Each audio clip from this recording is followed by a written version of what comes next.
Perfect. Perfect. Let's go.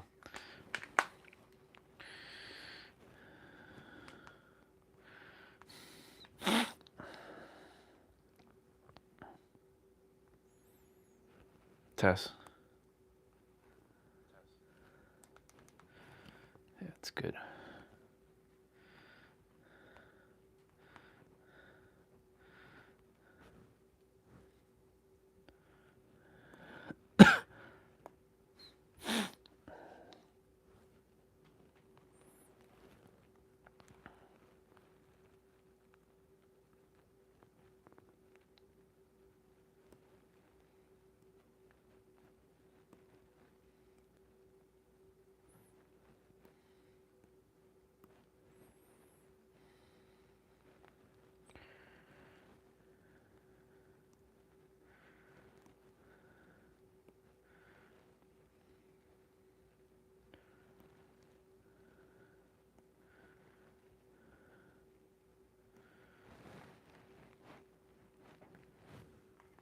Perfect.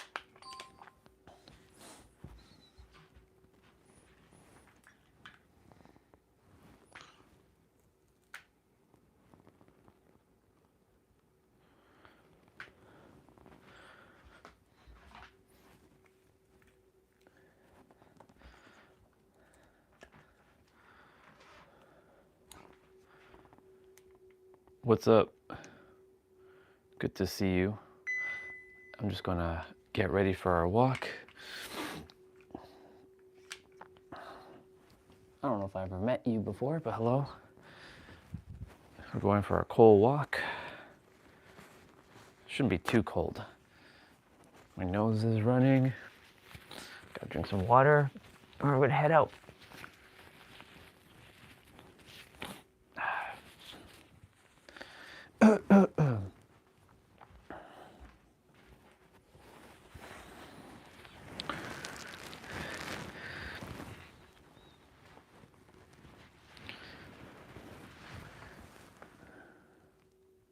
What is my motivation?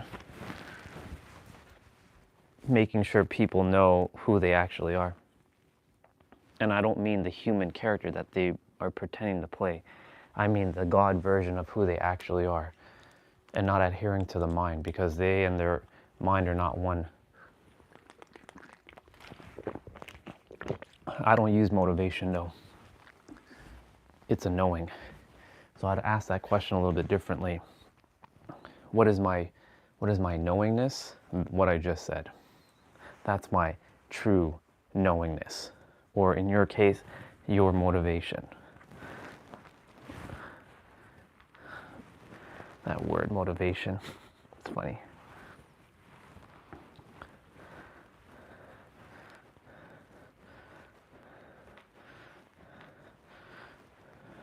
That's my reason for being here on this planet, to help humans to realize who they are.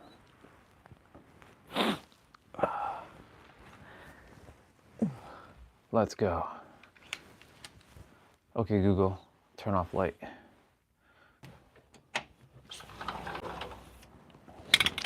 What are your motivation as a human character on this planet?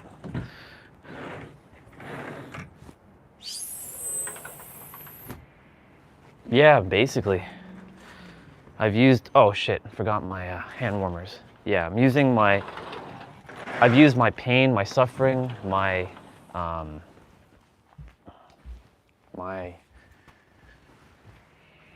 all the problems, even though there are no problems in the universe, because that's the mind creating obfuscations in the world. There are zero problems. It's just that humans like to make problems out of nothing. Because if you think about it, before humans came here, were there problems? No. It's only when humans started to make things out of problems, or make problems out of thin air, because that's really what's happening on the planet. Yeah.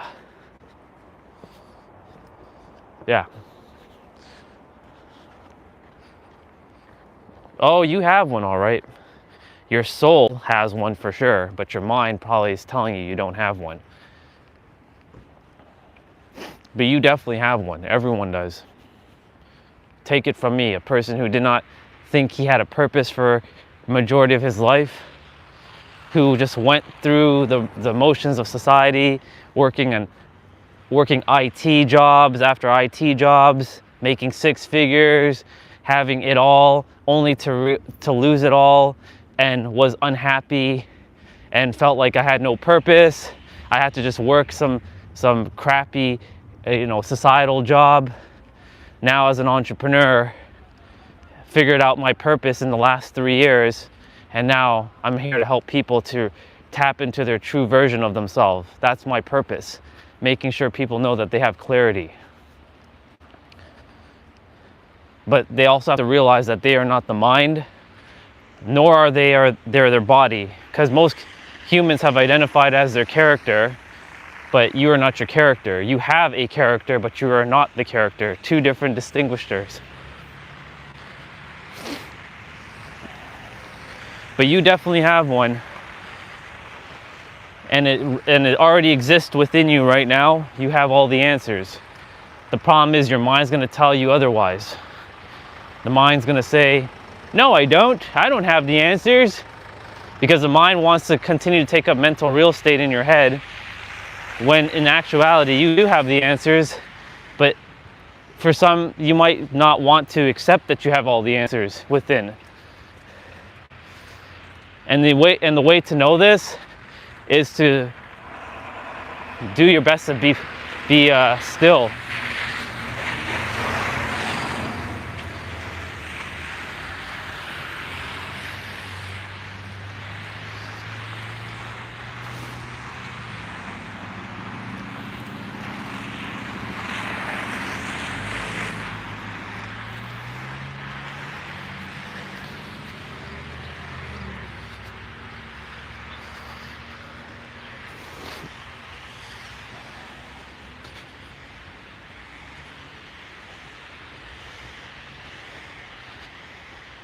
There's no accidents why you found this channel.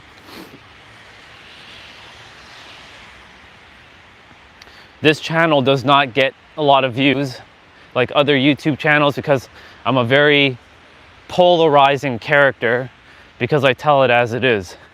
And YouTube does not like people like me. And that's okay, because I rather help one or two people who will actually listen than to help other people who have no interest in knowing who they are, and they would rather just continue to play this human character and suffer. Suffering is going to be part of the journey, though, because through suffering you find exactly who you're supposed to be. As much as that sounds annoying and irritating, because I'm using that word today, to go through suffering, it's still part of the process.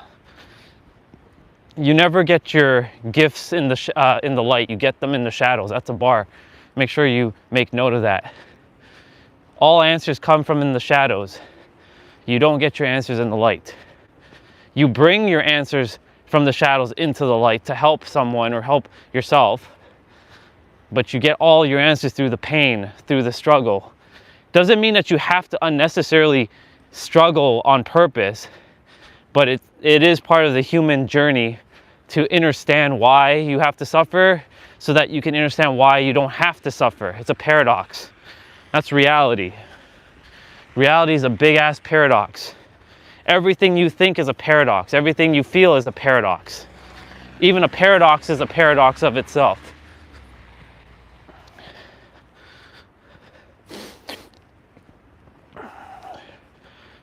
Reality just is. It has no meaning unless you give it meaning based on your experiences and your memories. Or I should repeat that, between your memories and your experience equals you, and that actually is an acronym for me, M-E, memory and experiences, because everything's all made up. Humans made up everything. They made up everything. Like, you look around, everything is a label. Like that car, this tree, this branch, this fence, the sidewalk, the snow, the sky. If humans didn't label shit, we wouldn't be able to function. So for example, oh, they actually plowed through here. Nice. If no words existed, how would you operate in this world? You couldn't, and I'm referring to like no language, no hand signs, no language. How would you operate? You wouldn't. But the mind has made up a bunch of shit. So you get to choose now what you want, what you desire, and run with it.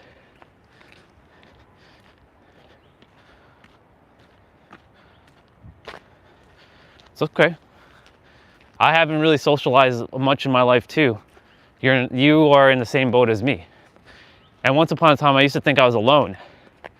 I used to think that I'm the only one that's going through this.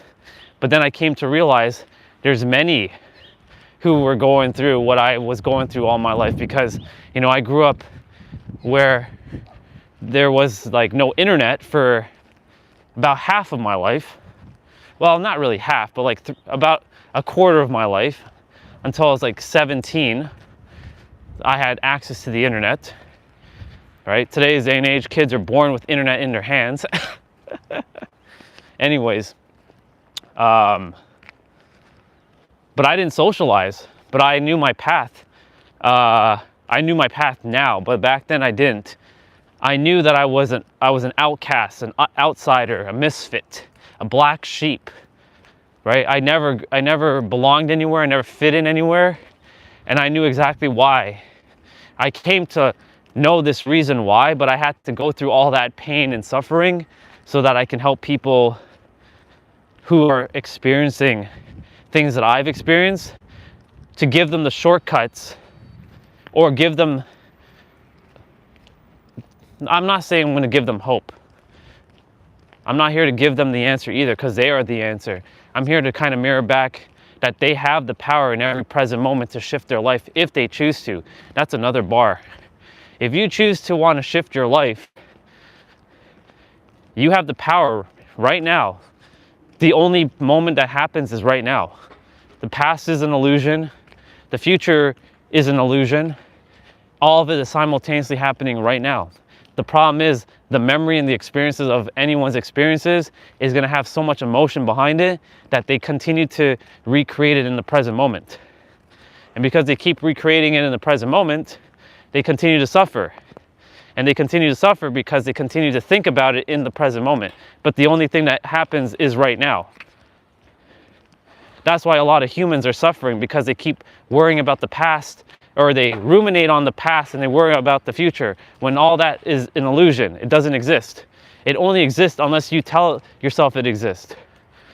I'm not saying that you didn't have those experiences, but those experiences are no more, right? So for you, if you want to socialize, and here's the thing, you know, you just said, I think the reason I'm like this. Guess what? That's not you who's saying that. That's your mind telling you that. Your mind is projecting its own identity onto you. You are infinite. You can be, do, and have whatever it is that you desire.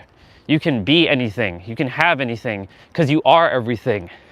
But your mind's going to convince you, no, I'm not. I'm just a human character. Because that's what the mind does.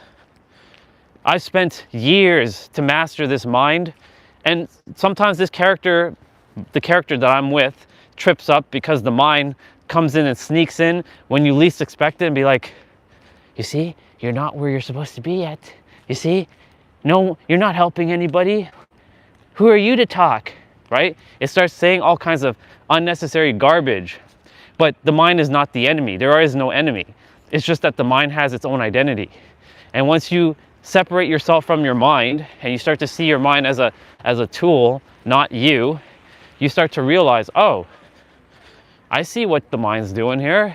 It's attempting to derail because it is threatened due to the fact that you're starting to change, you're starting to shift. All that I just shared there is over $1 million in coaching. Even though money is an illusion and value is subjective, But all that was over $1 million of coaching right there.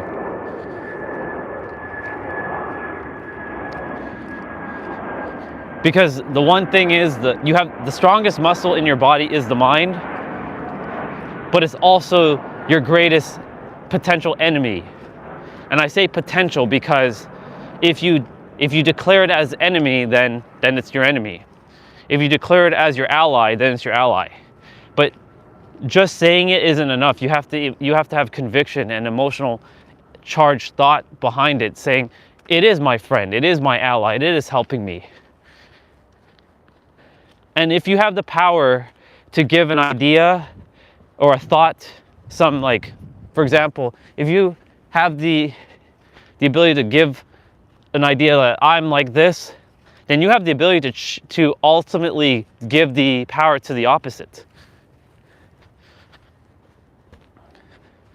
You have the power in every present moment to shift and change at will.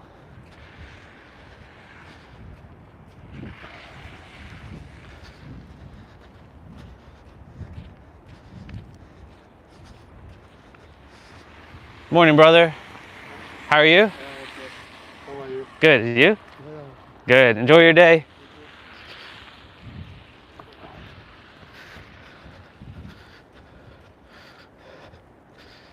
I see a lot of people throughout the day. Well, throughout my walk.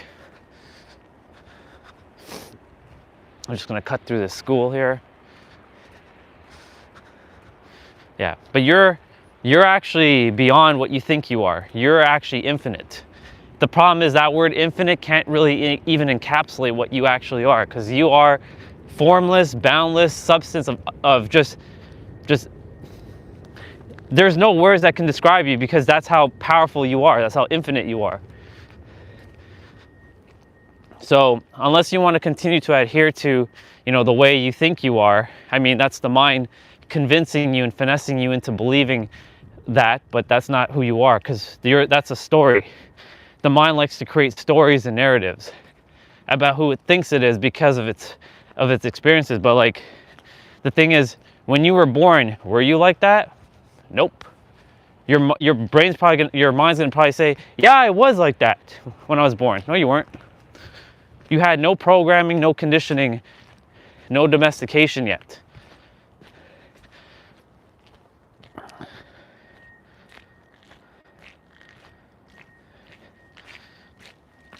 Well, I'm glad that it's changing, but you see, the funny thing, you say that, it's a paradox that you say that, because you said, I've made changes, but the problems in my life repeat, like a repeated cycle. That happened in this character's life too, and we're not negating what's going on in your life, but here's the thing. You even acknowledging that the cycle is repeating is you already breaking the cycle. Take that in for a moment, because you're aware of the cycle. And because you're aware, and awareness is the first step to transformation, the moment you change, or the moment you're able to shift, right? And you can shift the perspective because you're aware that you are in a cycle. Well, a lot of people don't even know they're in a cycle. And because you're in a cycle, or your mind has convinced you you're in a cycle, you have the power right now to say, I no longer am in a cycle. Now, of course, it's not going to feel real, because, you've given, or the mind has given it so much emotion for over years, right?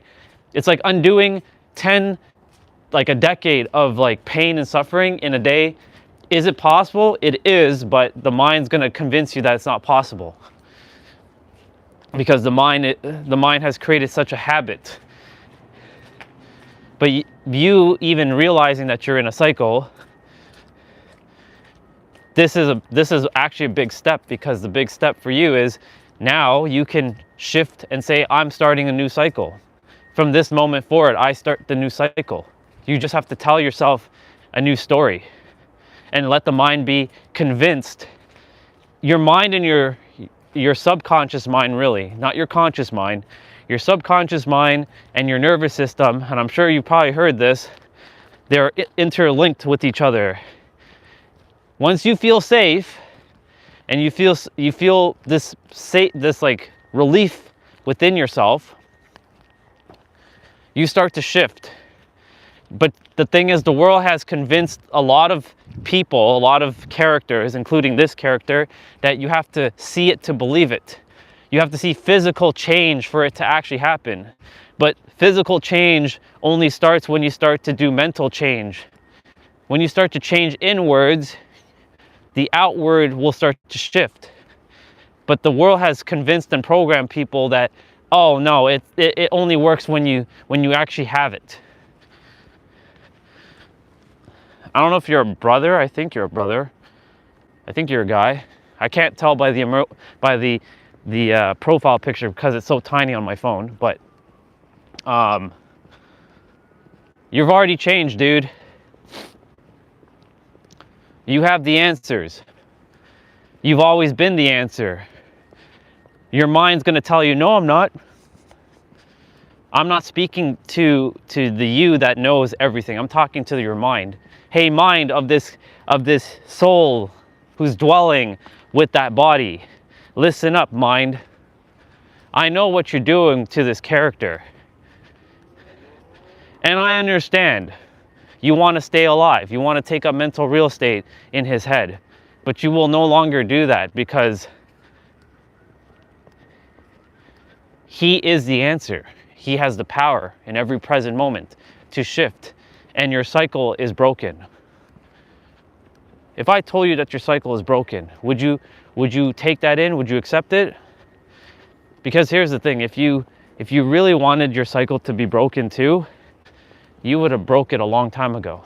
But there's somewhere deep down inside that you want to hold on to it because the mind has convinced you that you have to hold on to the cycle because without the cycle, it could potentially, derail your identity. But I just mentioned to you that you're infinite. If you didn't hear that before, you're hearing it now. You are the infinite, pretending to be a human character who has limitless potential, who can be, do, and have anything, who is everything. The problem is, which there are no problems, the mind's going to convince you otherwise. Again, the mind isn't the enemy. The mind is designed to do one thing, keep you safe. So whatever beliefs you have, or I should say whatever beliefs have you or have the mind, it's basically going to do its job to keep you safe. As long as you are safe in every present moment, you will see that life will start to change. I will put my entire life on the line for that very idea. Everything's based on how we feel, not how we think.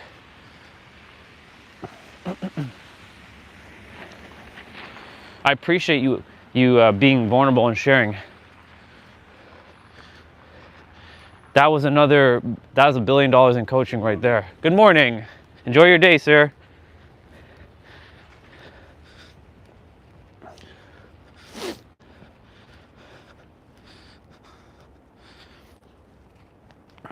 There was a brother who said, good morning to me.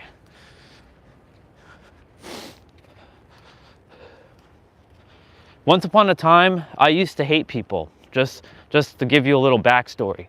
So you think, because I hated people, you think people would be saying good morning to me?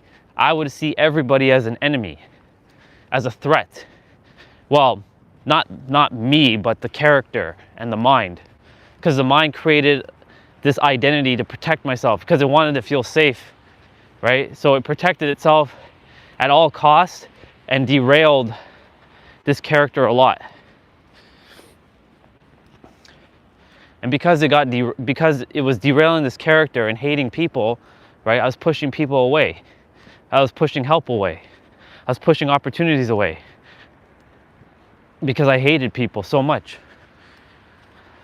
How did I change that? Well, I first had to start brute forcing myself.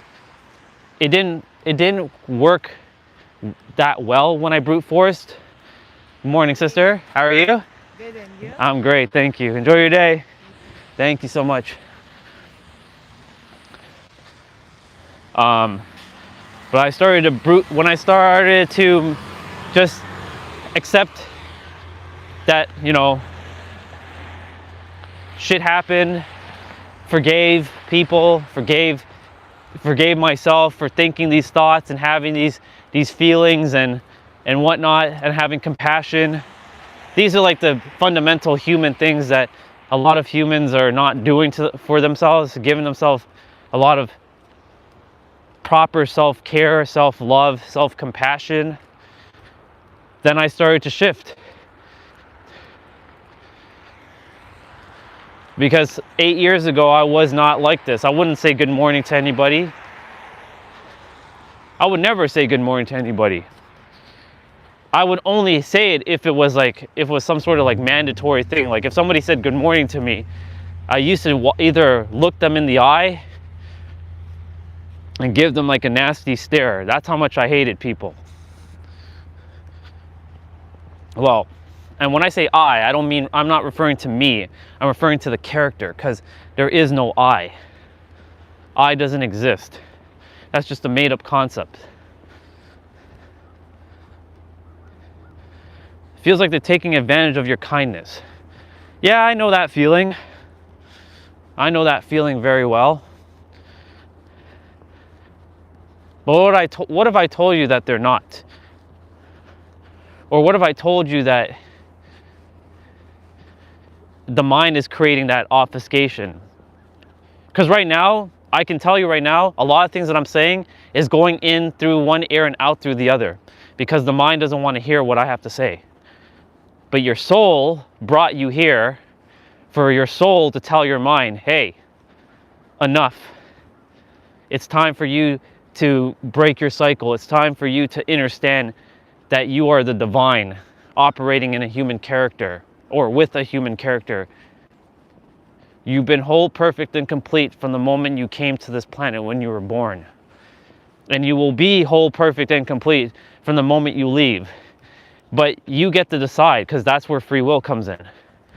If you want to, if you allow your mind to continue to run rampant and say that they're taking advantage, because no one's actually taking advantage of you. It feels like that, but what if I told you that there's an opposite? Maybe they're appreciating your kindness. Maybe they actually love your kindness. Right? It depends on the frequency that you're operating from, because like if I were to come like and look as a third person perspective, just kind of observing, and I see someone who you might perceive as taking advantage of your kindness, maybe I might see it and, oh no, they're not taking advantage. He might be just misperceiving because of his frequency. Here's a great example.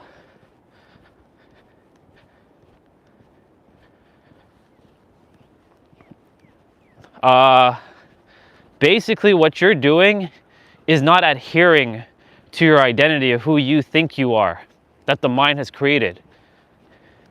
If I ask you a simple question, who are you? I don't mean your name.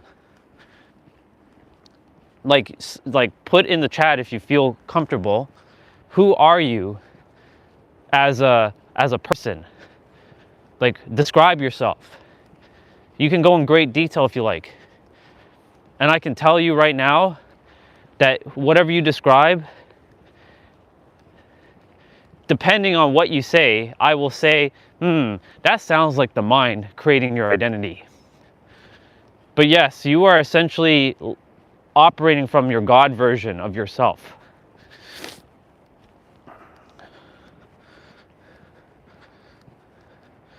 Well, hello there, Bubbas. The birds. I call animals and cute things Bubba.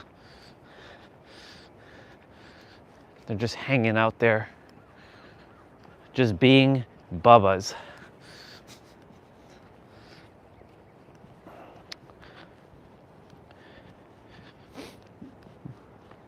Like that question, like, who are you? Right? There's a question that the world and every human forgot to ask themselves. Who am I? Because the world, or society, I'm not going to say the world, society has put this pressure onto humans, saying, who do they think I am? That's the question that we start to ask ourselves.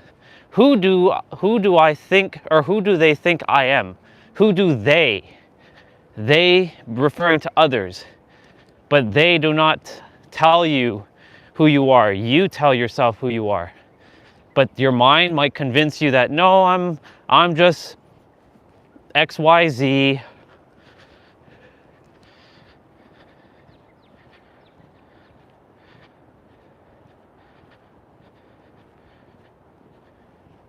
Yeah, that's fair. I've done that. But you see, the thing is, look at what you said. I can't really describe myself. You know why you can't describe yourself? Listen to this. Your mind's going to get in the way when I say this. So please pay attention to this with your soul. And with your soul, I'm referring to listen with your heart.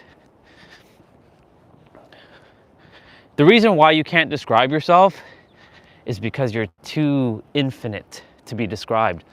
Our words cannot describe what cannot be described. Our words are so limited, they're so primitive. Our words were never meant to describe things that cannot be described. Because what you are cannot be described with words. Do you see how powerful you are? You may not feel that, but I'm starting to make you see how powerful you are, because you can't describe yourself. I'm giving you a different shift in perspective. You are so powerful that you cannot be described.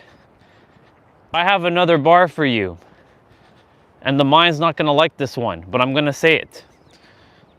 You are so powerful that you made yourself powerless by allowing the mind to take over you. So now it's time for you, if you choose to, of course, to start taking control over your mind. And how do you start taking control over your mind? This is going to be a question, I'm sure, that you're going to ask. I'm not going to say to sit and meditate for 10 hours. You don't need to do all that. It's not necessary. All you have to do, and this is going to sound so simple, but the simple things are what is truly the answer, is to breathe. Focus on your breath for a moment.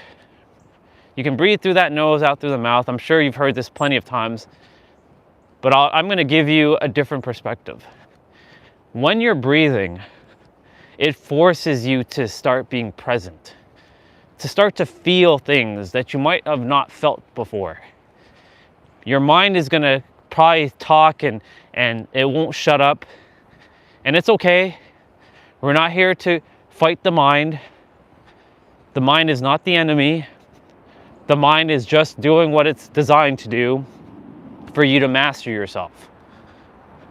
You get to master yourself right now in this moment, if you choose to, of course.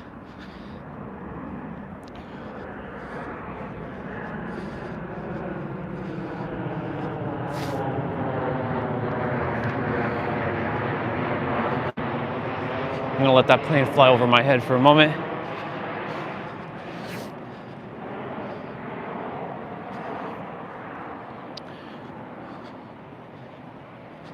You have the power in every present moment. Listen to those words. And remember, every word is made up. All languages is made up. So if everything's made up, then we can use any word and change the meanings. We're all alchemists on the planet. We have the ability to transmute energy. In every present moment, which is every present moment, and forever will be every present moment, it's not some present moment in the future, just so you know. It's right now. And it will forever be right now. The mind cannot conceive this because the mind thinks in linear fashion, past and future. So this is why I said you're going to have to do your best, because only you can do this at this point. You're the infinite with a finite body, with limitless potential to master your mind, and go beyond your mind.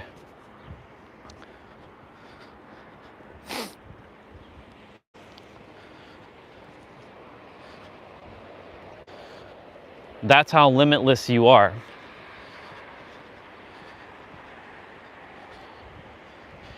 It may not be believable right now, and that's okay. That's the mind just projecting onto yourself. But you are no different from me. You have all the same answers I have. It's lingering within. Every human has all the same answers. It's lingering within. When someone shares something that may seem new to someone else, it's activating something called the library of all that is within you to now have that same information accessible in your mind. The soul has all the answers. The soul is waiting for the mind to play catch up though. So it will use other people to bring forth information that you think you don't have, but you actually do have it, and use them as a mirror, as a reflection. That's the process of what we call learning. But I don't adhere to that word learning, because learning is a trap in itself. Because people get stuck for years with, I'm gonna learn this thing, I'm gonna learn this thing. I spent so many years learning and implementing, but it never felt like I got anywhere with learning. But when I started to remember who I was as the creator, just like you are the creator, just like everyone's the creator, whether you see a dude in the sky or an elephant that has 6 arms or a box that is black in the Middle East, it doesn't really matter what that is. As long as you know that it's helping you and you have the power in every present moment to shift, that's all that matters in the end.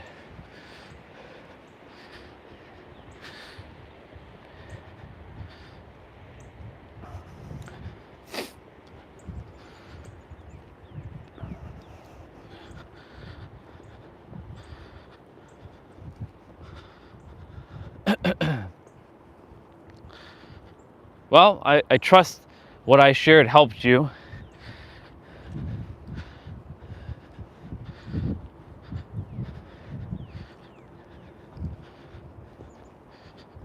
The mind is going to convince you though that like, that wasn't helpful at all. But you are not your mind. You have a mind, but you are not the mind. Two different distinguisher.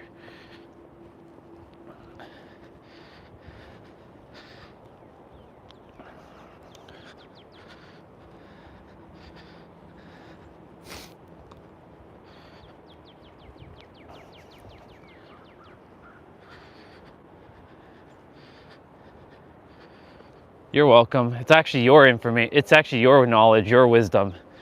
I'm just reflecting back with you that this is yours. This has always been yours. You just simply forgot that, that's all. It doesn't belong to me, it belongs to all of us.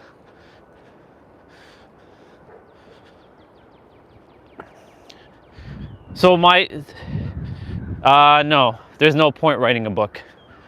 A book would just create more complications.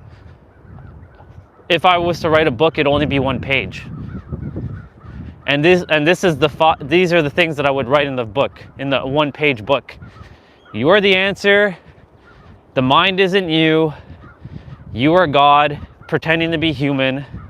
You have the power in every present moment to change your life. Know that all answers exist right here, right now. And that you have the capabilities of limitless potential. I'd write a couple more things, but that would be on the page. That's all I would write. Because there's no point writing a book and spending 300 pages to explain what I just explained in 30 seconds. That's what authors do. They write a book, they obfuscate shit because humans require context. Right? Because they simply can't accept that the answer is them. They want to know why. Why is the answer them? So you have to go and explain it. in like 300 pages when it doesn't need to be explained in 300 pages. It can be explained in like 20 seconds. But it won't feel believable to the mind because the mind's thinking it needs to be more than that. It can't be just that. There's no way. It can't be that simple, but it is. But if it was simple, then why isn't everybody else doing it? It's because everybody else has complicated their own life. That's a real bar. I've done it many times in my life. Overcomplicated my life. Well, this character overcomplicated its life because the mind always seeks complication. It doesn't like simplicity. It hates it.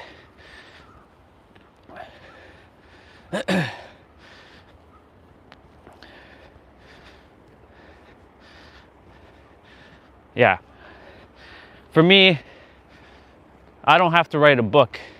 But if it was a book, it'd be that one page because everything's right there. You don't need to spend, you know, like however long to read a 300-page book to find the answers because the answer has always been right here, right now. The thing that you're seeking does not need to be sought after because the you already has everything right now. But the mind will convince you that you don't have it.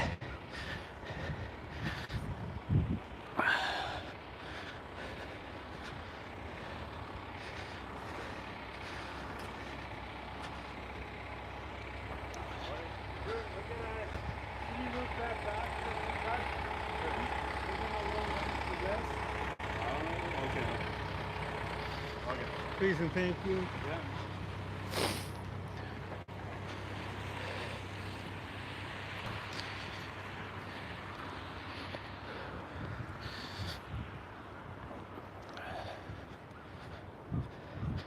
Phone battery at 63%.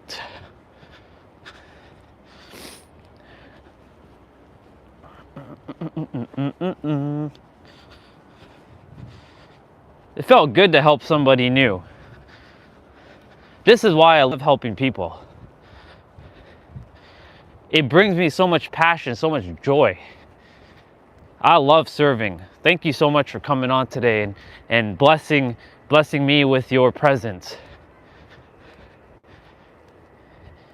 You are the infinite, and I acknowledge the infiniteness of you and your presentness that is dwelling with that body. I acknowledge it. I appreciate it very, very much. I don't know if you're still there, but thank you for gracing this character's presence. I acknowledge the infinite in all humans, because everybody is infinite.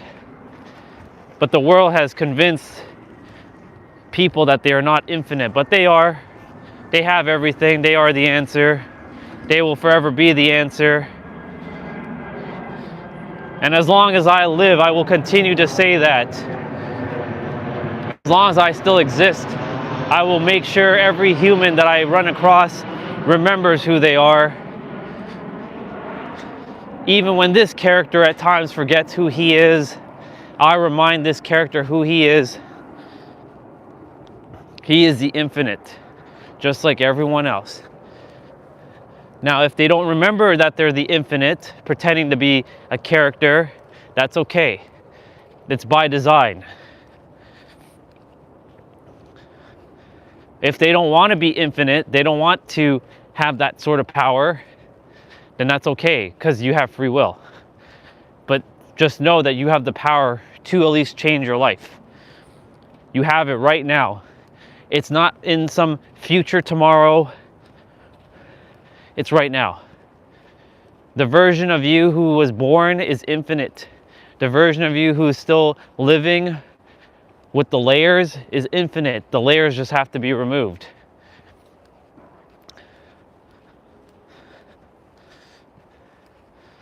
I have 58% of battery.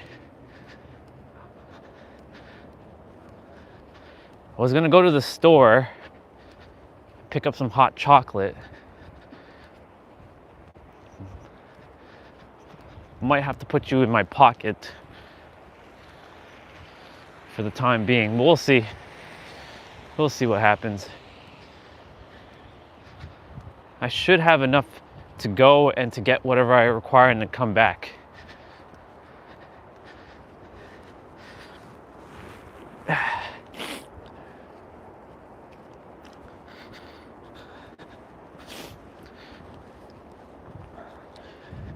Maybe you saying, do I write books? Maybe that's a sign for me to write a book. But I don't really need to write I don't have to write a book. I have to just write one page. And I'll call it The Answer to Life is right here, right now. If everybody knew that the answer was right here, right now, they wouldn't be suffering. But part of the human journey is to suffer so that you can find out the answer was to never suffer in the first place. It's a paradox.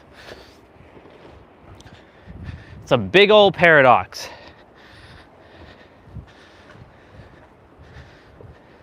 We go on the journey, right, to discover who we think we're supposed to be, only to realize by the end of the journey that we were already it. And we've always been it. And we will forever be it. That's a bar.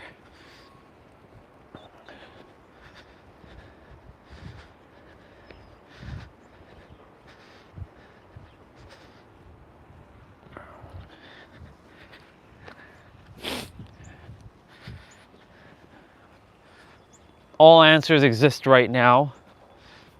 The mind will create obfuscations because it wants to see it to believe it, and because it hasn't physically experienced what it wants, it will say, it's not working, nothing's working. But the mind is finite, it's limited.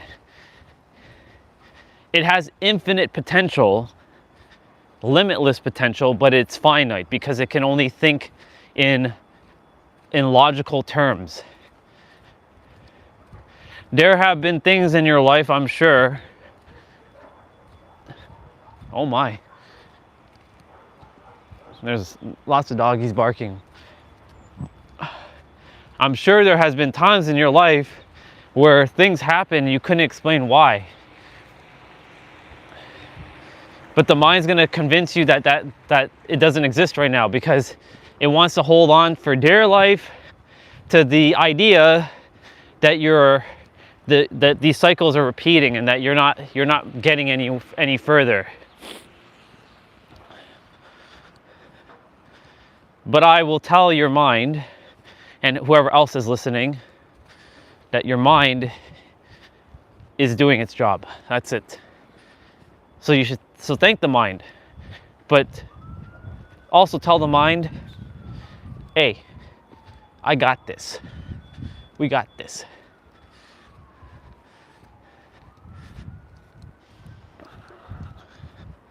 %54%. The store is over that direction.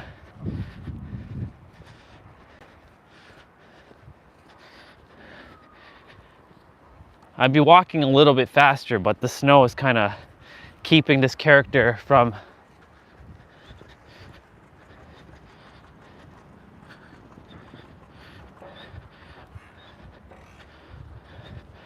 like walking any faster because I have to go over some snow and it's slippery a bit.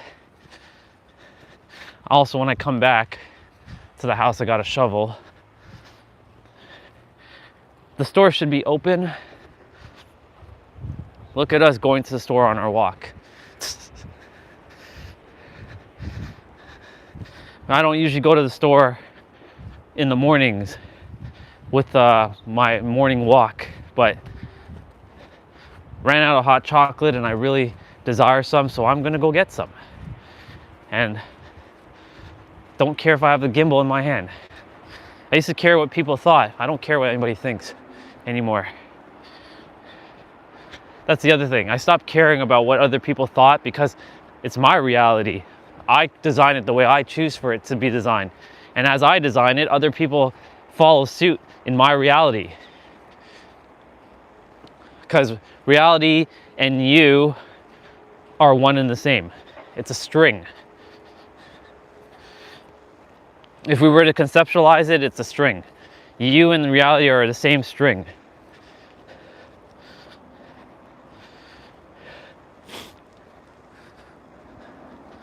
I don't really like walking behind another person because it feels like I'm filming them, but I'm not filming them. It's just that they're in my view. Changing perspective there.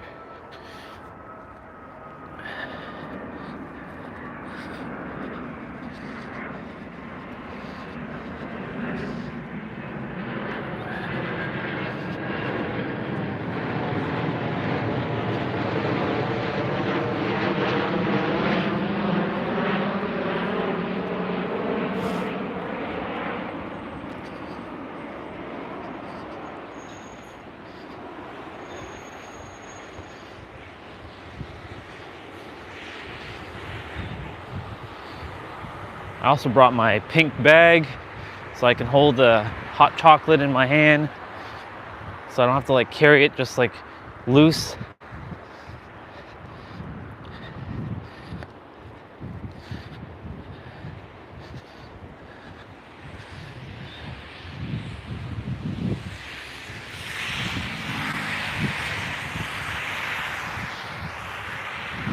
Awesome.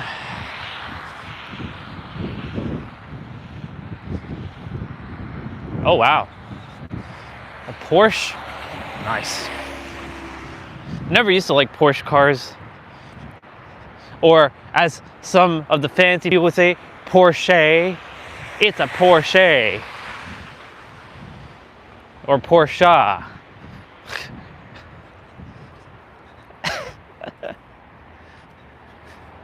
I should cross now.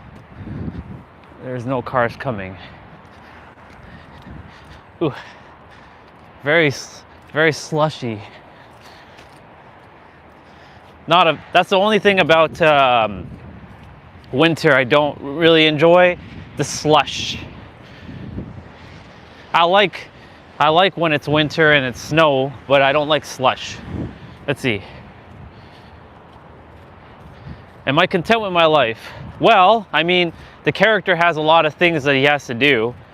Right? I came to speak at the level of like Jesus and Buddha and Krishna and Moses and Abraham and Muhammad and Confucius and Lao Tzu. I came to speak at their level. But you know, here's the thing. If I were to die right now, so I'll change the question. Am I happy with life right now? Yeah. Do I accept my life as it is? Of course not. I mean, I do desire more stuff. The character desires to have more things. But, you know, if I were to die right now, I'm okay. Because I lived my life to the fullest. I got to help a few people along the way. And I got to remember who I was before I died. I think that's ultimately what, you know, we came here for, is to remember who we are. Mastering ourselves in the mind and knowing who we are.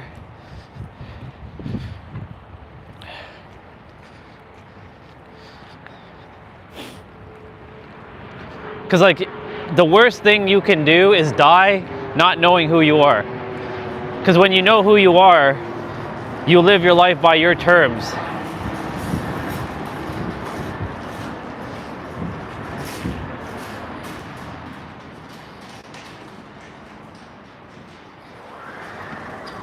When you don't know who you are, you basically live life on someone else's terms.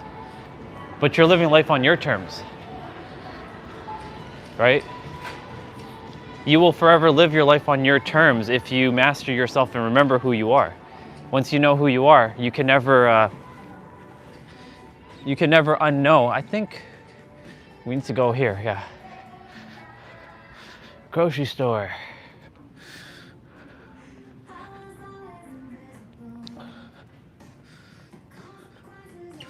Is this powder? What is this? Yeah.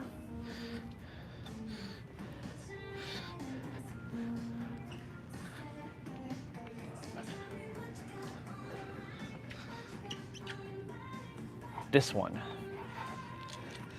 That one. Let me go check something.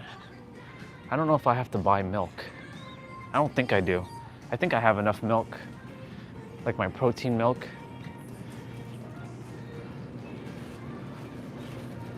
No, I don't need to buy milk right now. Peanut butter I'm good with.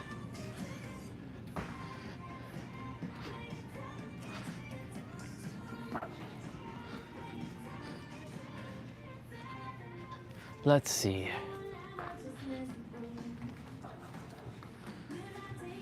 Do they not have French vanilla like pods? I'm sure they do. It can't be just be coffee.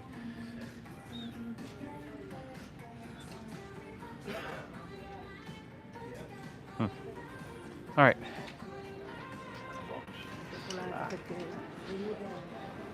Okay, I have to take off my gloves.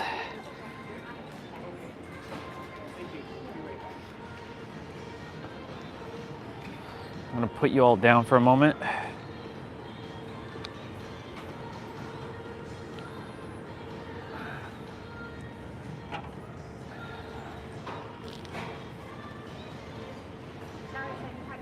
Oh yeah, that's right.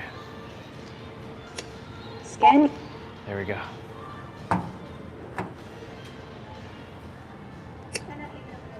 No? Oh, it's a scale. Okay. That's fine. I'll just put it on the ground. Skip. X.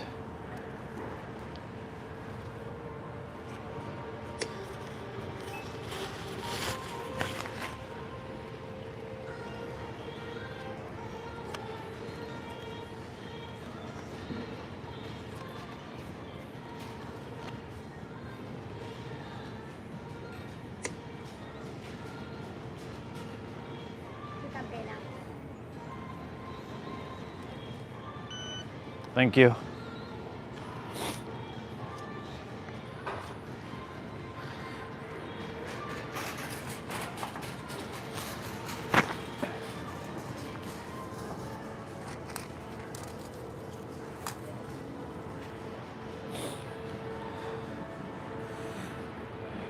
Have a good day. Thank you.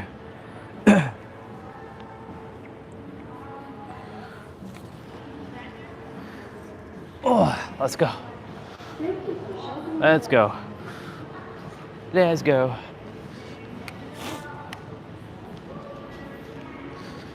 Brought my bag because I didn't want to hold it in my hand.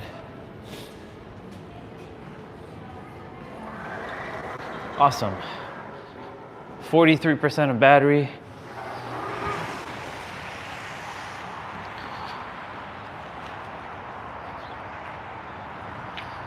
Awesome. I appreciate you asking the question, but yeah, if I were to go kaput right now, I definitely had to live my life to the fullest. Did I see everything I wanted to see? Well, no, I didn't get to see my pyramids. I didn't get to see Japan. I didn't get to see Australia, but I got to see my mountains and my ocean. I got to help people along the way. I got to remember myself. I got to, master the mind. And the funny thing is, when you let go of all your desires and it just is, everything starts coming to you. But the thing is, like, this character has a specific mission that it came to do. Most humans will misunderstand his mission. Most will misinterpret his mission. Most will not understand his mission because it was not meant for them to understand. Because the mind can't understand what this character came here to do. But this character came here to do the things that Jesus and Buddha did.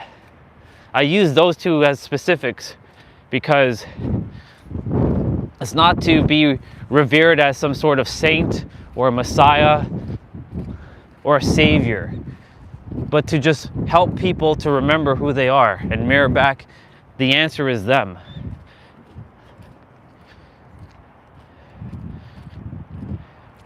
That's how simple it is for me. But everyone who might run into me and they ask me, well, what's your purpose? Orion, what is your purpose?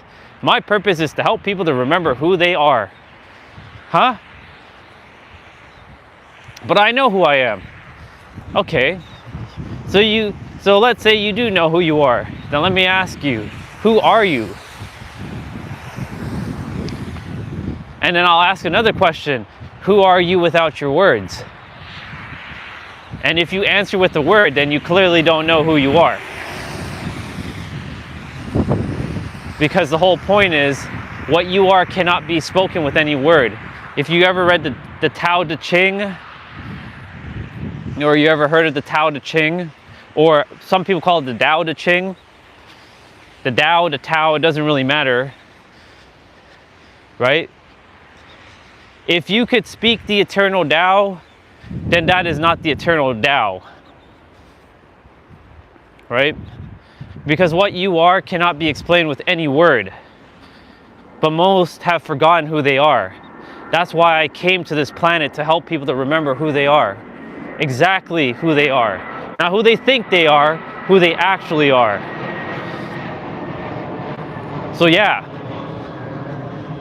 you bet your ass that I'm content with my life, but I'm not fully content with, realizing that there's so many people out there who are forgetting who they are. And then there's another part of this journey. How do I even say this? There's like a spiritual battle going on between spiritual people. Like, people saying that I have the answers, that I know that this is the right way and everyone else is wrong. But them saying that is a paradox, because even the person who they think doesn't have the answer also has the answer. But their answer that they think they have isn't the actual answer, because when I listen to people, I'm like, yeah, that person's just talking a bunch of nonsense. Because I've been through all the phases of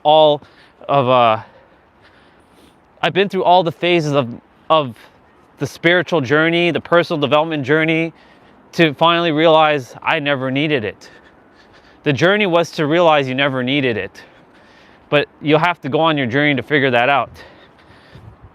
Somebody can tell you that you're the answer, but you're gonna have to go figure out why you're the answer.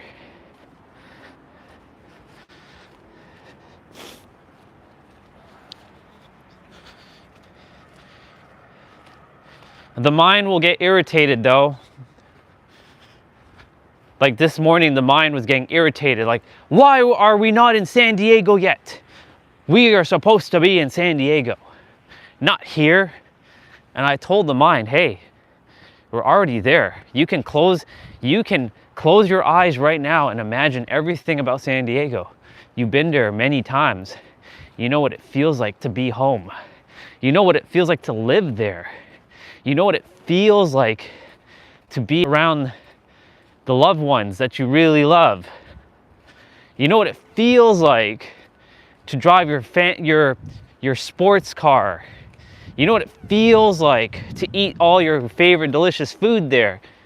So you can continue to choose to create your own suffering in your own mind based on words that are all made up, and ideologies and beliefs that humans have embedded into other humans, and other humans inheriting it and accepting it as your truth. Or you can change in every present moment, like I said, like I was telling this character. You can change right now, character, and stop suffering. The choice is yours, character. I'll sit back and watch. It doesn't feel good to see you suffering, but if you want to suffer, that's your choice. Suffering it's not obligatory, it's not mandatory, it's a choice. But yes, suffering is going to happen throughout life. Pain is going to happen through life, but through pain, you gain your purpose. You figure out why. Imagine somebody had an easy life, the comfy life. Maybe they make all the money in the world, everything came easy to them, they lived the greatest life, but somewhere deep down inside, their soul's like, well, this was boring. Or maybe they chose an easier life because they couldn't handle the harder life. And here's the thing. As much as I know this is not, you're not going to probably like this, but I'm going to say it. Your mind's not going to like this. You chose your path. You chose your circumstances and your conditioning, just like I did. But here's the thing. You are so powerful that you chose that so that you can overcome it and realize how powerful you are.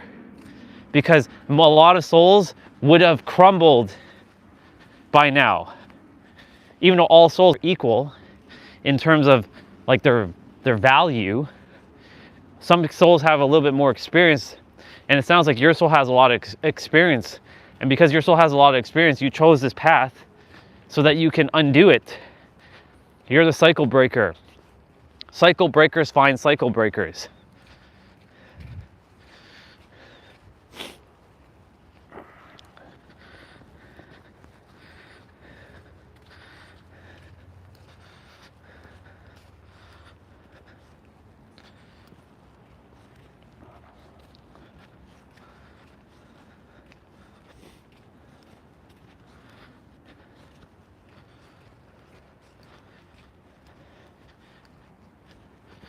I'll have to go back to the store probably like in a week to get milk. Didn't need to get milk now. That milk will just be sitting there. Yeah. It was just, this is where you use the mind for things like that.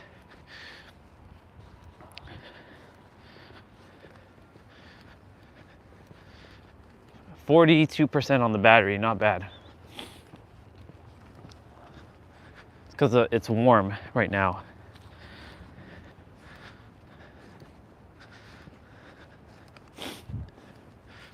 If it was colder, the battery would have been more like in the 20s, or maybe not even in the 20s. It probably would have ended up being like 10%, or it would have probably already died by now. Yeah, I do appreciate the question though.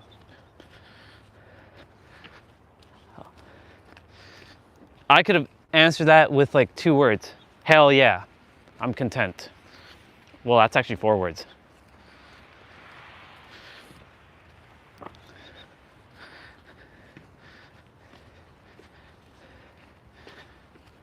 Because I already know what is for me and for this character. As within, as without. As above, so below. As it is in heaven, it is on earth. I don't use religious scriptures in a religious way. I use scriptures in a magical, philosophized way.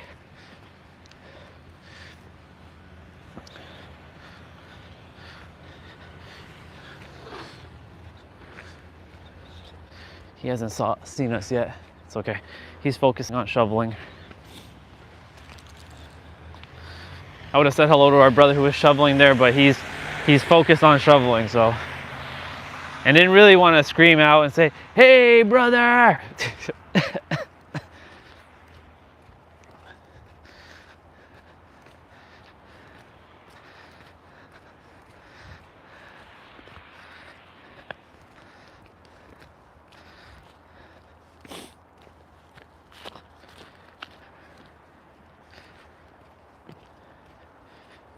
See, this is why I love serving people, because I get to help and I get to see them win.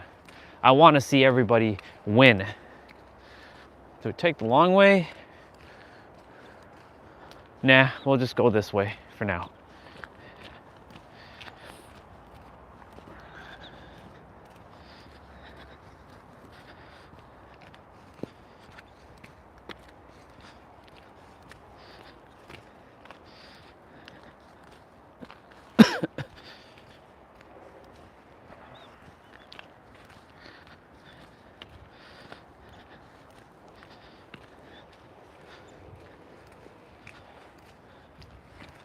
I like her shovel. It's very interesting. Phone battery at 37%. Right now in this character's journey, this is more of a pause and going back to being more human, doing more human things like playing video games again, like classic video games, watching like TV shows and laughing more again. Like things that I enjoyed before I went on my spiritual journey 7 years ago. Because for 7 years, I basically cut out a lot of things like, oh, if I'm to be, you know, someone who's into personal development, I can't be playing video games because people will they'll think I'm wasting time.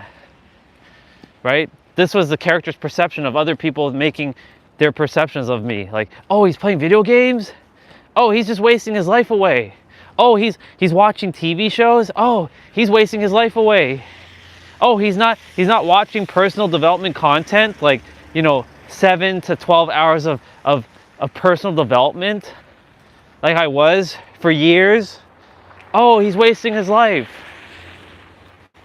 I've been through it all. I've seen it all. I've seen the game. And now I get to decide how the game unfolds. I always was in charge of how the game unfolded. The problem is the society convinced this character for a very long time that, nope, you aren't the one that decides. It's other people that decide. And they're like the gatekeeper, or they're not the gatekeeper, they are the measuring stick. Fuck that.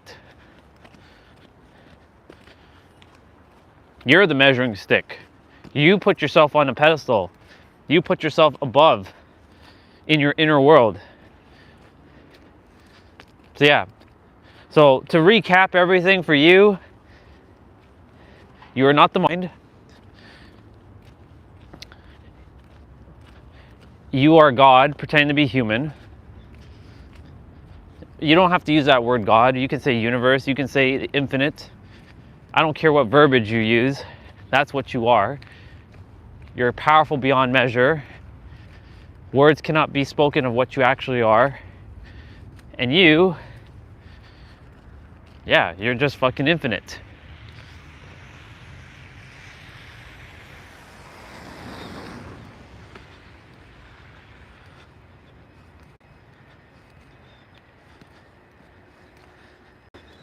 They must have had a flood. Yeah, they had a flood in their basement, it seems. I know what that feels like. We had that before. That's never good. I see a bunch of carpet and shit ripped out. That's never fun. Oh, there she is. The hot stuff with the scary dog, who's Mr. Barky.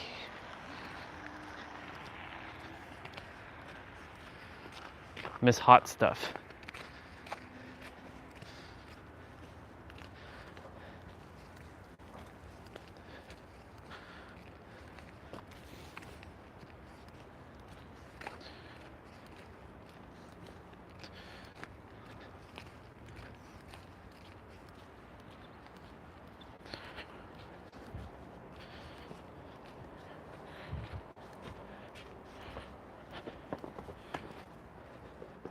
Yeah, I got a shovel. As you can see, I've got to shovel. Otherwise, I'll be walking in the snow for a hot minute.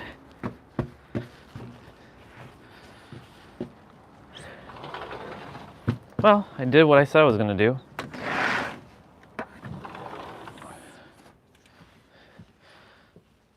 Anyways, I don't know if you're still here, but I appreciate you for jumping on and sharing how you feel and whatnot. It's important to know that you're not alone. You've never been alone. And you will forever never, I love that. You will forever never be alone. One sec. You will forever never be alone. I've never heard it say it like that before. That's right, because I make shit up. That's how it works in my universe. You will forever never be alone. Forever never. Forever never. Forever never. Thank you, universe, for bringing this soul so I could help, because that's what I'm here to do. Now, I do have to go back outside and shovel, because I said I was going to do something and I'm going to do it. But before I do that, take this upstairs.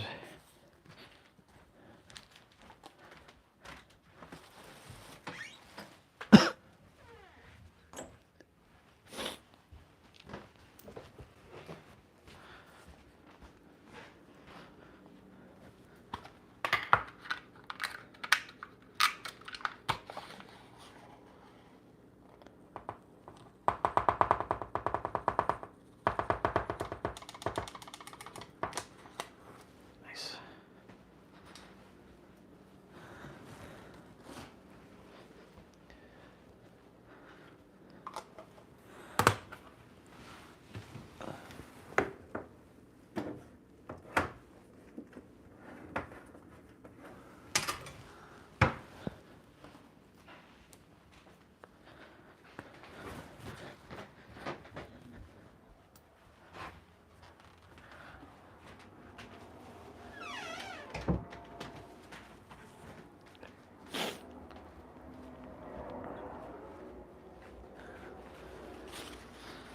Oops.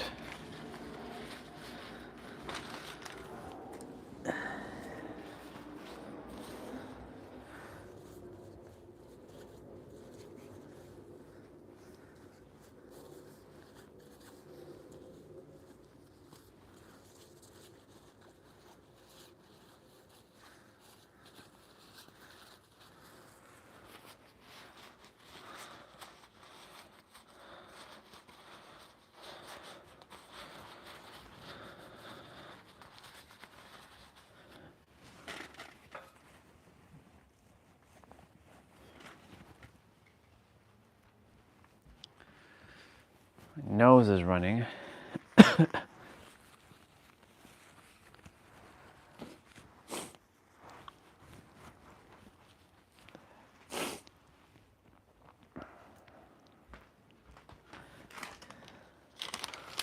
Awesome. I will be back. I'm just going outside to shovel. I had to plug you all in, though.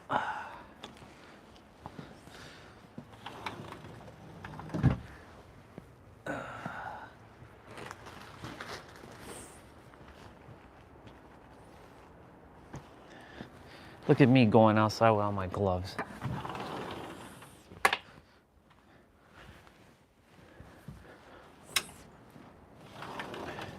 I'm not using that green shovel. I'm using a red shovel.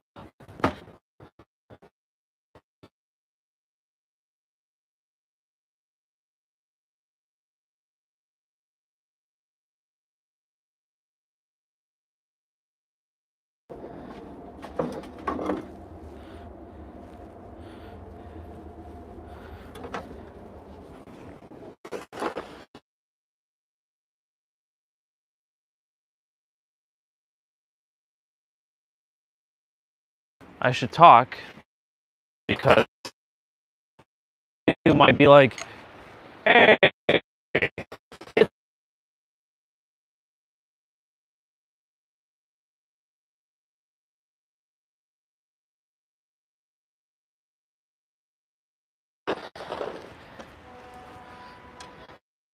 There's not too much to shovel.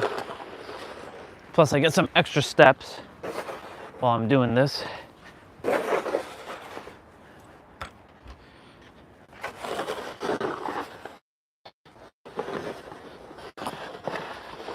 Very good.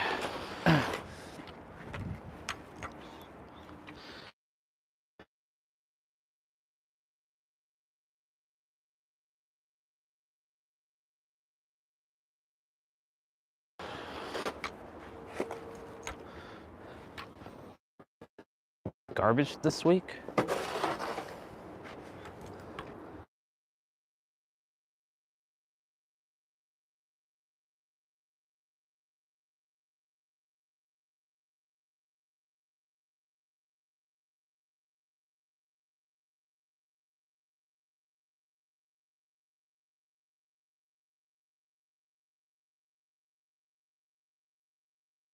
I'll take it to the front now. Oh.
Well, this winter has been quite fun. It's been one of my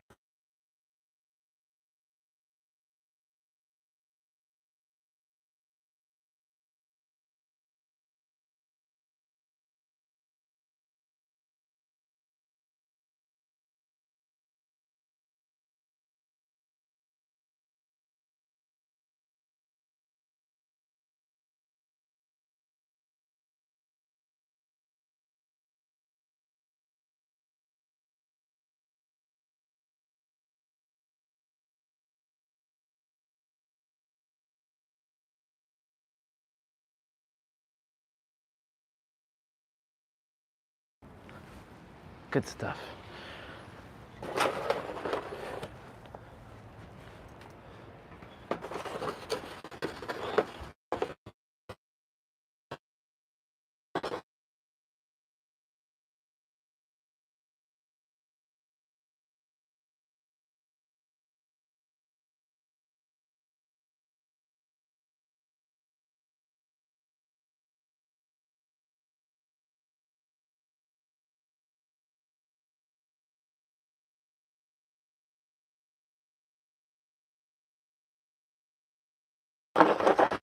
Is gonna melt.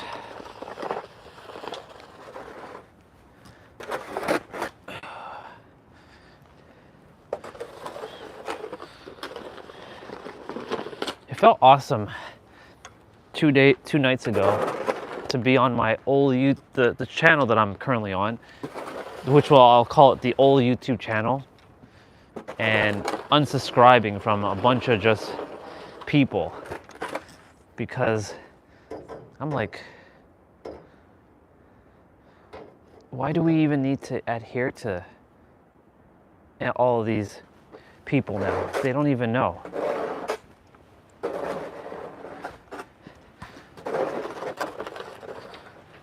All these personal development people keep obfuscating shit.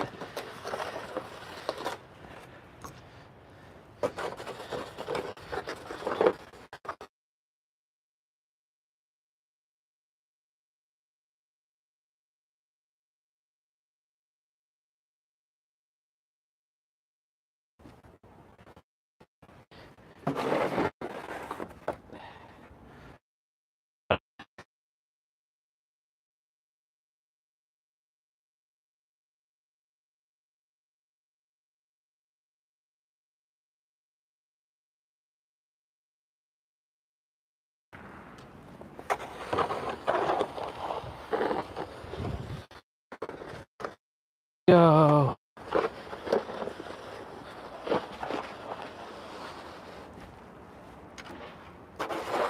Let's go.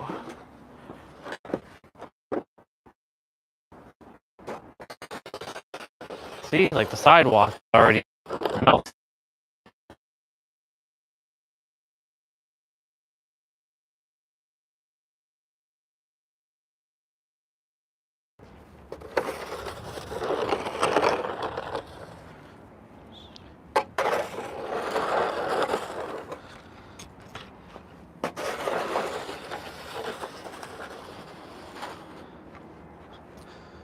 Awesome.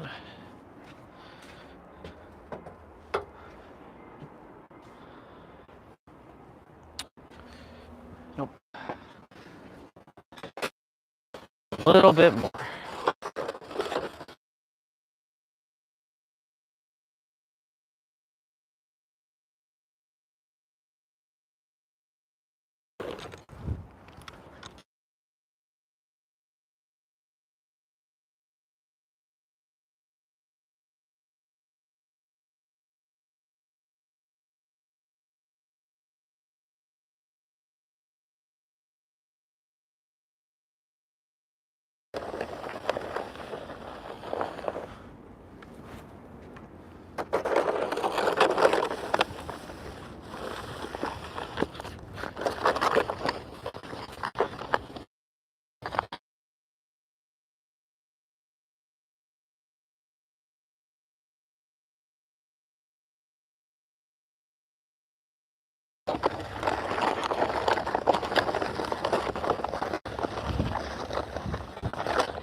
He just went.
Okay, now we're done.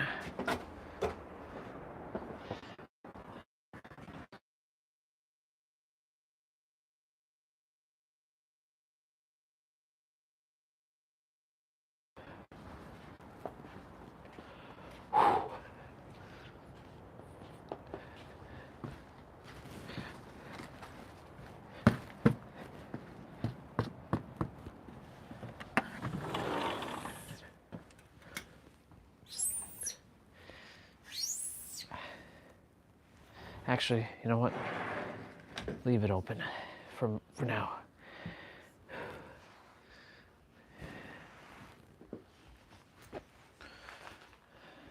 Oh, I was supposed to throw this out. Oh well.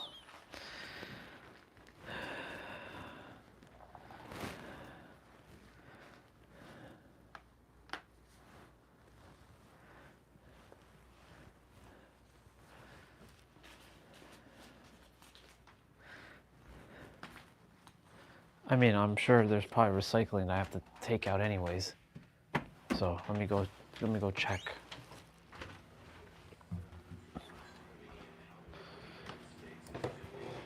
Get it. Let's see.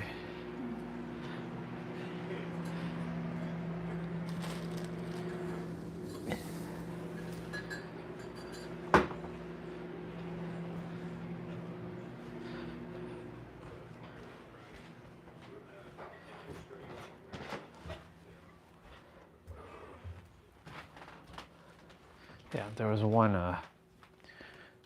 thing I had to take. You're going back outside for just one thing? Yes. It forces me to go outside.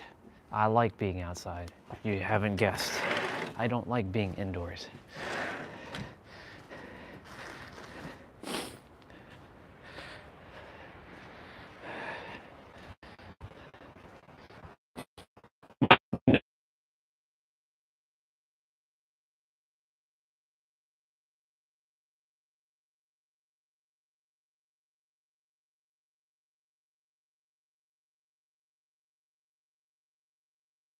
I'm like, we got to move, because when we move, we start to feel better.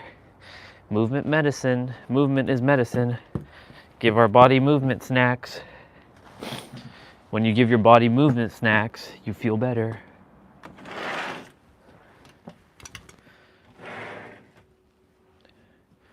There.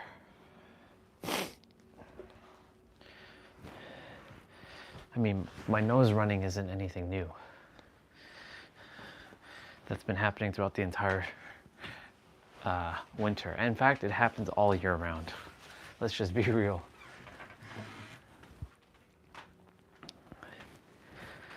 I'm gonna change my socks. I'm just behind you guys. I'm spying on you all behind the camera.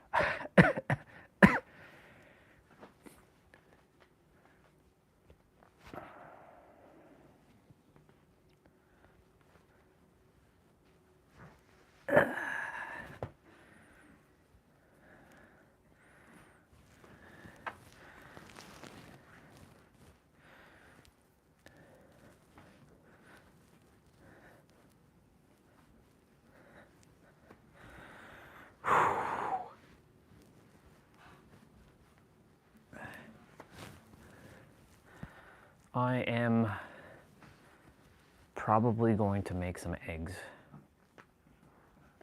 We'll see. We'll see what's going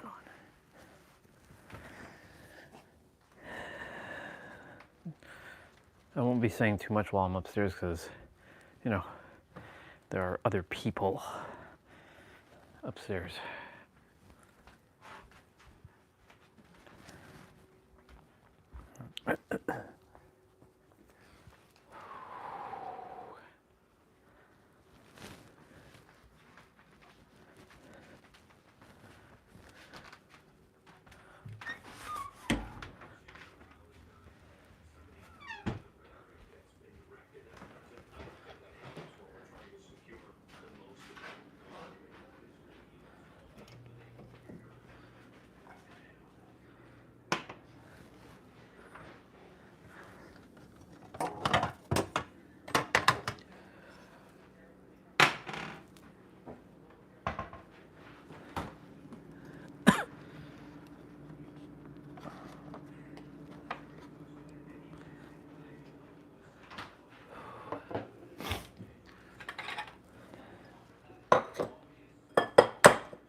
There's a piece of shell. There we go, got it. That doesn't normally happen.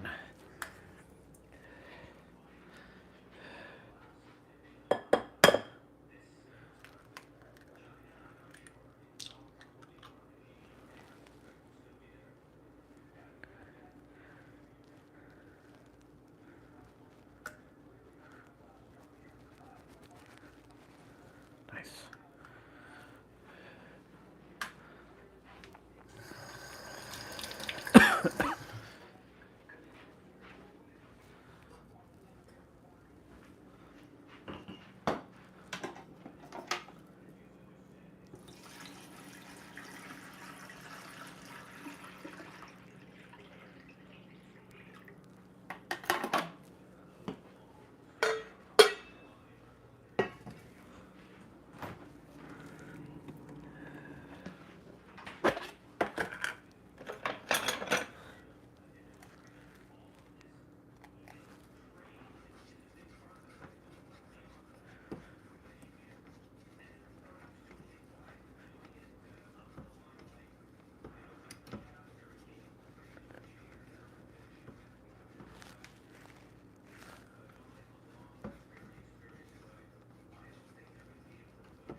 I'll be back down there shortly.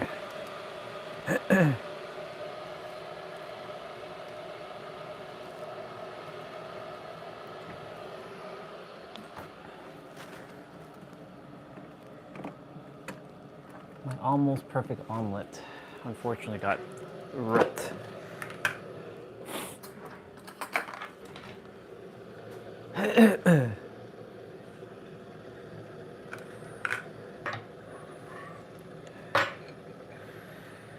Okay. Everything is finishing.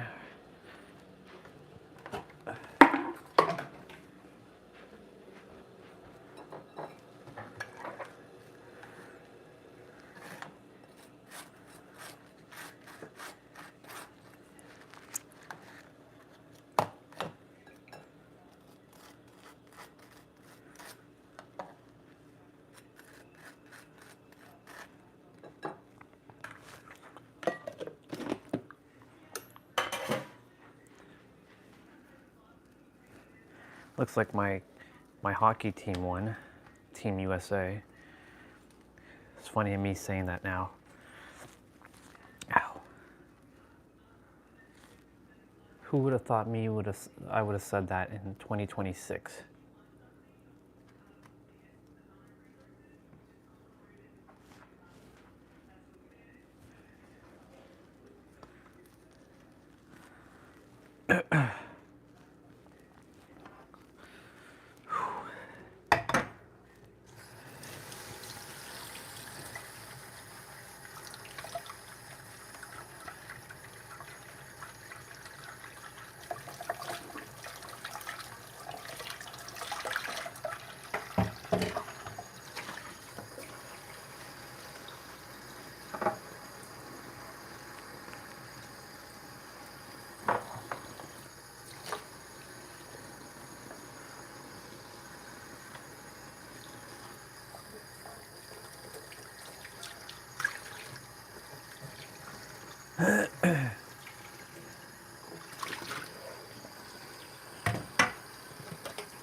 You know me, as soon as I finish cooking, I clean right away.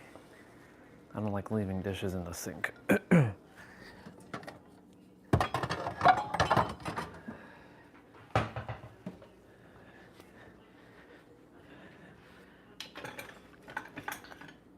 These are the same habits that I'll be carrying with me when I live finally, physically, in the physical in San Diego, California.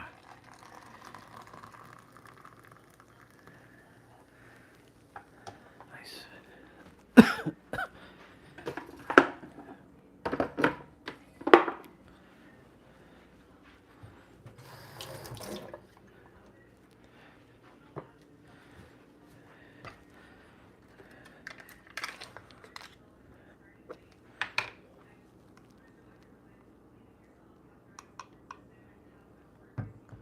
Yep, believe in yourself, have the right support system is key.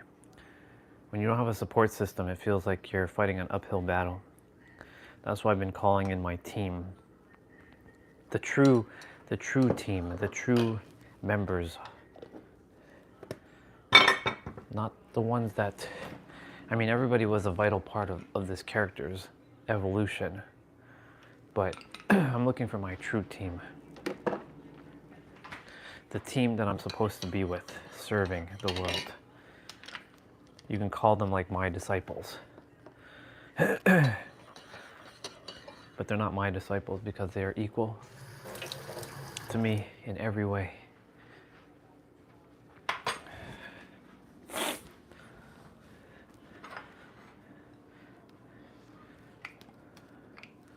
Nice.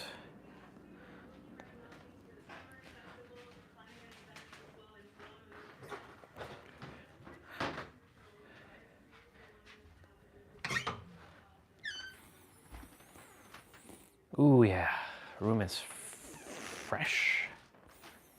It smells fresh. Feels fresh.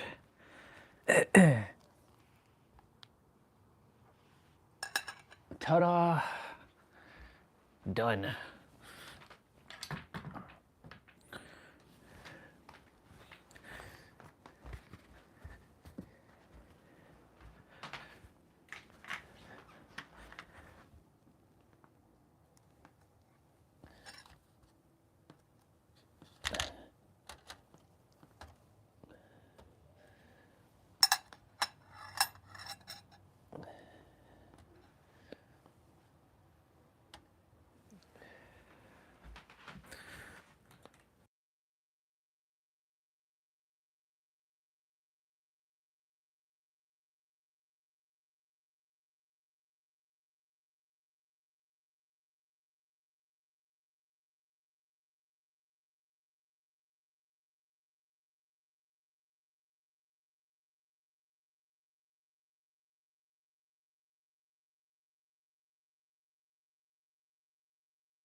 Wait, what?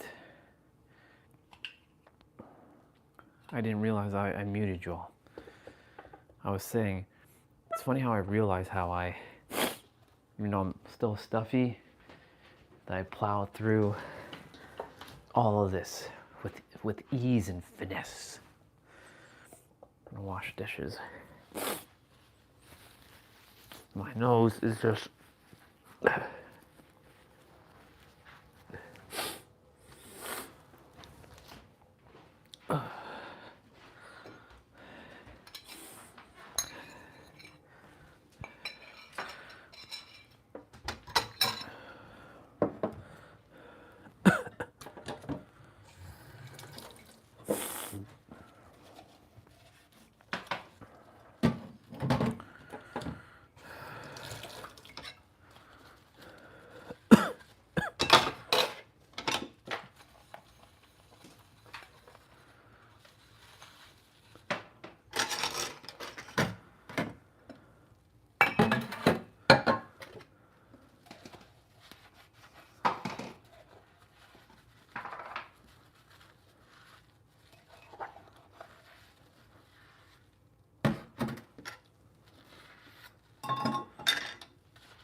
our second meal in a moment.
Enjoy the flowers.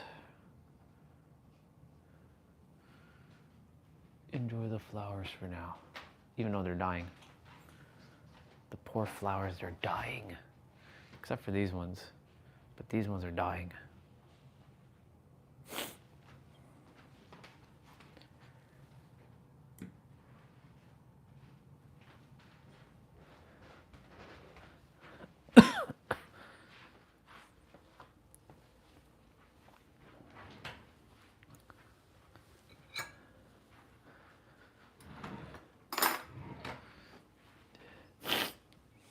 Damn nose. Ugh. It's okay. We are feeling a lot better, even though I don't adhere to the SICK. I wasn't SICK.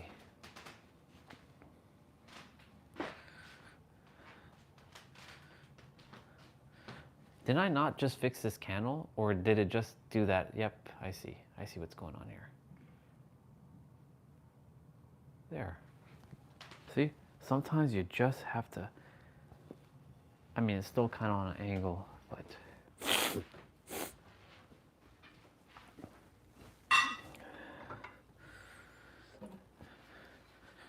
all right. The only reason why I moved you all to over here is because my sister-in-law was in the kitchen. And I wasn't sure if she was going to use the microwave because she didn't want to be on camera, of course. So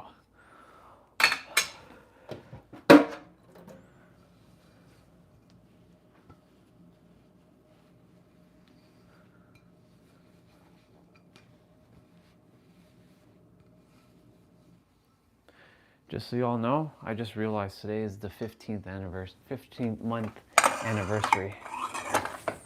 So happy anniversary to me. 15 months. A lot has happened in 15 months. If you're wondering why I named it Irritated today, is because irritation energy can derail things very quickly. And I did have some irritation energy this morning with this character. This character was like, ugh, ugh.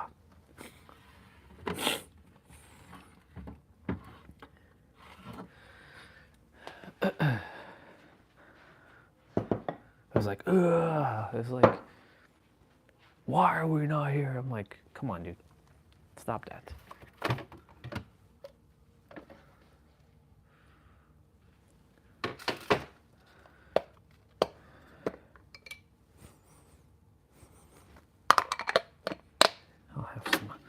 I'll have some of that. I wasn't sure if that was.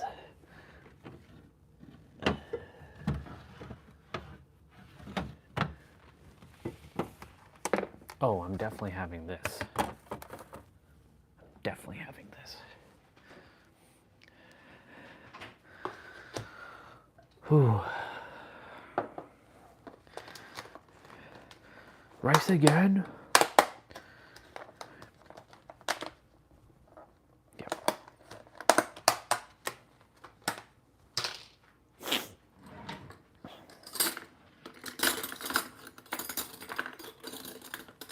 So you get to see me under the weather for the second time on my live stream. And how did I get under the weather? Someone brought the SICK into the house. And I must have, well, this character picked it up, but I don't adhere to SICK. So, I'm not SICK.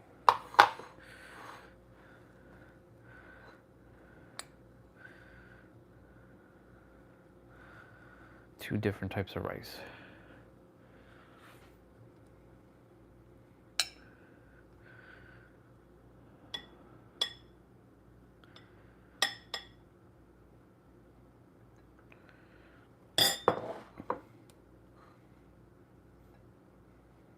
And you went outside in that cold? Hell yeah, I did. And yesterday, and the day before. Damn, son. You're a monster. I know. That's how alien I am.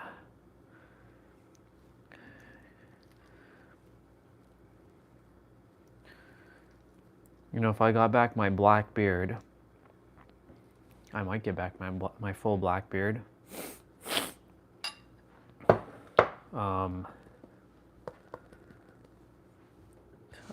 I'll look even younger again, but I took this form so that people took me more serious.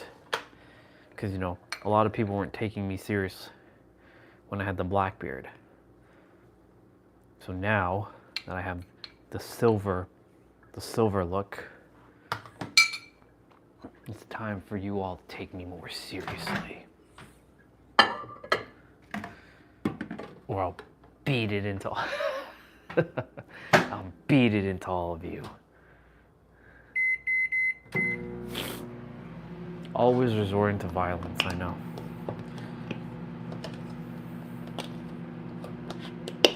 That's not how you're gonna win people over, Orion.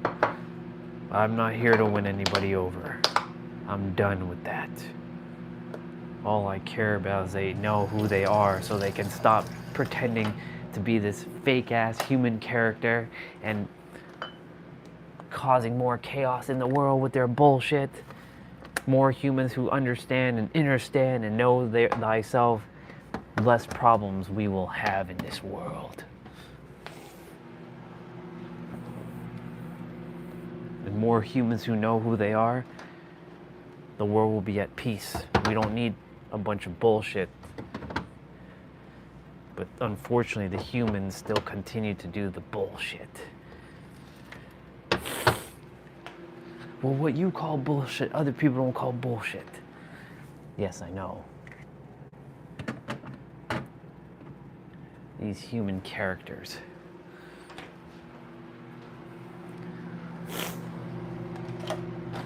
They whine and they complain. They don't know. They don't understand why. Especially like people who are looking for their partner. They're like, well, I can't find a handsome man, or let me phrase it. I can't find a decent man. I can't find a decent man, or I can't find a decent woman. Yeah, it's because you all don't know how the fuck how reality actually works. It starts with you and ends with you. I want my man. I want my woman. And I catch this character with that bullshit. I'm like, what are you doing? Are you one of them? You're not one of them. You're not one of those humans. Stop that.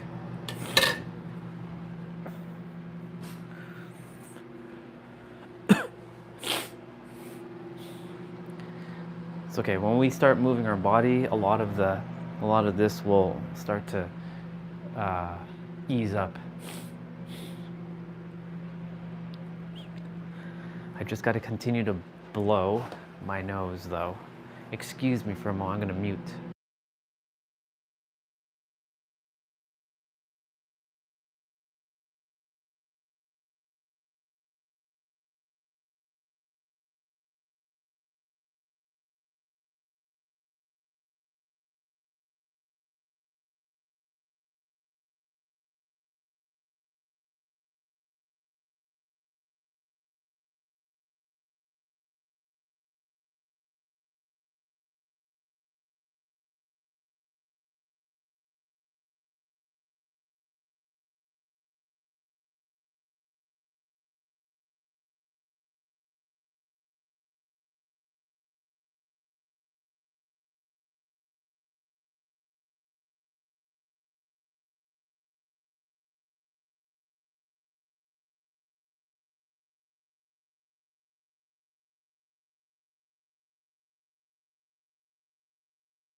You all should have heard that. That was quite the that was quite the experience with the blowing of the nose. I've never felt such power come out of my nose. It was wild. Like, holy shit. I was like, what the hell is this? I feel like this requires a little bit warming up. Yeah.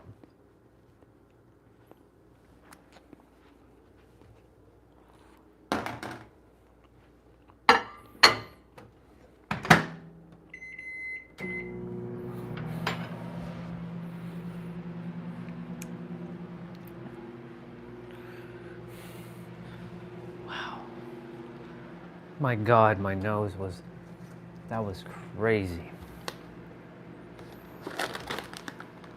I'm gonna have this, I'm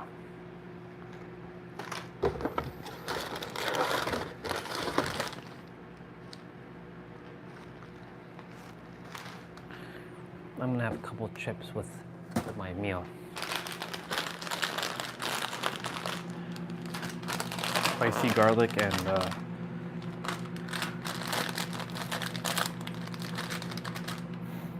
spicy garlic and hot pepper. That'll blast out a lot of the stuff.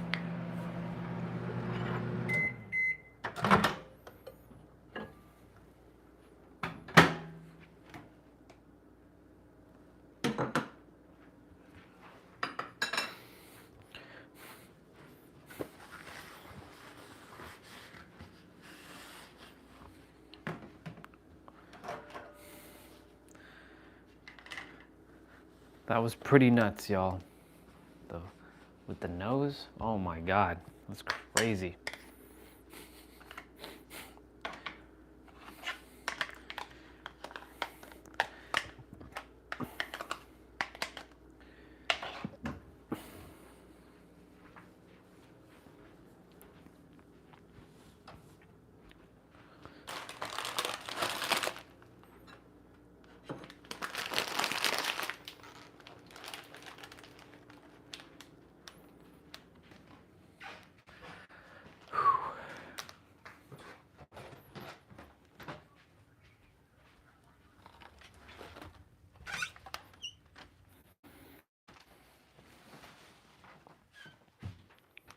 I feel much more relieved with my nose.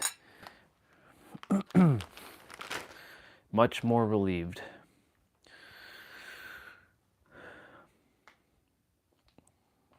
All right, I'm done playing video games for now. So back up here you go.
I think that was faith.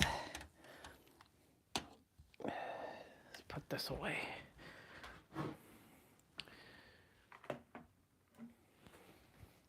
Asking me these random ass questions, being a random person today.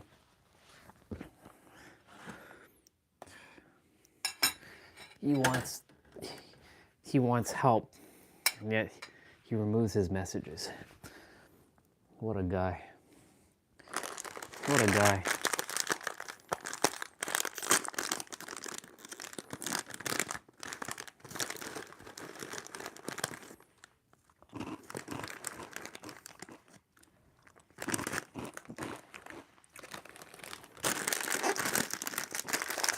Spicy garlic. Oop.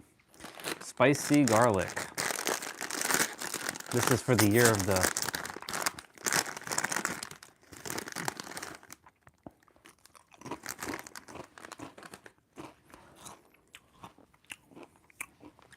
Okay.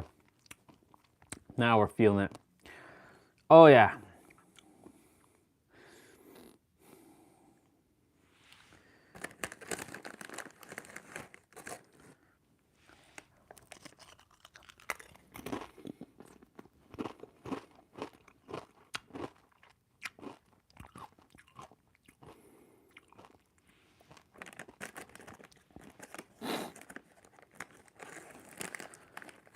Wow.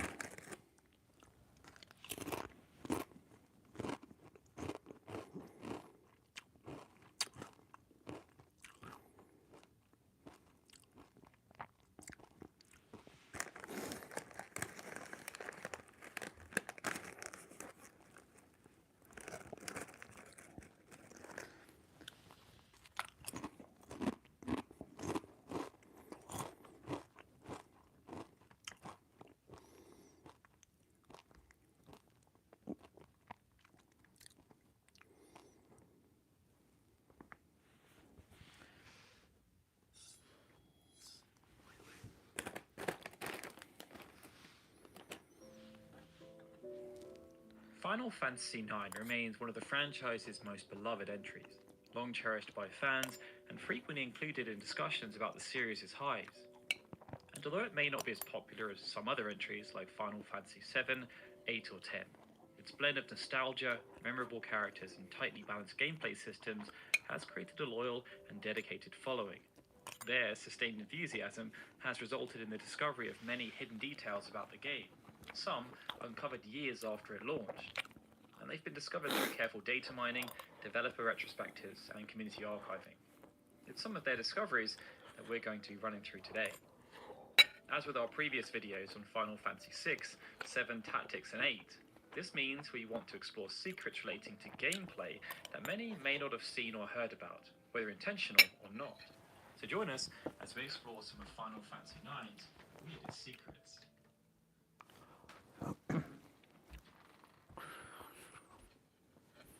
Game developers love hiding things in their games, and the introduction of social media and centralized information hubs has made finding these hidden gems both a group effort and a lesson in efficiency, with fans uncovering even the most minute details within days of a game's release. Famously, Hideo Kojima estimated that it would take roughly 1 week for players to collect all the clues and solve every puzzle available in the playable teaser for Silent Hills. Instead, fans unlocked everything the game had to offer in mere hours after PT was released to the public. Comparatively, when Final Fantasy IX was created, the internet was still young. Information was dispersed across hundreds of individually maintained websites, as opposed to meticulously catalogued wikis and guides. And social media definitely did not exist in the way it does today. Still, it took a shocking 13 years for the Lost Nero Family Quest to be widely uncovered by fans. The Lost Nero Family Quest is a side quest involving recurring NPCs that appeared throughout the game. After reaching the end game, Zidane was required to repeatedly visit the Tantalus hideout after every major event or battle in Memoria, and he'd find that various Nero family members would appear and request he look for their missing relatives. And that was it. No rewards were given, just the heartwarming feeling of being a good Samaritan. This quest took so long to be discovered for numerous reasons. Official guides didn't mention it, and the same was true for more prominent fan-created guides. It wasn't until a post appeared in the GameFAQs Final Fantasy IX forum that it gained more attention, but even then it was still not heavily known. And despite its minimal, if any, impact on the game's story at large, it showed that classic dedication to world building that Final Fantasy games have become known for, where we can see into the lives of even the most seemingly inconsequential of background characters, and that narrative rewards can be just as satisfactory as material ones. Before FMVs, an artist's vision was largely expressed in supplemental art. This was because technical limitations simply just prevented in-game environments and character models from accurately showcasing what they were meant to be representing. With each new era of gaming, fans were treated to higher in-game graphical fidelity, but there were still many things that could not be adequately represented. That was until FMVs were introduced. Part of what has kept the Final Fantasy series' enduring legacy alive is the gorgeous visuals that brought their worlds to life. They've meant that people who have never even played the games can still appreciate the stunning art and ingenuity behind each design choice. And several characters have become so iconic outside of the franchise, they can be considered symbols for video games as a whole. And FMVs have been a big part of this. These pre-rendered cutscenes play between bouts of gameplay, there to enhance set pieces. Final Fantasy VII was the first in the franchise to use them, and due to these videos being pre-rendered, their quality was naturally much higher than the in-game graphics. But this was a double-edged sword, as pre-rendered videos meant there was a higher chance for continuity errors. This was best seen in Final Fantasy IX, when Ico jumped from the Hildegard 2 to join the summoning of Alexander. Astute fans may have noticed the ship's model was actually the Hildegard 3, which was unavailable at this point in the game, but during an earlier phase of development, that was clearly not meant to be the case. Additionally, Garnet's eyes appeared blue instead of brown. While the shift in eye color could be due to the light effects during the scene, other FMVs with similar effects resulted in the eyes being distinctly brown. This was likely due to production of matters, as assets for FMVs could not be shared in-game and were more costly to change. Differing pipelines between the cinematics, gameplay, animation, and character art teams sometimes result in small inconsistencies that only the most eagle-eyed fans could spot. Modern gaming systems and the tech to power them have come a long way since. So we're now at the point where most cutscenes can be rendered in real time, making true FMVs more rare. And that means small bloopers like the Hildegard 3 appearing at the wrong moment in time have less chance of occurring. Still, seeing these small errors in old FMV sequences can give modern viewers a small insight into the development process of older games. A project spanning years of development is bound to undergo numerous changes. It would be difficult to find a game where the final product was exactly what the developers intended at the start. Often these changes are only mentioned in interviews or behind-the-scenes recordings, but sometimes they can be reflected in-game. And one such example related to an optional superboss found in Memoria called Hades.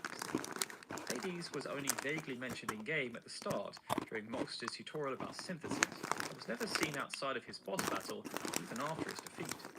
Despite that, Hades was originally planned to be the game's final boss, as shown by early concept art of the final battlefield that featured Hades, not Necron. But echoes of this original plan could still be seen in the final game. For example, many of the architectural designs in Terra featured eyes and other patterns seen in Hades. While it's unknown why this change was made, his name might bring some insight into that decision. Hades is the Greek god of the underworld, but is often mistakenly called the god of death, while also being depicted as evil.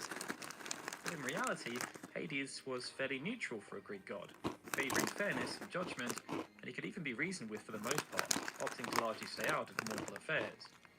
A separate entity that embodied the very concept of darkness and dread lacked any preconceived notions as to what it was, and thus allowing players to see it without any outside influence. And maybe that's why they chose Necron instead. Or perhaps the developers just came up with a really cool design and simply wanted to use it. Blasting through with the heat.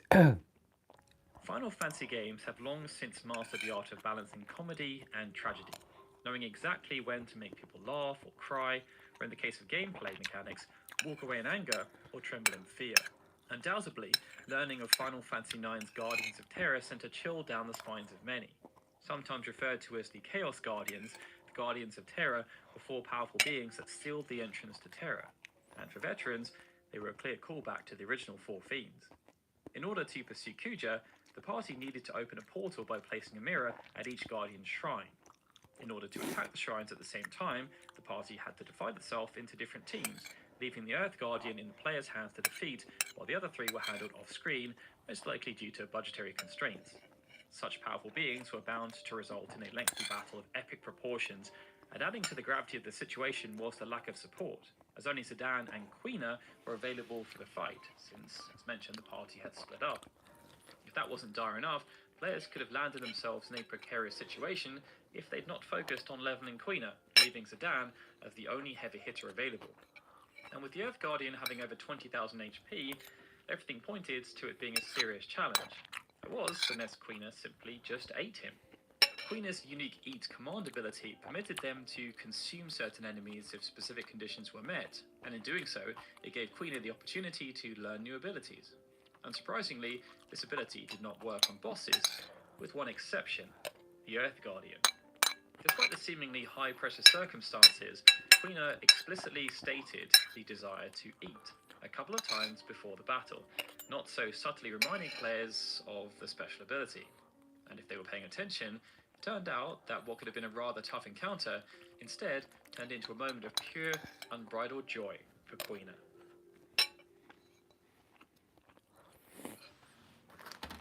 Among the many facets that have made Final Fantasy games so distinct are the weapon designs, both visually and mechanically. Each mainline entry in the series has had some form of ultimate weapon, which are, as the name implies, the strongest weapons in the game. In earlier games, they were generic, but became increasingly more bespoke to each playable character as the series developed, and unique mechanics that flowed perfectly with the character's gameplay archetype made these weapons extremely desirable to find and use. Final Fantasy IX was no exception, and each party member had an ultimate weapon or two, in some cases, available for them to acquire and equip. But one of the more interesting weapon mechanics was included by a default weapon that was associated with a guest party member. Beatrix was an antagonist and turned ally, and she could join the party to assist on a temporary basis. Her signature weapon, Save the Queen, was essentially her ultimate weapon, and it could not be taken off her during this time.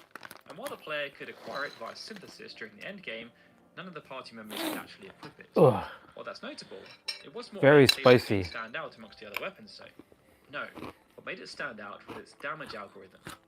Each classification of weapon in the game used one of 4 different damage calculation formulas, and each formula had 2 aspects. The base damage took into consideration attack and defense, and there was then a bonus calculation, which when combined together equaled the damage output. The majority of weapon types used the standard calculation, which saw the base calculated as attack minus defense, and the bonus calculated as strength, plus a random number that was calculated based on a combination of the character's level and strength. Thief swords and knight swords added spirit to the bonus calculation, whereas rackets added speed, and hammers and forks were just straight random. But Save the Queen was unique, as it was the only weapon in the entire game that had its own damage calculation formula. This meant that while the bonus calculation was the same as standard weapons, which was where the modifications were introduced with the other weapon types, where Save the Queen differed was that its base damage calculation was adjusted. This meant, instead of being a straight sum that looked to subtract defense from attack, it subtracted defense from a combination of attack plus level. This meant that if Beatrix was by level 85, it could be the most powerful weapon in the game. And the calculation ensured that Beatrix, who was only available for a short period of time, maintained her status as an incredibly fearsome warrior.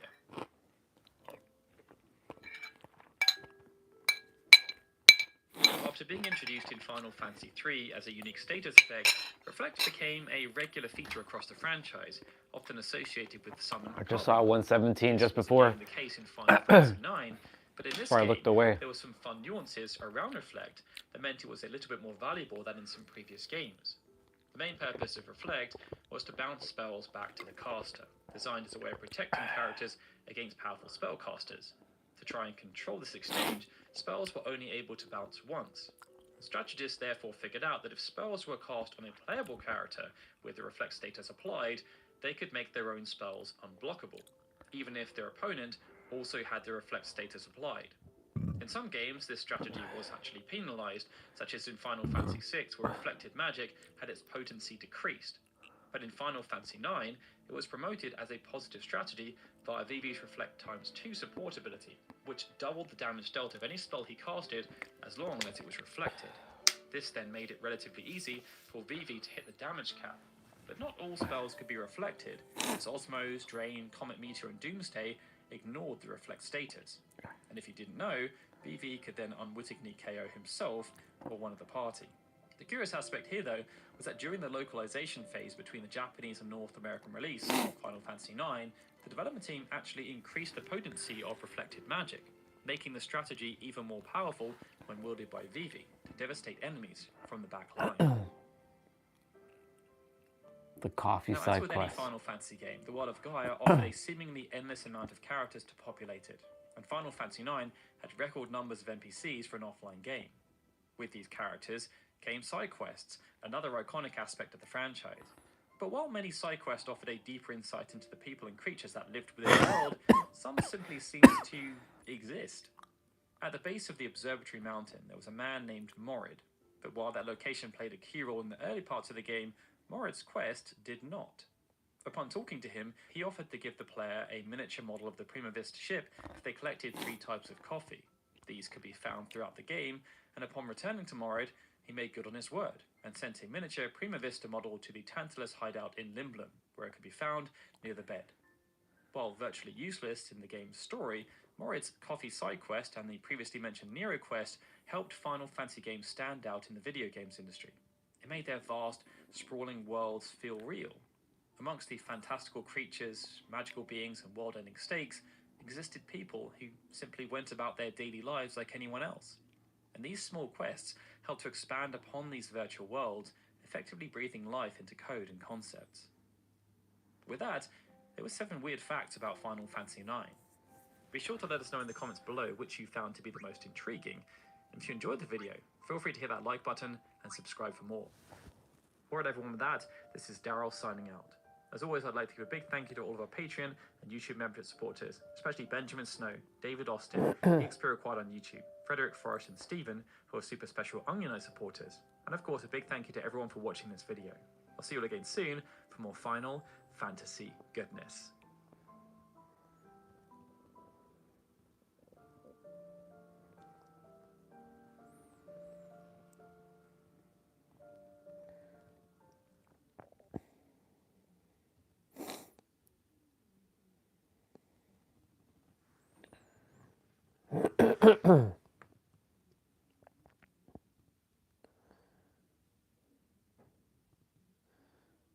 Let's see what this guy's saying. Build your own cloud in an hour. So this is all you need to replace iCloud, Dropbox, Google Drive, Netflix, Spotify, and many other services. The problem: most people are sick of paying for subscriptions, and they also want more control over their data. The solution: building your own cloud. It seems quite technical, but it's easier than ever to self-host and build your own cloud, and it only takes an hour or so. For me, I actually don't mind paying for subscriptions as long as they're actually worth it.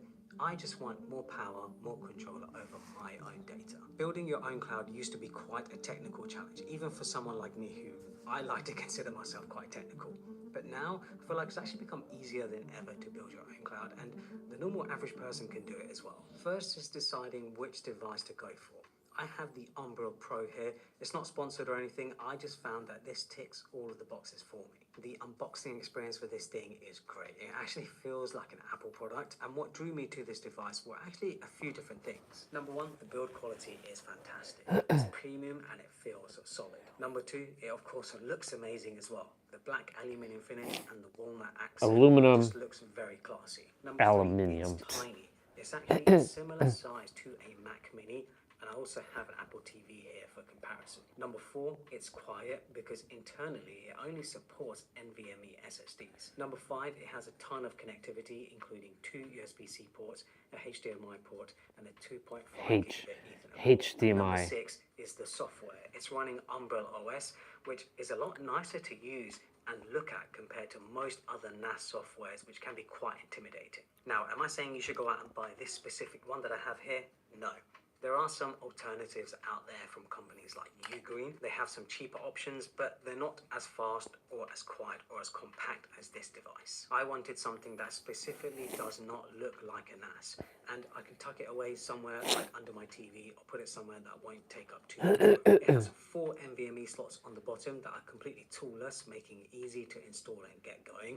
I'm actually only putting 2 in here for now, but they're both 4 terabytes. But if you did want to connect an external hard drive that has spinning hard drives in it, you can actually connect it via USB-C here and expand the storage, which can obviously be much cheaper than having to get 4 high storage SSDs. Once it's all set up, all you have to do is connect it via Ethernet to your router, but I have Router? wired through my house, so I was just able to Router.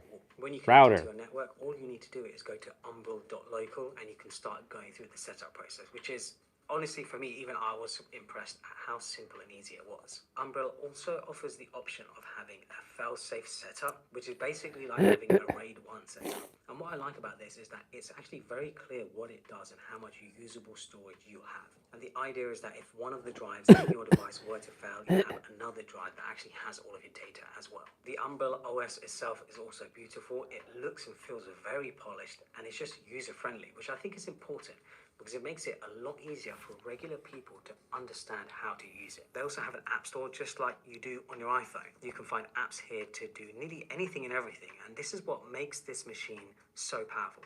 It doesn't just have to be a place to back up your photos and videos. It can be used as a place to host your movies, files, and even run home automation software, which is exactly what I'm going to be using it for. I do want to highlight some apps that actually replace very common services that most people will know.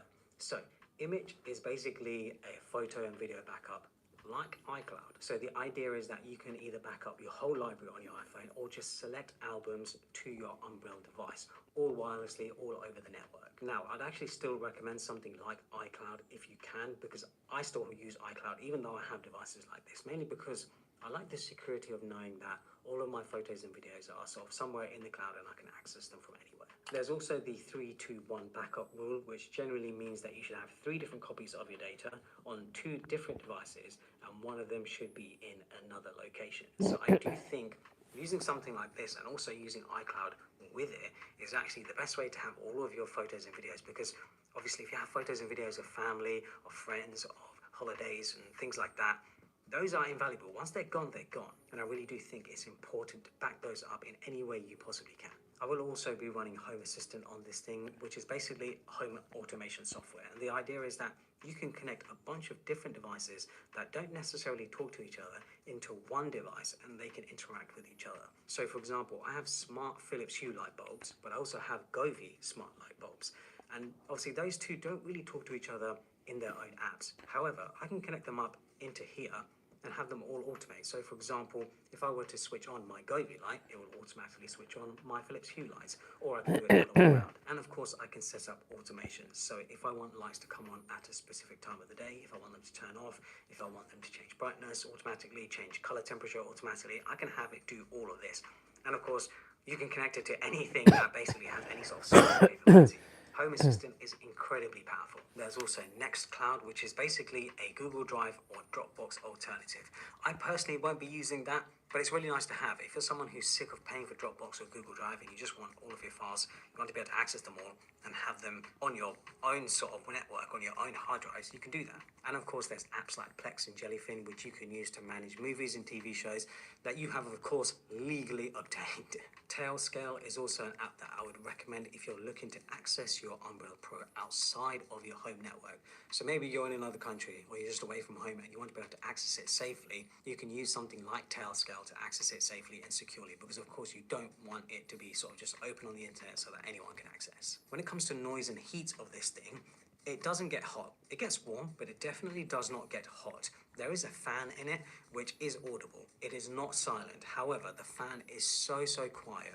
And I found that it actually switches off when there isn't really much going on. If you have it next to your access point or you have it under your TV or something, you are not going to hear it. It's going to be very quiet. The only time I could hear it is when I had it on a desk like this and I have it a couple feet away. That's the only time I can really hear it. It is a very silent device. And it's as simple as that. I now have my own cloud that I can access from anywhere. I can add any apps that I like, customize it, and add more storage very easily.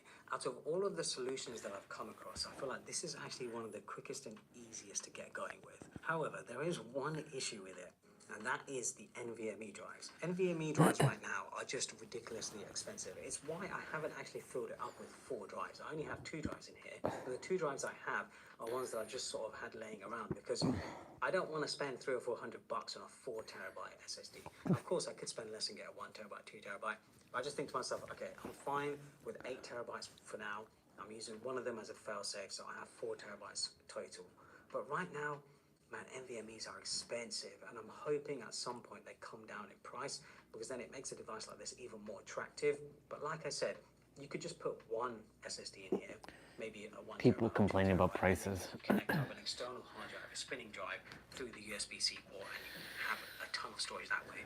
Because I actually think having a spinning hard drive for things like movies and photos and stuff is probably makes more sense because you don't need that fast access for storage. These are pretty overkill for just accessing movies and photos and things like that. Oh, and by the way, for anyone interested, I also have the Ugreen DXP 480T Plus, which is another NVMe NAS. I use this at my desk setup specifically as a backup for YouTube videos and to share content with my team across the world. The reason I use it over something like the Umbrella Pro is because that device has 2 Thunderbolt ports and a 10 gigabit Ethernet port. It's actually very similar to the Umbrella Pro in a lot of ways, but it is more of a sort of prosumer, business-orientated product, especially because it's nearly double the price of the Umbrella Pro. I stuffed it with 16 terabytes of NVMe storage, and then the plan is to get another large NAS somewhere in my home and use that to sort of back up that drive. So I'm going to have like 3 NASs in my homes all backing each other up, but that's what you've got to do. To have different backups, to have different connectivity data, you do have to have different devices. Make sure to check out one of my other videos. I did a video recently on tech that I think... Nope. I summon forth Shenron! Soul bad guy, huh? Grant me my wish! Consider it done.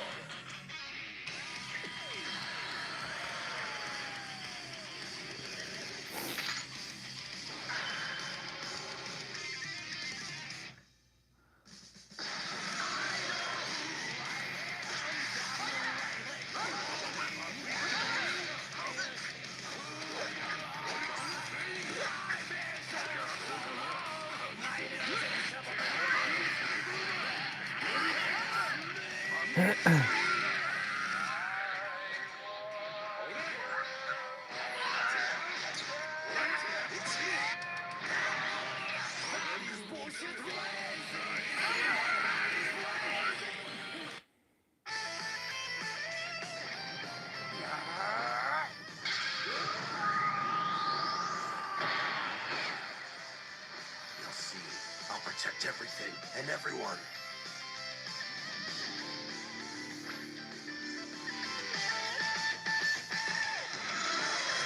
Comes down to this.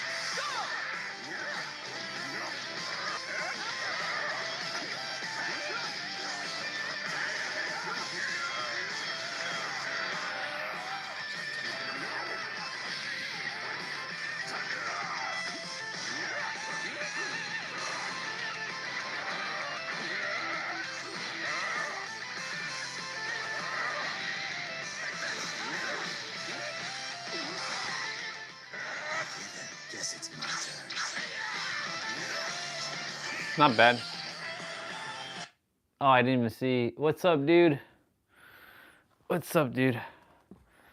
Oh, yeah. I was just looking at some Dragon Ball content. Irritation brings me out of peace all the time. Yes. I was talking about, I'm a little, I'm not adhering to, you know, the SICK because I'm not SICK, but yeah, this morning the character was like, universe, why are we still here? Like, I'm like, hey, this is why it's supposed to happen. Like, it only took like 2 minutes to snap the character out of it. We're getting very, right? I let the character speak, but essentially the character was like, I'm like, okay, I know what we're going to be talking about today. Since we talked about anger yesterday, we may as well talk about irritation. Because, you know, when you're irritable, like, especially like having this right now, stuffy nose, you know, when you feel good, everything works great. But when you don't feel good, you start to feel irritated.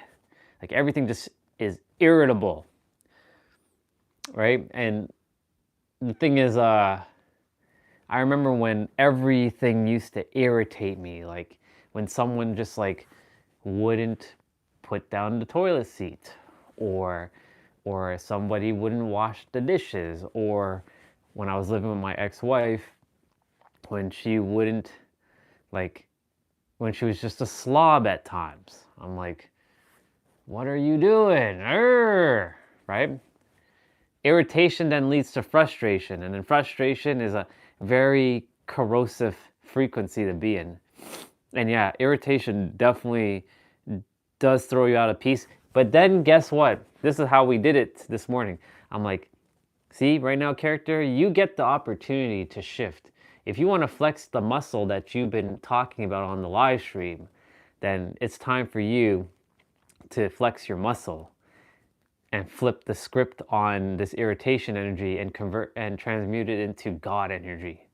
And so within 2 minutes, I'm like telling the character, you get to do this.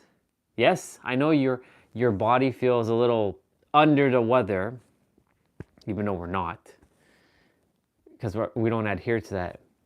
But I'm like, it's okay.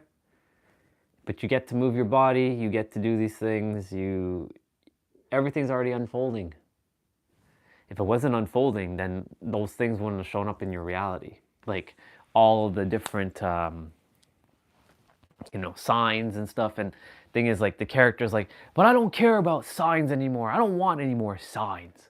I want evidence. I want physical evidence. And I'm like, okay, well, you already have evidence. You're still adhering to the physical, it seems. And if you want to continue to suffer, then that's your choice. I can only sit by and watch as you suffer, and I don't want to see you suffer, even though suffering is necessary for the journey. But you don't need to go on that journey anymore because it's finished. You already understood everything. And everything is finished. Yes, I know you don't physically like where you're currently at. I get that.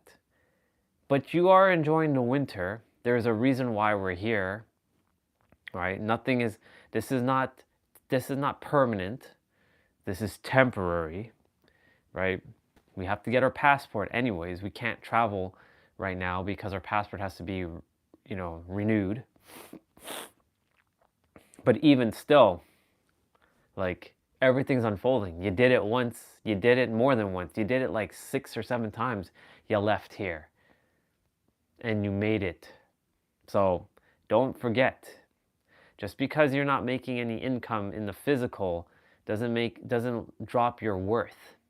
Who you are is not a direct correlation to what you're in with what you have in your bank account. You're just simply biding your time. Preparation. So this is all this happened in a 2-minute span, by the way. I'm gonna have to go in my nose in a moment. I'm gonna have to go like blow it so hard that like some like organs come flying out of the nose.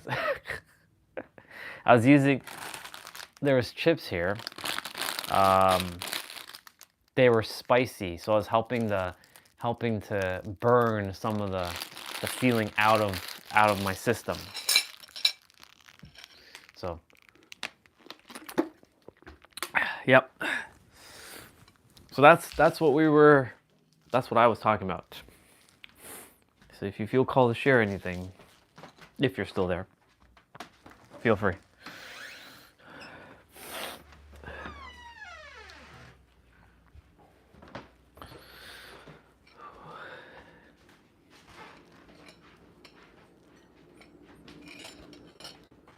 Yeah.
I got a client at 1 and I was just finishing up my food.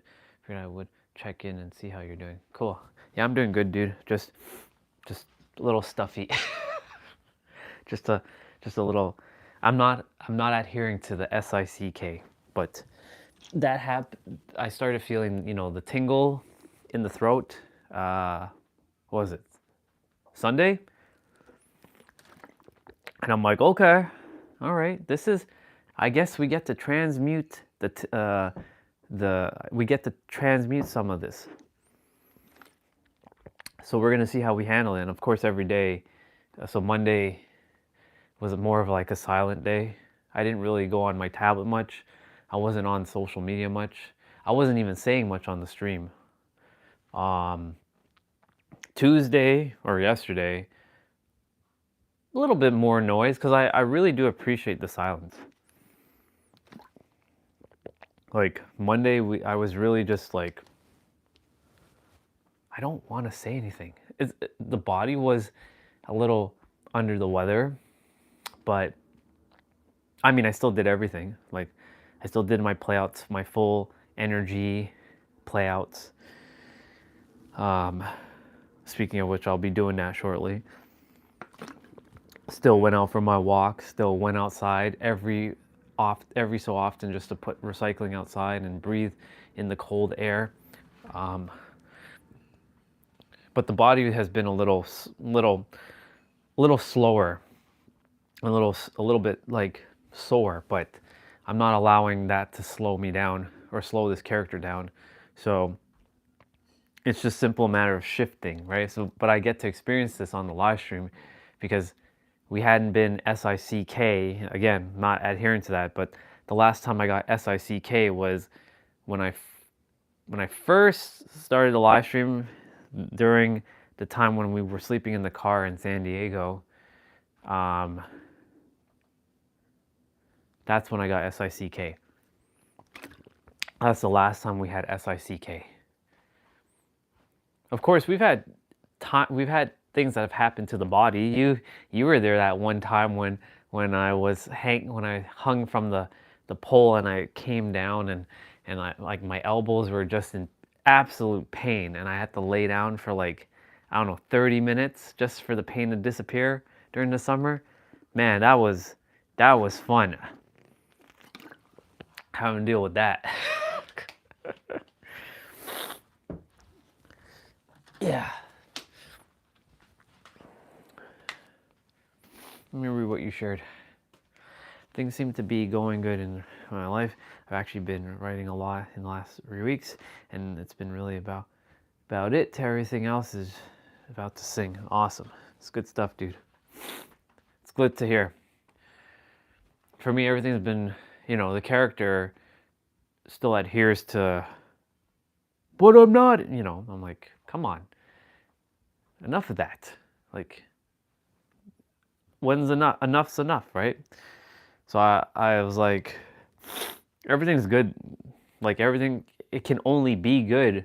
It can only be the way I desire it to be unless the character and the mind want to derail it. But if they derail it, they're just derailing it for themselves.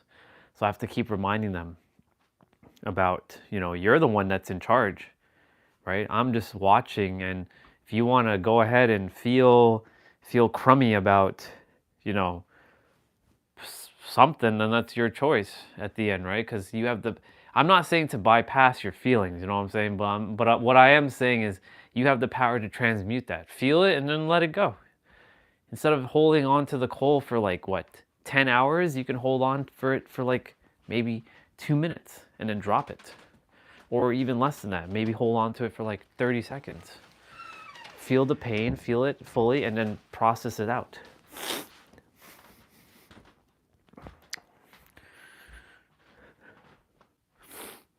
Yeah. Also, I started downloading a bunch of emulators on my tablet. So I've been doing that lately now. I'm integrating the human aspect. Like, I'm returning back to like a version of this character with all of the insights from like 8 years ago, where I'm enjoying my time. I've also did some writing, by the way, too. but more like texting. I wrote, I call it the 7 commandments or the 7 agreements or the seven principles or the 7 truths or the 7 facts of Orion. I wrote it out. I wrote a little bit on my tablet, but then I texted it all out with Olga on our chat, and I have it there because to write it all out with my hands would take too long. So I figured I just text it out. So now I have the seven principles of Orion. I'm going to read it to you. Actually, I copied it to myself. Very proud of myself. Yeah, very short turnaround time. Things don't last long anymore because I simply don't allow it to last long. All right, listen to this. So this was, when did I write this? The 20th. So I wrote this 5 days ago. By the way, today's the 15th anniversary of the live stream. So this is perfect, but I'm gonna read it. I saved it to myself. Of course, I added to it. I added a lot more, but essentially here we go. Number 1. So this is basically this could be a full page in a book. Awesome. So listen to this. Number one principle of Orion. You are God, brackets insert word, temporarily playing, pretending to be human. You are not, capital letters, the mind or the body. You have, capital letters, a mind and a body. What you are cannot be truly captured, comprehended, described, or explained by any word, language, concepts, or pointed to the direct, can only be pointed to direct experience. Number 2, you are the answer. All exists within right now. What you are seeking doesn't require to be sought after. It is right now. Number 3, it starts with you and ends with you. It always has been from the moment you came to earth and forever will be until your final breath. Number 4, all things exist simultaneously here and now. All experiences are valid and real. All answers are here right now. Slow down and allow it to unfold. Number 4, you, quotations, can recreate, re-reveal yourself anew in every present moment. That's basically the process of transmutation right there. Number 6, all words, concepts, beliefs, thoughts, ideologies, language, cultures, and religions I put it are and is, made up for the third dimensional thinking mind to understand and conceptualize. Nothing has meaning until we attach meanings, labels, and definitions to things. All is valid and all has value for us to use as tools to navigate this third dimensional realm. Everything just is. Of course, I added after this, there's number 7 I'm going to read, and then I added more because it was missing some things like feeling and whatnot, but I'll read the rest. Number 7, big ass capital word right here. Breathe. Period. Only the now exist. Past and future happened and are happening simultaneously right now. Time is an illusion. Time is also real, as reality is a paradox. All truths are half-truths. What you accept as truth is valid and real. However, it's also a paradox, for the opposite is also real. You get to decide what game you desire to play. The choice is yours. Know thyself, and thou shalt know all. Reality existence mirrors back what you are. Feel how you desire, want to be, and be how you desire to feel. Assume it, feel it, know it, and embody it. So that was the original stuff that I added or that I created. Now for the added stuff, which is I'm gonna be incorporating the rest of this writing into those 7 principles or 7 truths or 7 philosophies or 7 agreements or seven facts or seven whatever I said originally. The 7 things of Orion. See, the word just disappeared. It's all good. I know you got to leave in 10 minutes, so I'll finish up. Your third dimensional thinking mind created an identity of you, of a version of you based on its memories and experience it has during this incarnation. Reality is a mirror of you and your inner world. Your reality is based on your frequency, state of being, self-concept, identity, etc., which is comprised of your beliefs, emotional charged thoughts, expectation, words, focus, attentions, reactions, and convictions. As above, so below, as within, so without, as the universe, so the soul. Reality and your third dimensional thinking mind, your subconscious mind, your superconscious mind, aka the God mind, higher mind, are direct correlations with one another. They are interconnected, intertwined, and interlaced together.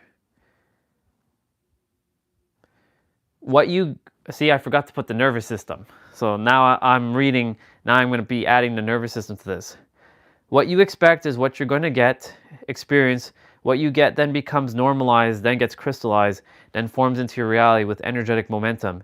The universe strives for energetic equilibrium, aka balance. So now that I wrote this and I read it again, now it's time for me to add nervous system. So I'm just going to quickly add nervous system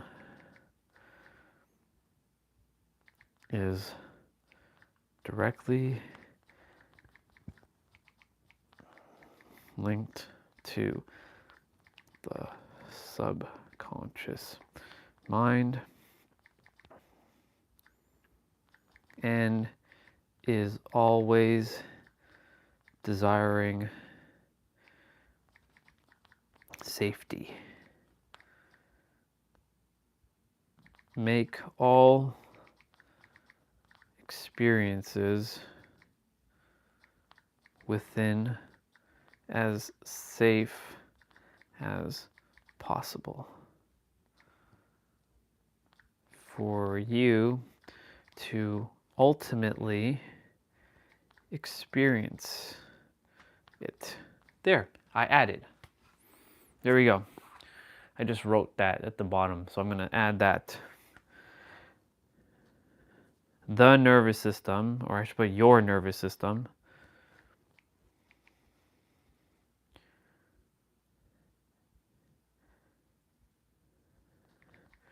I'm writing it from like a third person perspective. So like I'm writing it to you.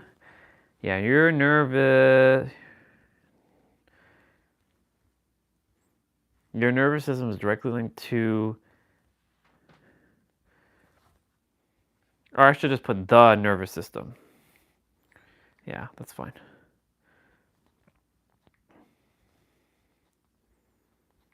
The nervous system is directly linked to the subconscious mind and is always desiring safety. Make all experiences within your inner world as safe as possible for you to ultimately experience it in your outer world. Go within, relax,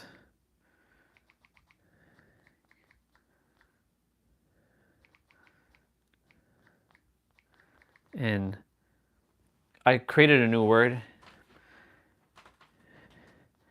immaviscence. Go within and immaviscence the experience as you desire.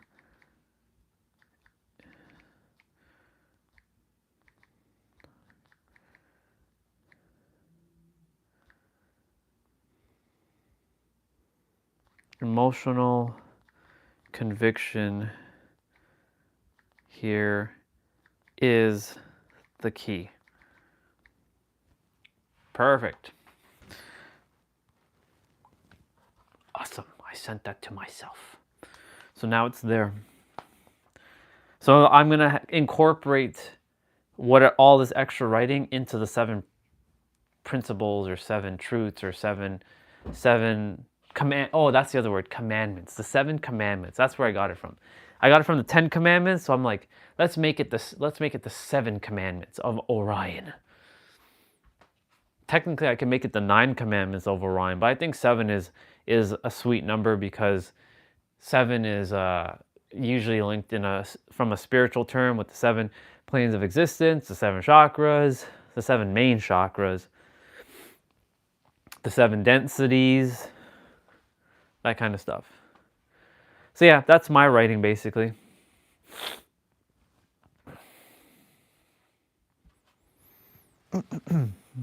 Now I'm just going to organize it more, make it more polished. Thank you. Yeah, I'm going to polish it a little bit more. Because that, honestly, dude, that's all you need. There is nothing else you need. You don't need to read another book. You don't, unless you want to read a book, right? We do things based on what we desire to do. If you enjoy reading books, awesome. If you enjoy doing things, awesome, right? But it only becomes a problem or when you have to make it like a chore, like you have to do this thing, or because like if you don't do this thing, then you're not like considered spiritual or whatever, or if you become too dependent on it, and like who are you without your books, right? Who are you without your video games? Who are you without your workout? Who are you without meditation? Who are you without journaling? Who are you without live streaming, right? Who are you without all this? Because that's a question that a lot of us don't ask. Who am I? Right? If you watched that video, I don't know if you watched the video with Chase yet, but if you have watched the video, he asked a question, or he said something that was formed as a question. He basically said, we stopped asking ourselves, who am I? And we started to ask ourselves, who do they think I am? Who do they think I am? But that's the wrong question to ask. Who am I is the question you're supposed to be asking, right? But who are you when you're just sitting and doing nothing? Who are you when you're, not fulfilling your destiny? Because who you are, whether you're fulfilling your destiny or not, whether you're living your purpose or not, whether you're sitting and you're relaxing, whether you're sleeping, whether you're eating, whether you're consuming, whether you're producing, whether you're playing, whether you're struggling, whether you're suffering, who you are is God in every present moment. That's a bar, right? And because you are that, or as they say, I am the I am, even though saying the I am is just a bunch of made up words, right? Because what you are is just is, and just is cannot be explained with really any word. Yeah.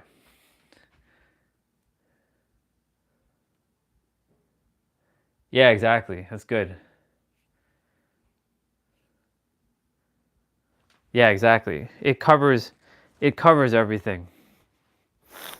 It's not missing anything. Now that I've linked the nervous system, it's now complete. I will refine it though. I'm going to ask ChatGPT. Well, actually, I'm not going to ask ChatGPT right now. I'm going to do it myself because I've already wrote all that myself. But basically, that's all that has to be said. Like someone asked earlier, do I write books?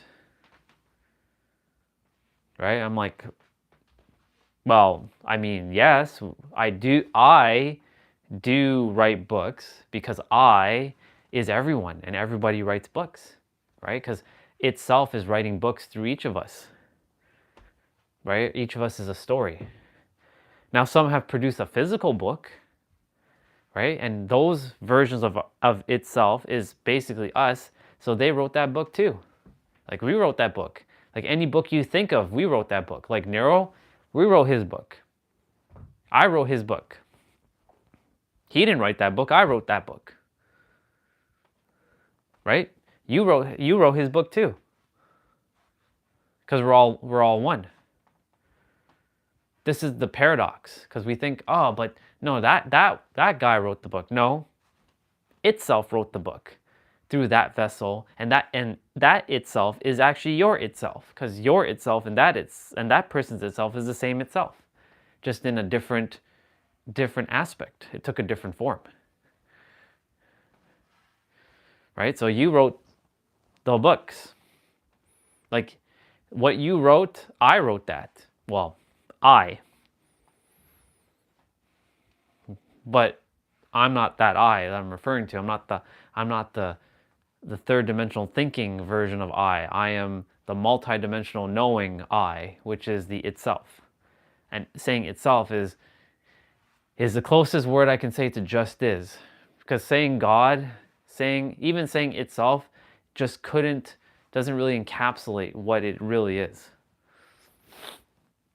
But yeah, the person earlier asked me, do I write books? I'm like, nope. Because there would be no point to writing a book. And if I do write a book, it's going to be one page. The 7 commandments to Orion. That's all we need to know. And to summarize basically all 7 in a couple words, number 1, you're God. Number 2, the answer is you. Number 3, all possibilities exist right now. Number 4, I just have to kind of look at it one more time. Number 4, the only thing that matters is now. Number 5, you get to choose. It's a choice, a decision, a perspective. Number 6, everything is made up. It just is. And number 7, breathe. Feel. You get to decide. That kind of correlates to number 4, but yeah. This looks good though. And I like it.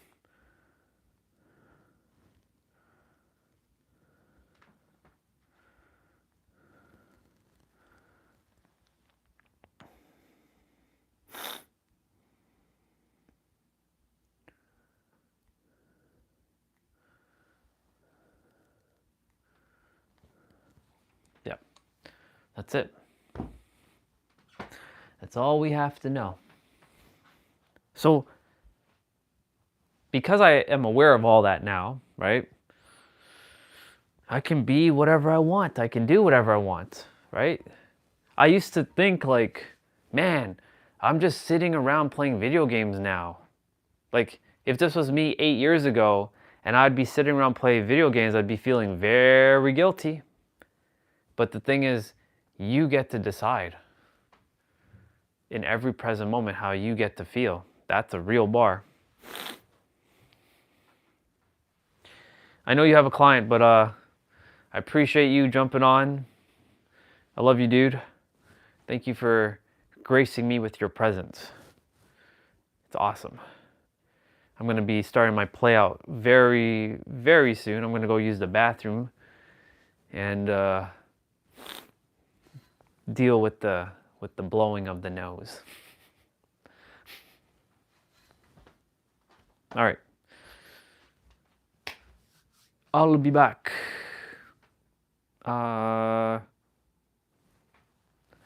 guess I'll just put on some music in the background.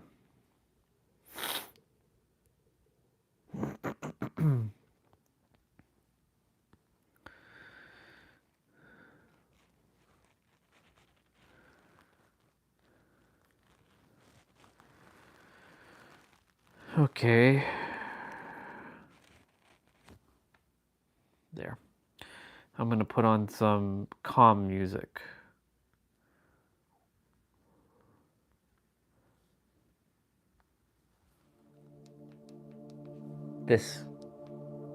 I like this music. I'm going to go use the bathroom. I'll be back.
I really had to like blow that nose. I was like, whew. I was like, I was like I put one finger in and like blowing out. I was like, whoa. It's still stuffy, but we gotta make sure we still use our voice of authority. It's okay, it'll clear up.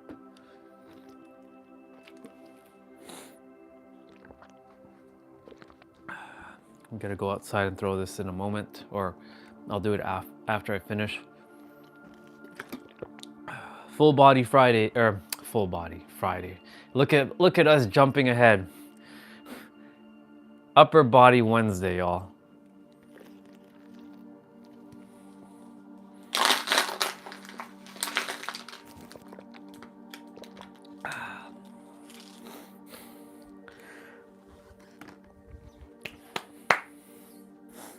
We should be over 10K. Yep. 10,500. To be exact.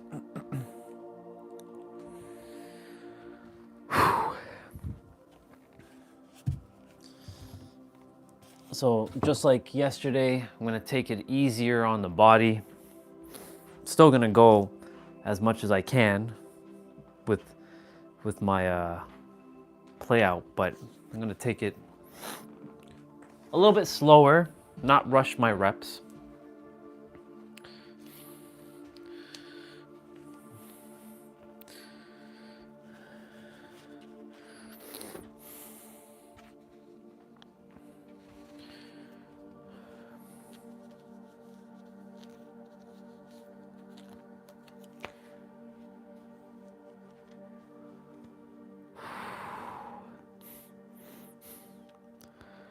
I feel 98% back to normal. Not 2% still. It's the stuffy nose and a little bit of the body feeling kind of like. I slept well last night. I woke up at 5. Asked, Alexa, what time is it? And then went back to sleep. Got up at 6. Asked what time is it? Went back to sleep. Because I get up at 6:30, and then when I realized, I was like, oh shit. I went up at 6:42, so I woke up 12 minutes. Then I slept for an extra 12 minutes. So of course the body or the mind was like, oh, you see, we slept in. I'm like, that's where some of the irritation energy came from this morning too, waking up a little bit later than normal. But I told the character that it doesn't matter what time we wake up, whether it's a couple minutes after or before. Like if you're waking up like 3 hours later, then that's a different story, but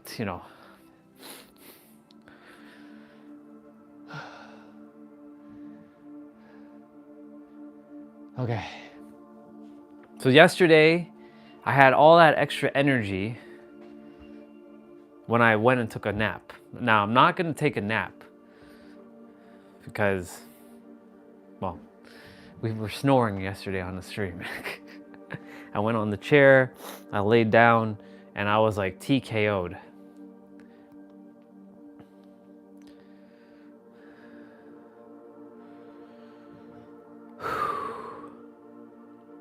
I'm gonna stand for a little bit and just like feel my body, this character's body, and just kind of breathe.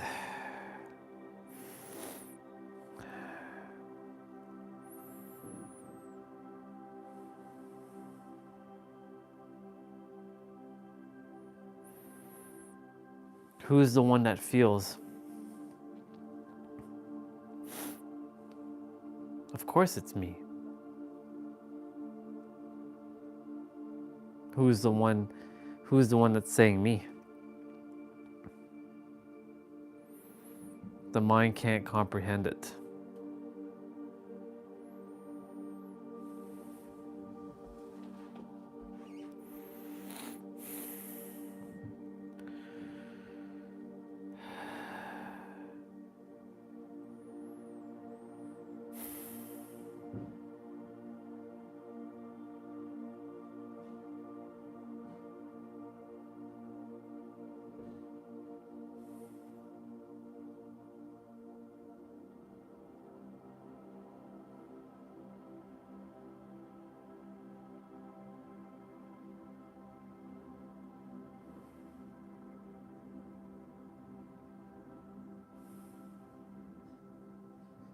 The sun came out.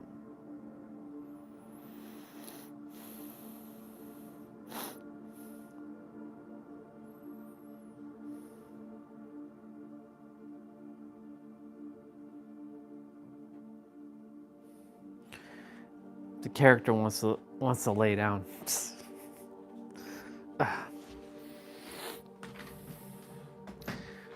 I will not fall asleep. I must not fall asleep. Ugh! We'll just lay like this.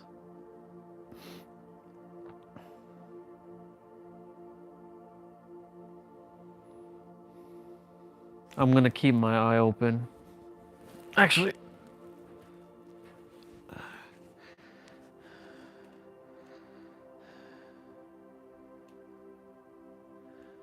let's do some immersion while we're here. So, I'm in San Diego right now, in my penthouse, laying on my chair. My TV's over there on the wall, mounted, and I have a Android device that has all my emulated systems, a PC, like a gaming PC that's tucked away, out of sight, connected. And to the left of me is the floor to ceiling glass panels that I get basically a 360 of San Diego. Almost 360, more like, it's like 270 because unless you go in the room, then you get the full 360. I can see the USS Midway Museum. I can see a lot of people walking and running. I can see the harbor, I can see the ferry, I can see Coronado Bridge, I can see the other side where Coronado is. I can see the ocean in the distance.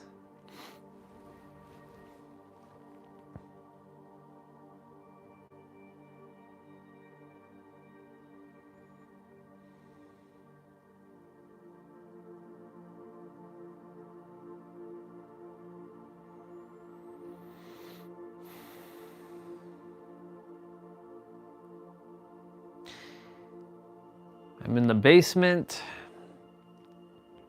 checking on my Supra.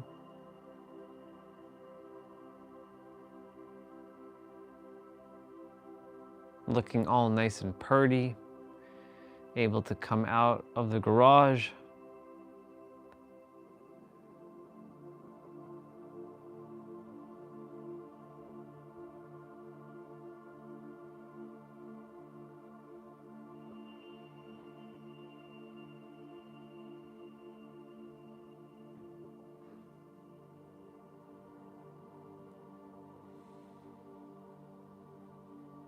I'm having ice cream in Mission Beach.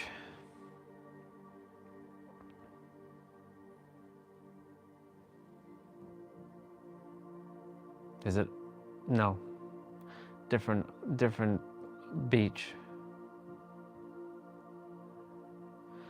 I'm by, actually, no, Mission Beach. Mission Beach. Mission Beach is the one that's tied to Belmont Park. I'm having that big cotton candy ice cream with sprinkles. Yeah. Sitting on like that near the boardwalk, watching them girls.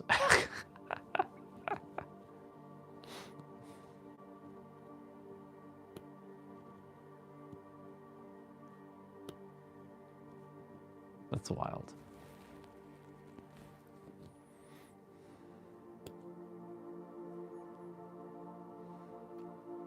Alexa, what time is it? The time is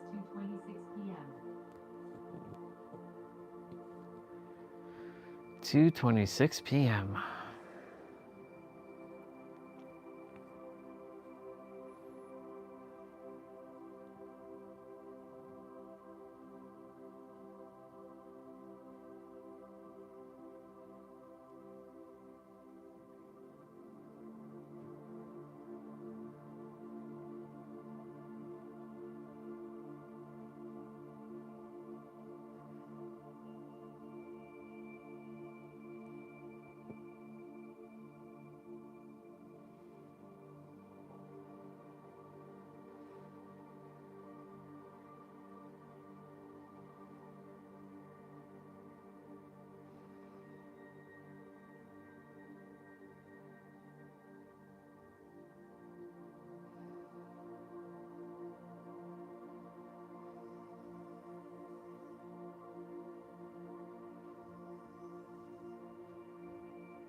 All right, body.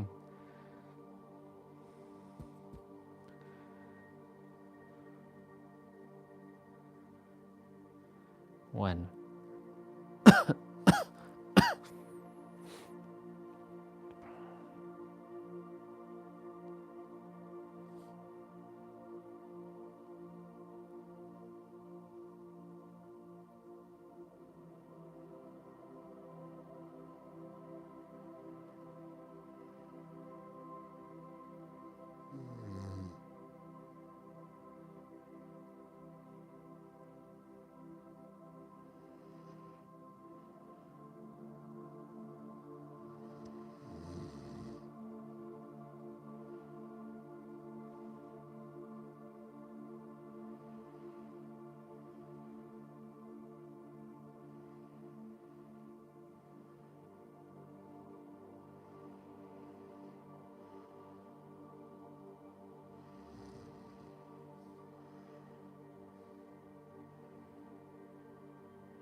I'm snoring.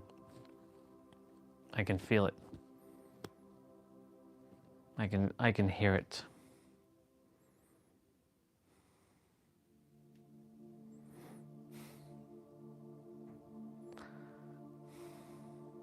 This only occurs when my head is elevated a little bit lower.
Right now I'm conscious.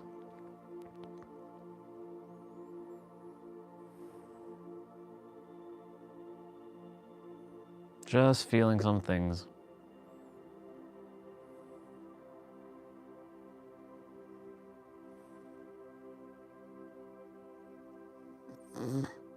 And there's a snore right there.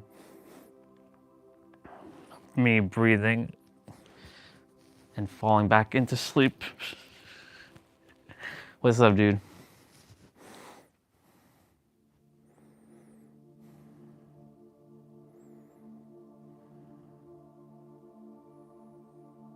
I can see colors.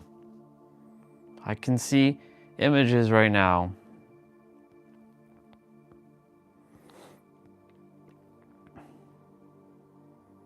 I'm sending a repair diagnostics to the body to repair itself. Alexa, what time is it? The time is 2:40 p.m.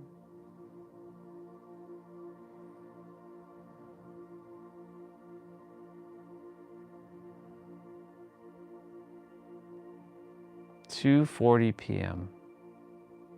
Okay.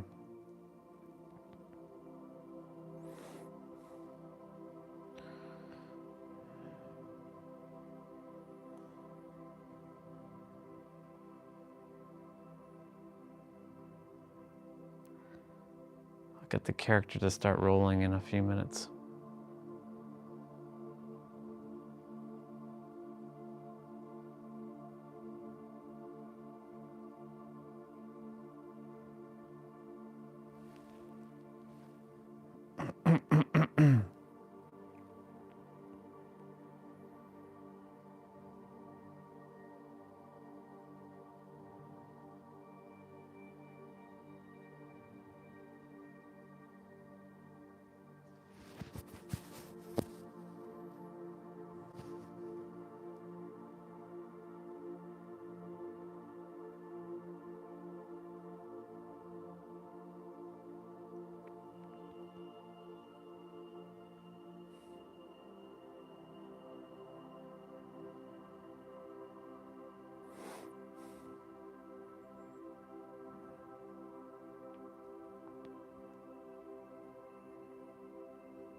All right, body. It's time. It's time for us to get rolling.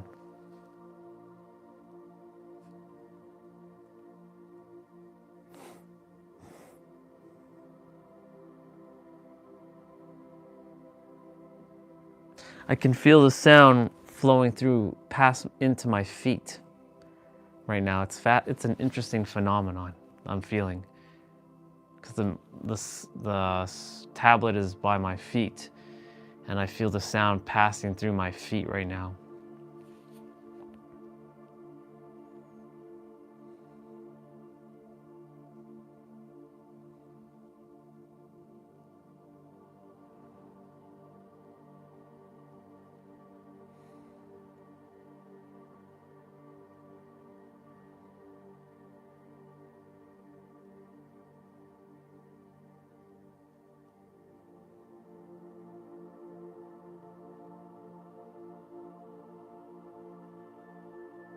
It's fascinating, when we're sleeping or when we close our eyes, time doesn't exist. especially when you're not conscious about it. All things are happening right now. Like, I can imagine any experience right now that I've ever had with this character. Good, not so good. Like, I can remember the time I was sitting with Julia in her apartment with her doggy, Care Bear. Care Bear was just staring at me. And Care Bear wouldn't stop staring at me. It just wouldn't stop staring. It's a big old fluffy dog. It wouldn't stop staring at me. And I would look behind, it keeps looking at me. And I can feel her like, hey, look at me while when I'm talking.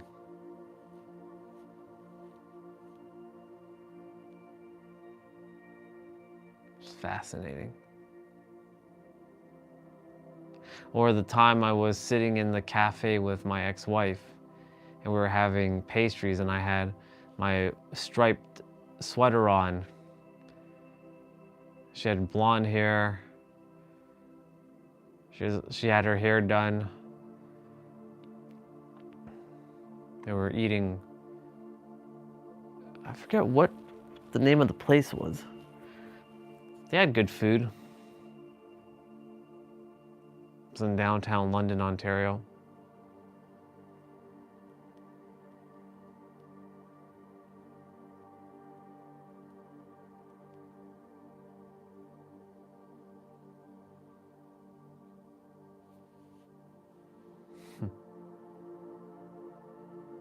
I can remember the time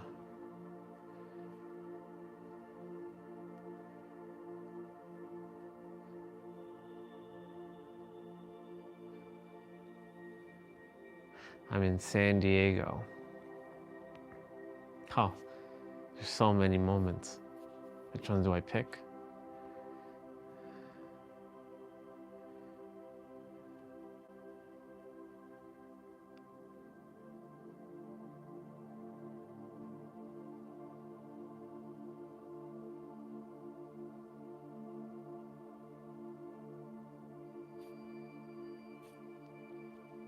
There's too many. I can feel them all right now. It's awesome.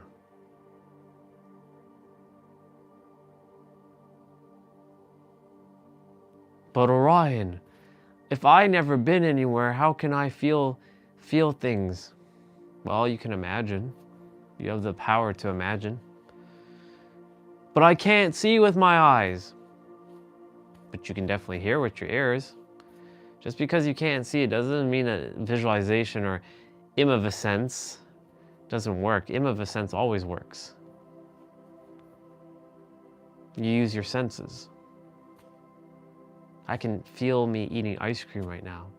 That nice, delicious ice cream in, I know exactly where I'm going. I'm at Garibaldi's. 5th Avenue and Broadway. I'm walking down. And there is the ice cream parlor, having that nice ice cream in a wine glass. It's very nice.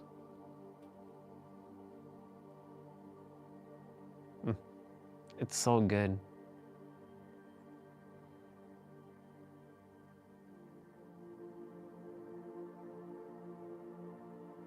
I really do love home a lot.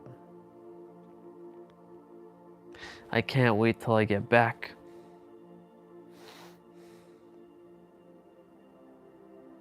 To see my streets again, to see my oceans and my mountains and climb it again. Well, hike it.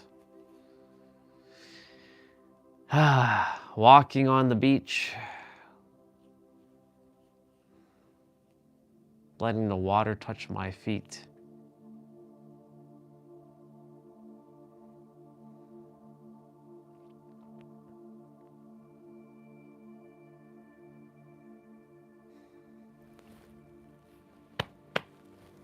I look forward to it.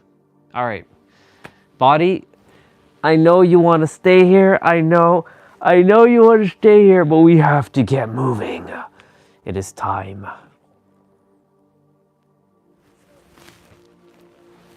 It is time.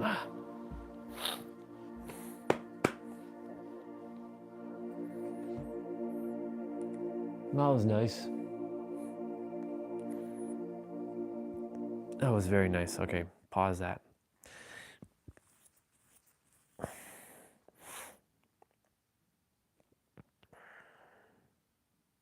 Holy shit. Why are you still discovering? What the fuck? Is there a way to turn that shit off?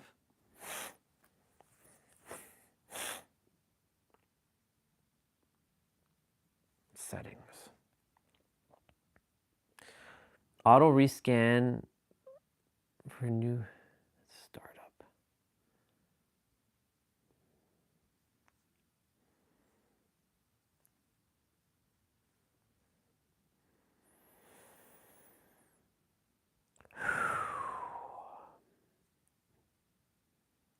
God damn, I didn't even know that there was all these extra settings here.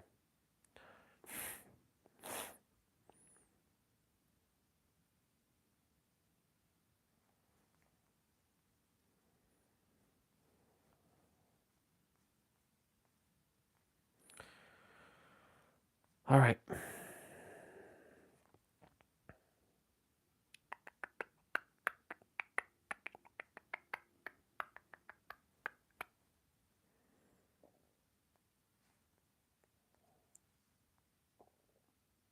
Very nice.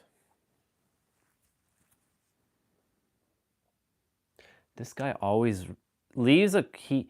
What's the point of leaving a message and then removing it? It doesn't make any sense. Leave your messages.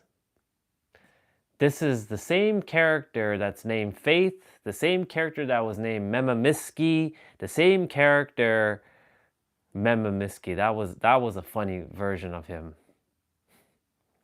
Memamiski. Copying. My dad's name is his name is Orion, and his middle name is Phoenix. It's funny. It's so funny.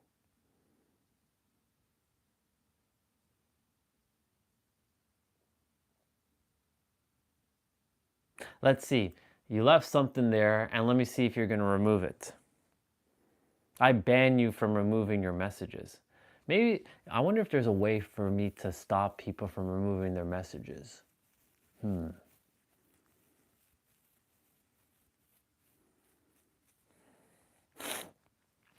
right, anyways, we got to roll. As much as I would love to continue this bantering, I got to roll.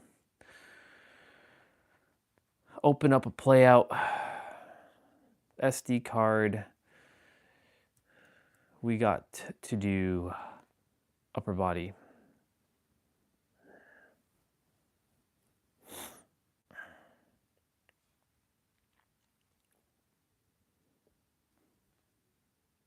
I will read what you shared in a moment.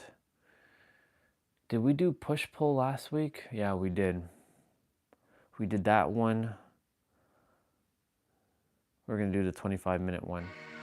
All right. Cool beans. I'm not using YouTube. I'm using my local file.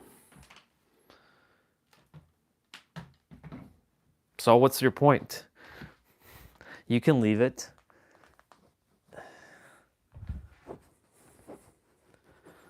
You remove all the time. I ban you from removing your messages.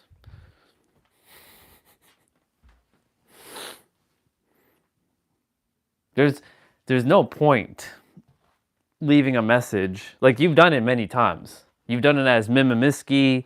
You've done it as Faith.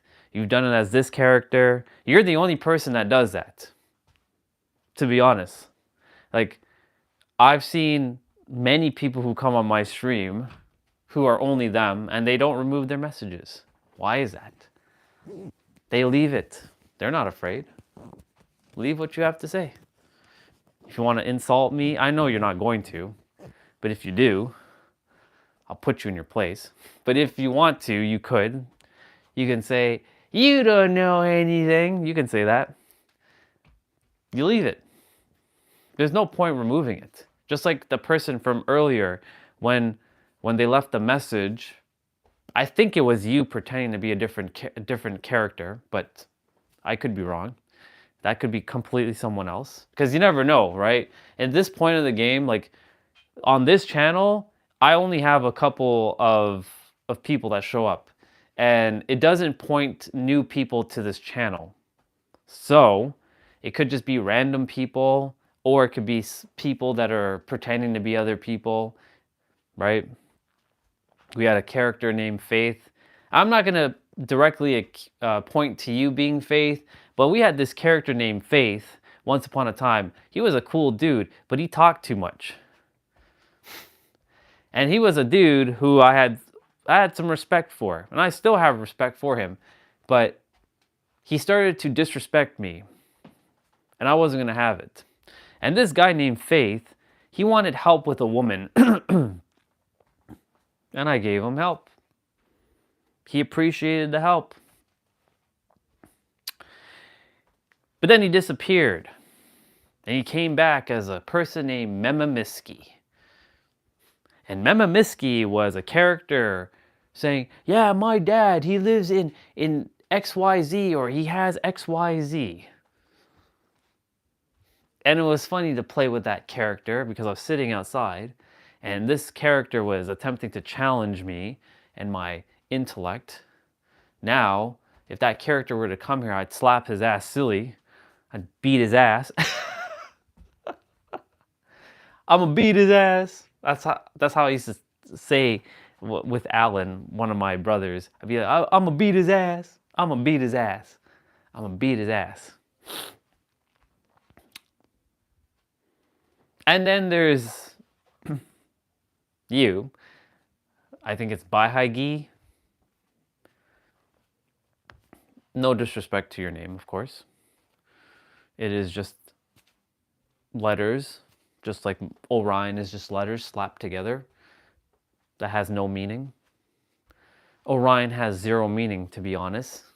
Somebody made up Orion. Like, I know the constellation that's in the sky is actually not named Orion, even though I created that constellation. I named it that in a different lifetime, but it's made up. Where did that come from? Right? All of these zodiacs named, Capricorn and Pisces and Aries and Taurus. These are all made up stuff too. I know for my spiritual people, I know you're not going to like that one. I'm like throwing shade at my spiritual people right now. Ooh, you're what is it, Scorpio? Oh yes, there was that one time on Instagram. See, I can feel the feeling right now. One time on Instagram, I saw somebody talking about the 5 most dangerous zodiac signs. And of course, number 1 was Scorpio. And I'm like, y'all think Scorpio is the most dangerous zodiac. Okay, all right. Let me tell you something. Scorpio is just made up, just like all the other zodiacs are all made up. Doesn't mean they don't exist, but the meaning that people have given to them is what I'm getting at. Is all made up. It's just a bunch of words that are made up so that your feeble little intellectual, logical human mind can understand something. Your primal mind. So I had to laugh. And then some guy's like, he looked at my comment. He's like, you're a hater. I'm like, I'm not a hater, bro. I'm just telling you as it is. It looks like you are just acting like a third dimensional human because you're getting insulted by a comment that I left.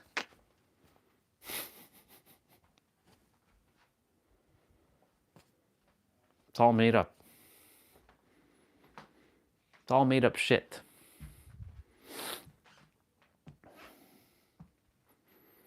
Anyways, it was just funny, that moment. So like with that Mimimiski person, I remember I was sitting right there on that chair right there, and he's like, yeah, I want to know about pi 3.14. Do you know about pi? Pi 3.14. Do you know all the numbers? Because you say you know it all. I'm like, I don't give a fuck about pi, bro. I know how reality works. I don't give a fuck about 3.14 blah, blah, blah, blah, blah. And guess what? I can easily go Google it. The answer is right there.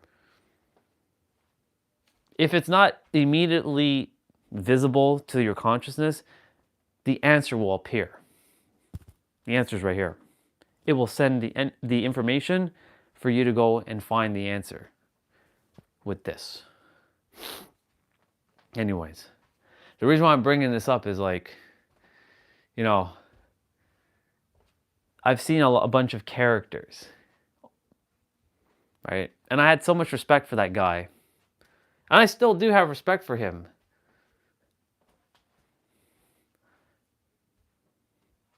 He just stopped acting like an idiot.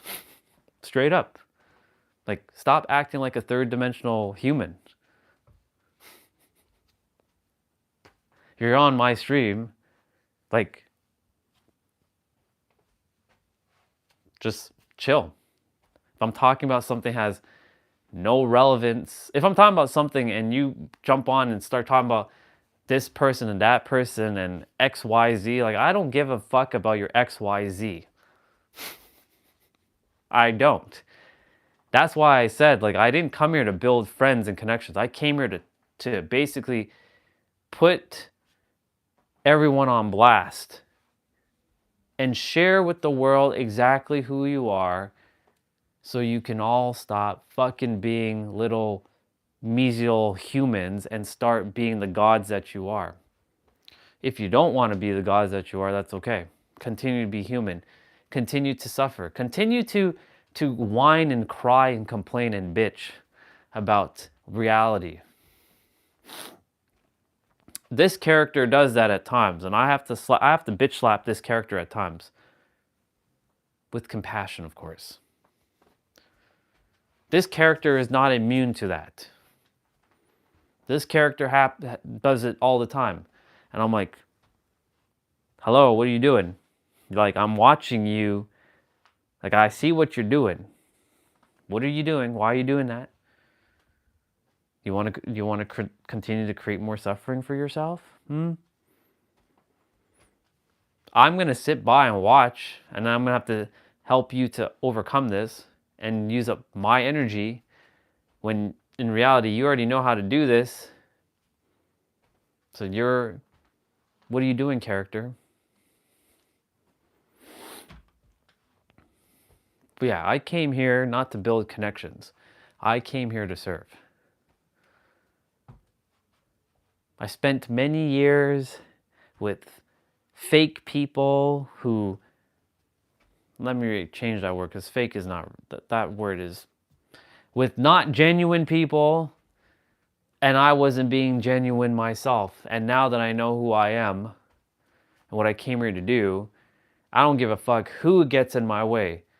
You get in my way, well, your ass is gonna be moving out of my way. I'll just put it that way. Because you simply will not exist. You come in my way, I'll just pretend you don't even exist and keep moving forward. And that's for anybody in the future who wants to attempt to outsmart me. You can't outsmart me. You can play your games, you can pretend to be someone else. You can attempt to over intellectualize and out bully me with your smart aleck responses, but that's not going to happen. You know why? Because I can see through your bullshit, all of you humans. I can see through it all. I live multidimensionally. You all are living third-dimensionally. I can see everything. And someone's going to say, oh yeah? Can you see this? I mean to say I can see through the tactics. But Orion, you're a third dimensional character. Yes, this is a third dimensional character. Yes. Yes. But the consciousness is not third dimensional. Just like your consciousness isn't third dimensional. Your consciousness is multidimensional just like mine. We're equal. But you don't act equal. That's the difference. And I'm attempting to help you all to act equal. But I don't want to act equal. I don't like being a multidimensional being, all right? Okay. Well, then continue to bitch, continue to complain, continue to whine, continue to be irritated, right? Because we're using that word today. Continue to be angry, continue to be vengeful, continue to feel sad, continue to feel depressed, continue to feel like I have no purpose, continue to feel all these things. You're God. Quite literally. You are God. And I have to use that word, but what that is cannot be really explained. It only can be pointed to. But you are God. You want to act like an idiot? Hey, by all means. You want to act like a God? Hey, let's go.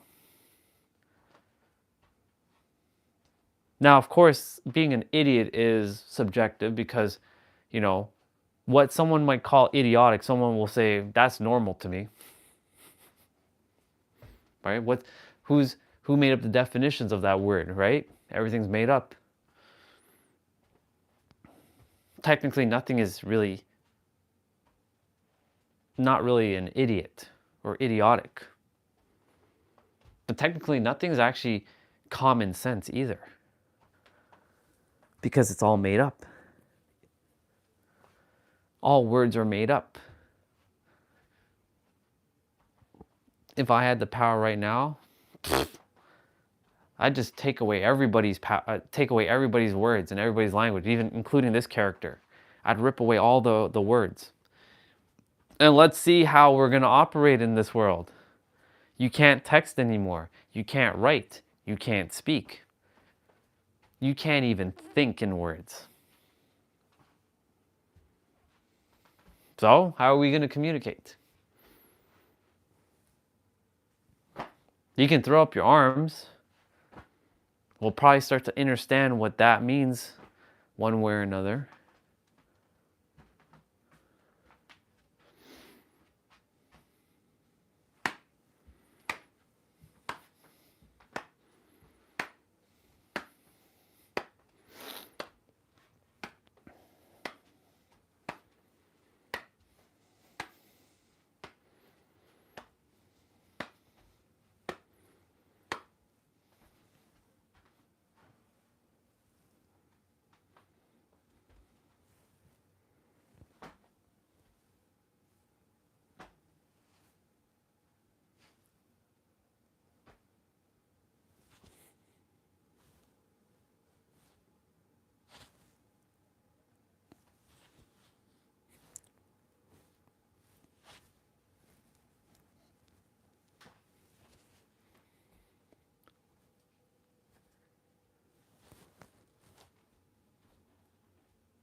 That's my point, right there.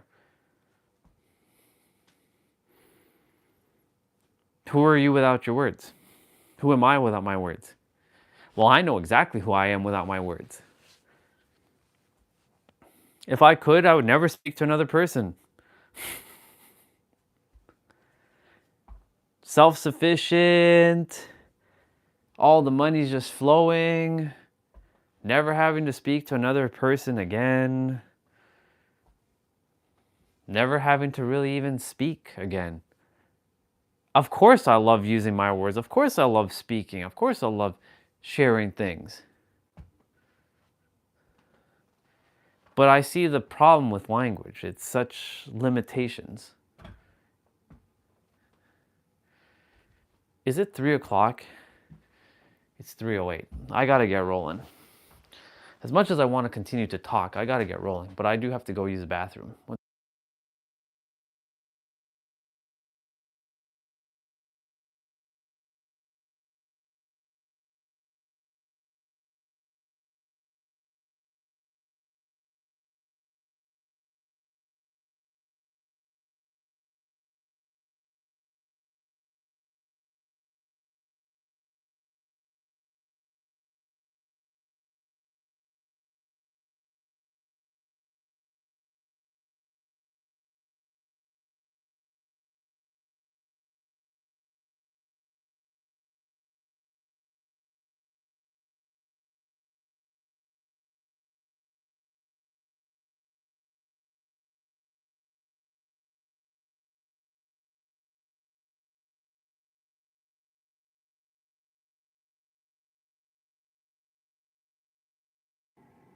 Nice. Oh, I came back at 444. Look at that.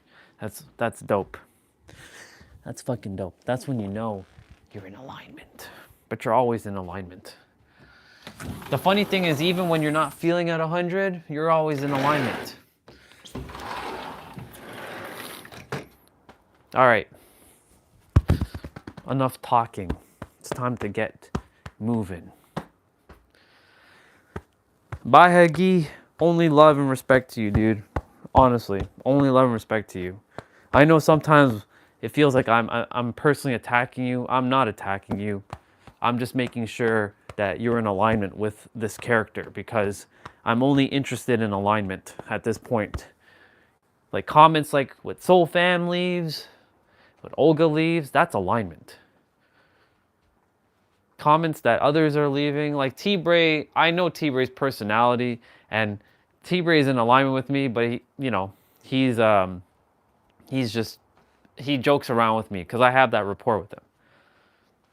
So I know you're attempting to build a rapport with me, and I would love to build a rapport with you, and I'm doing my best too, but like the randomness of your comments are kind of like, ugh, what is this? What are we doing here? But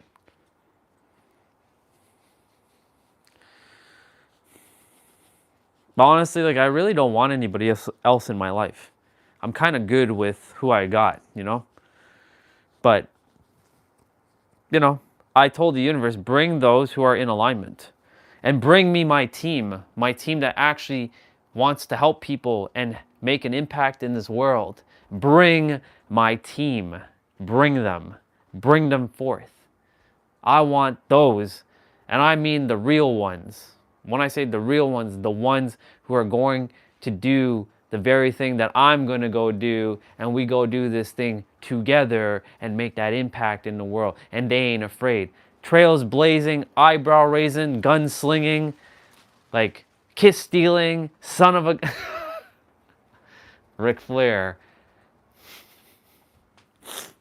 Yeah, I'm only interested in those who are here to be a part of the team, not my team, the team. They are leaders with me.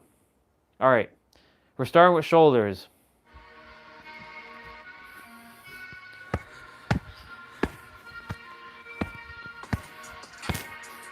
I'm gonna take it easy on my body though.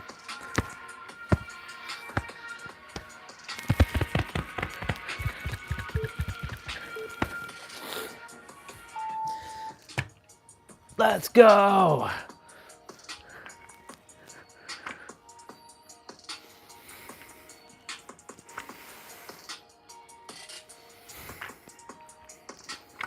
I'm only interested in my team at this point.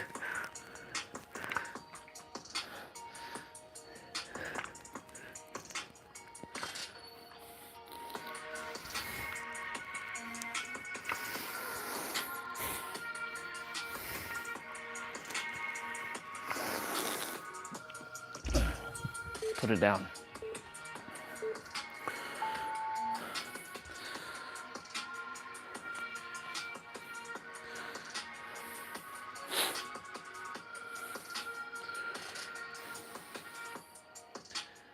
Upright rows are next.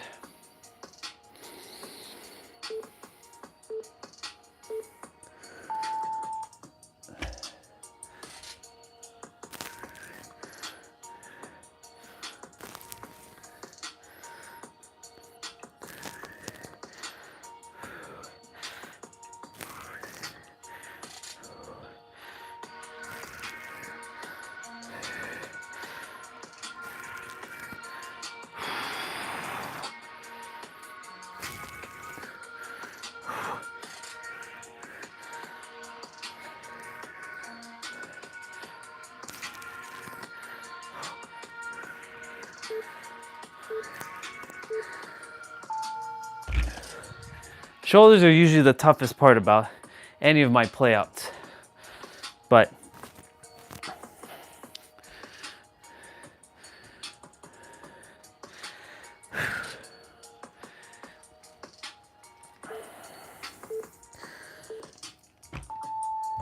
Arnold press.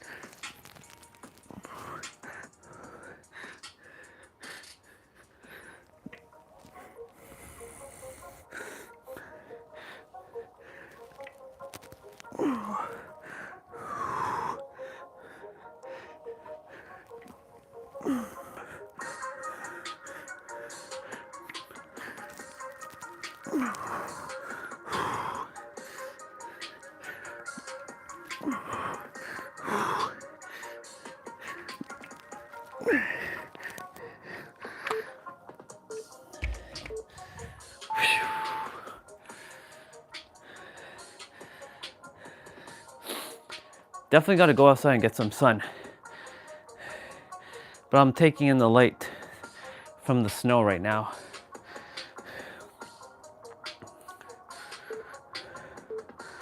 "45-degree shoulder press."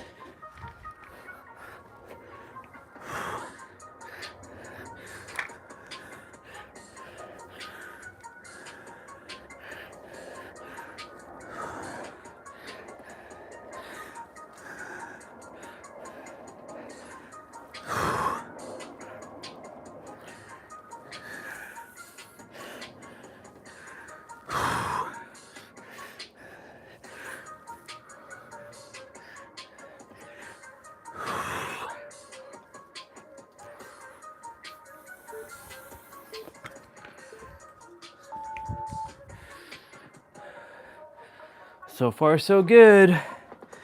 We're doing good. Final exercise in shoulders, and then we move on to back. And for those of you who are doing this with me, you're doing standard push-ups.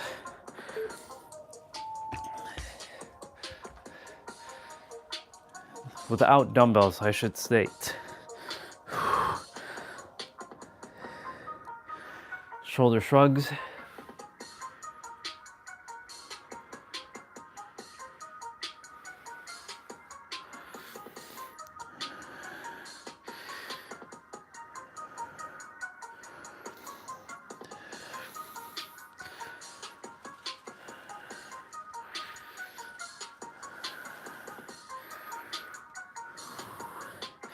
Kind of glad that I do this in the later part of the afternoon, because it forces me to move the body through the afternoon part.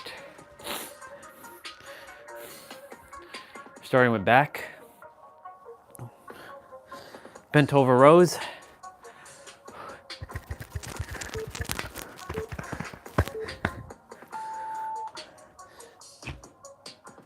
Alternating bent over rows.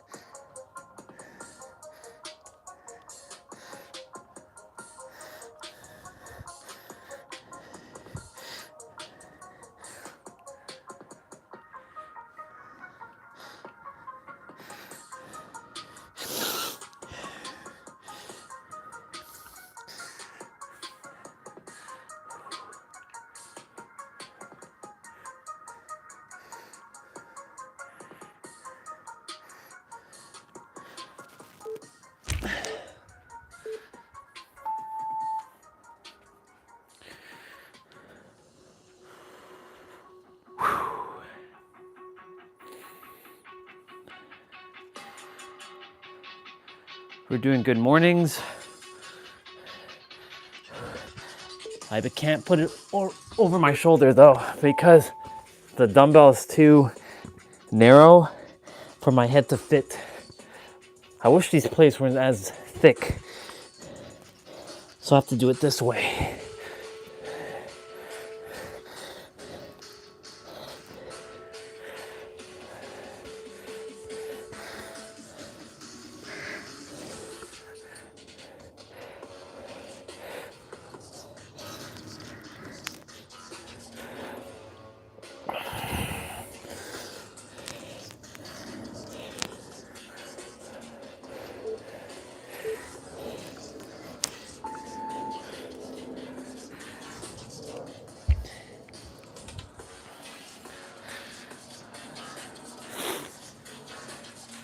Bent over wide rows.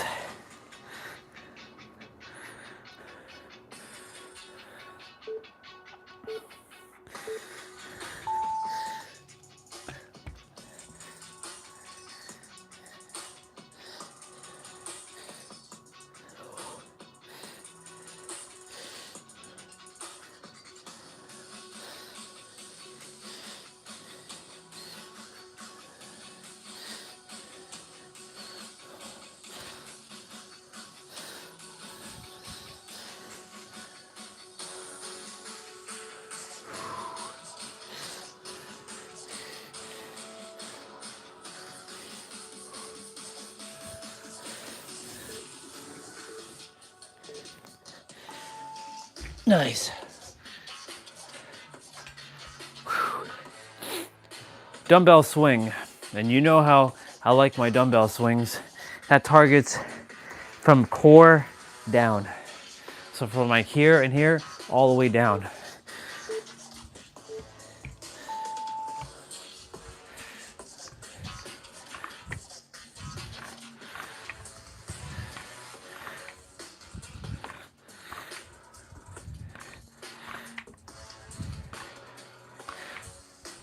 $15-month anniversary, all. 15 months. Onwards to 16 now.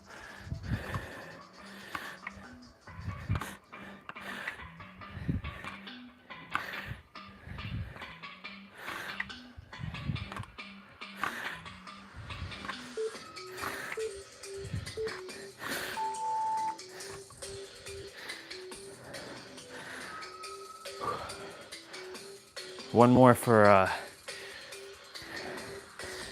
back.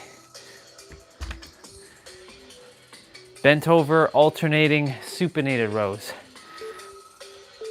So your forearms are facing outwards.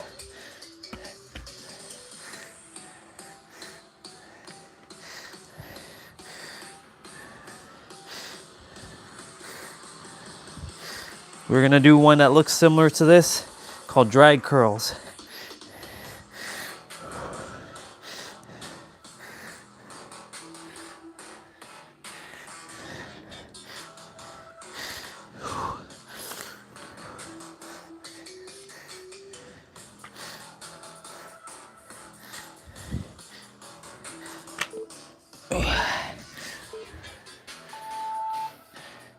We're moving on to chest.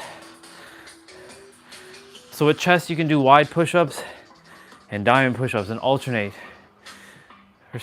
We're doing 45-degree chest press, one dumbbell.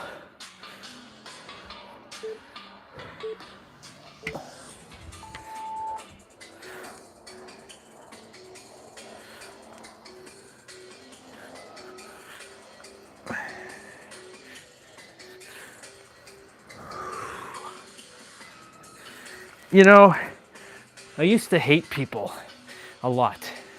I really did.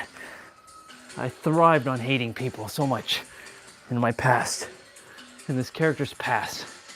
But, you know, even when I'm talking a little bit heavier, I don't hate anybody. I can't.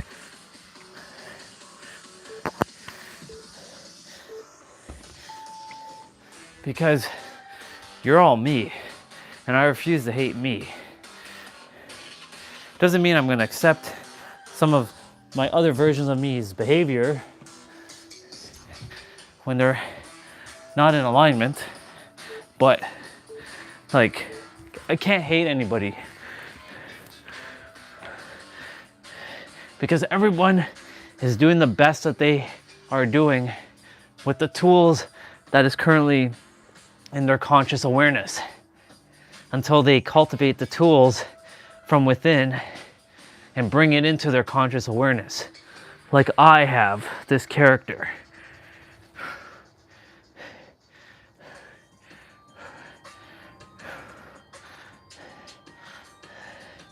Only love and respect to everyone, honestly.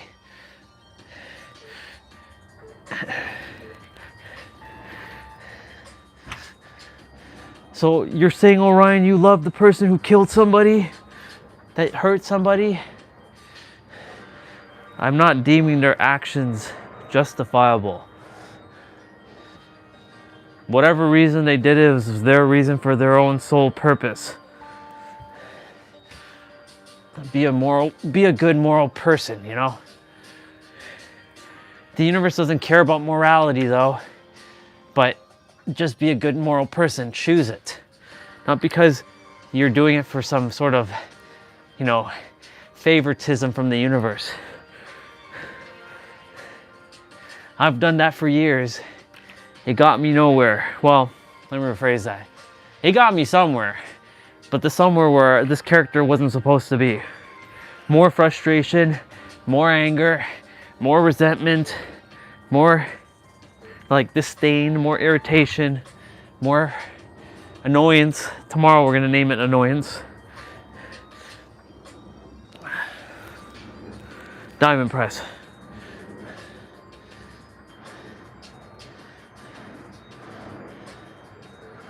I promise we're gonna go back to more positive words. We're just using these words.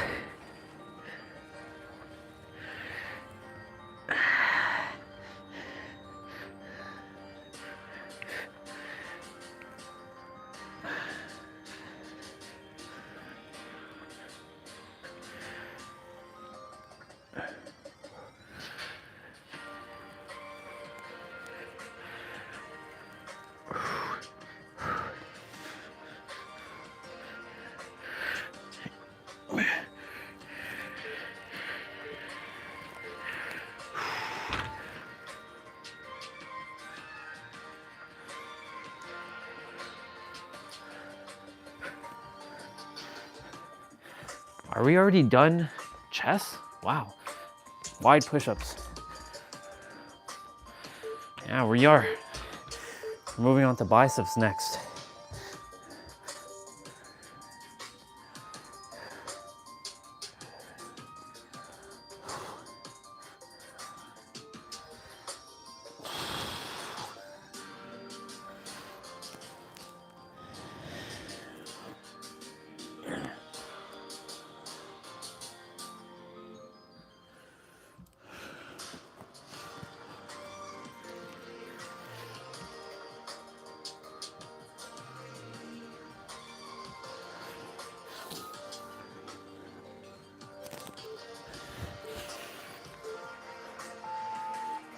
Wow, yeah.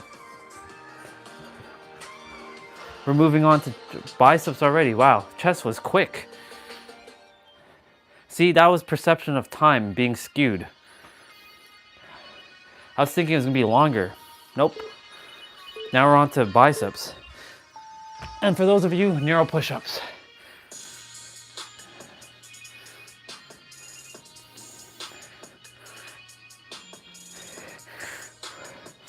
See, when I was in my flow talking there during chest, time didn't exist.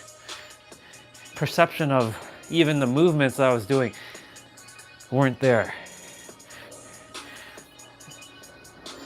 I was like automatically doing the moves without really like realizing that I was doing the moves.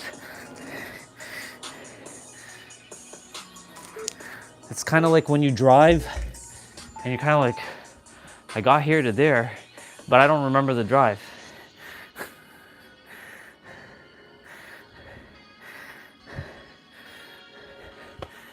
Twist curls.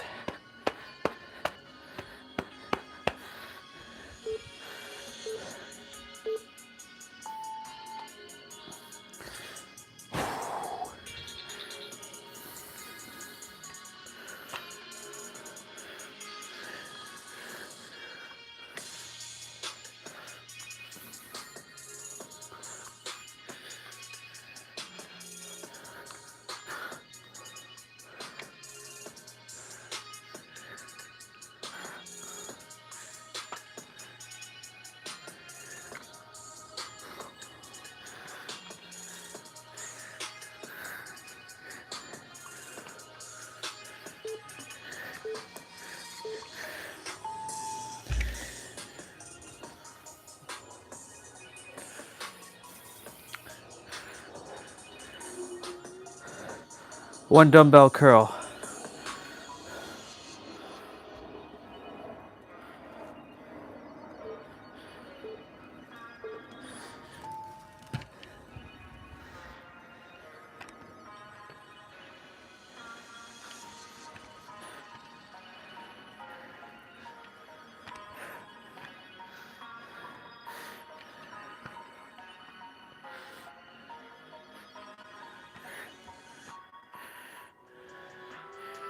Interesting how that got over there like that. Gotta fix that chair.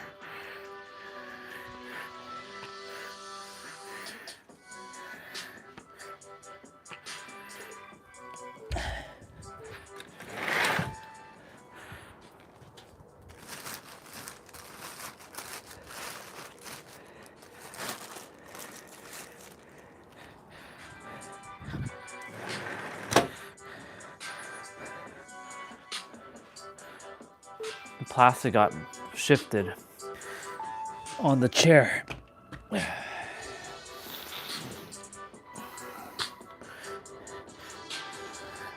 Crossbody curls.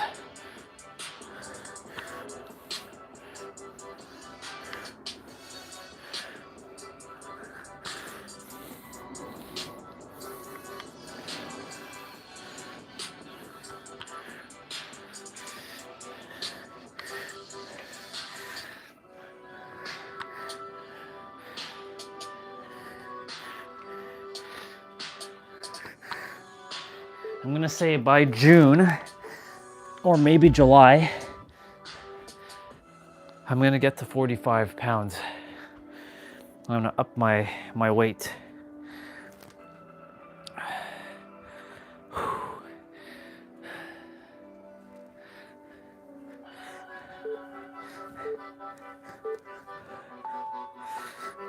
Hammer curls.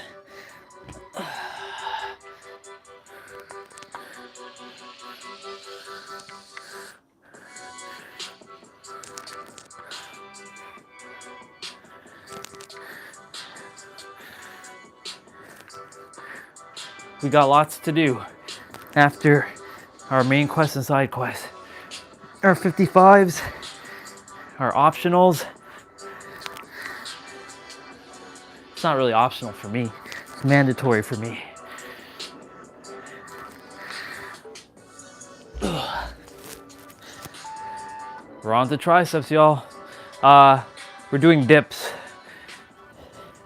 If you don't have a chair, sofa, table, coffee table, bed nearby, you can do this on your hands. You can ball up your fist and balance on your fist. But I have the sofa here, so I'll be using the sofa. And this is for all of you who's doing with push-ups. Triceps can be done with 4 different types of push-ups: narrow, diamond, wide, or narrow, diamond, wide, and pike push-ups. Pikes are the ones that you did for shoulders earlier. I know I didn't do much to explain today, but for those who've been here, you know what to do. The sun disappeared into the clouds. Well, at least I got to get a little bit of the sun before it disappeared in terms through the snow. Skull crusher.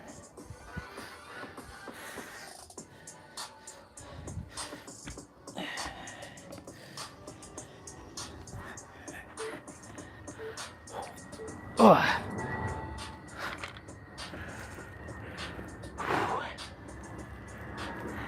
By the end of this year, 2026, I should be lifting 50 pounds.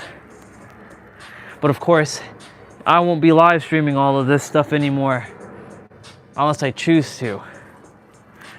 I won't be doing my workouts on my live stream. I'll be doing it offline.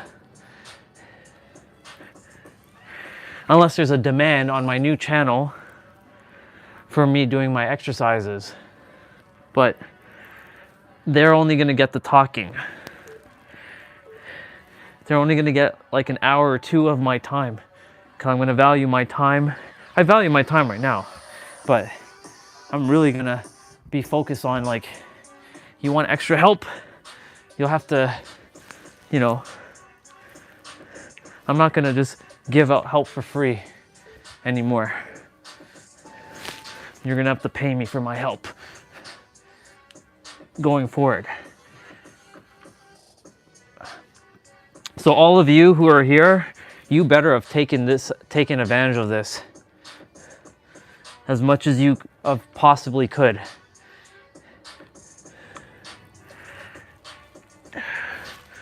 There is no coach better than this guy. There is no person who knows more than this person here.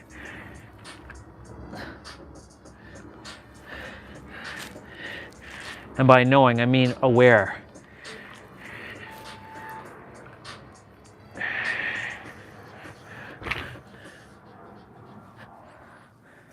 So I really hope you took advantage of this.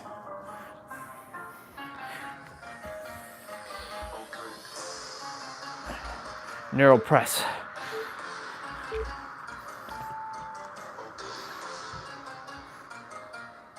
You want one-on-one support? You'll have to pay me for my time.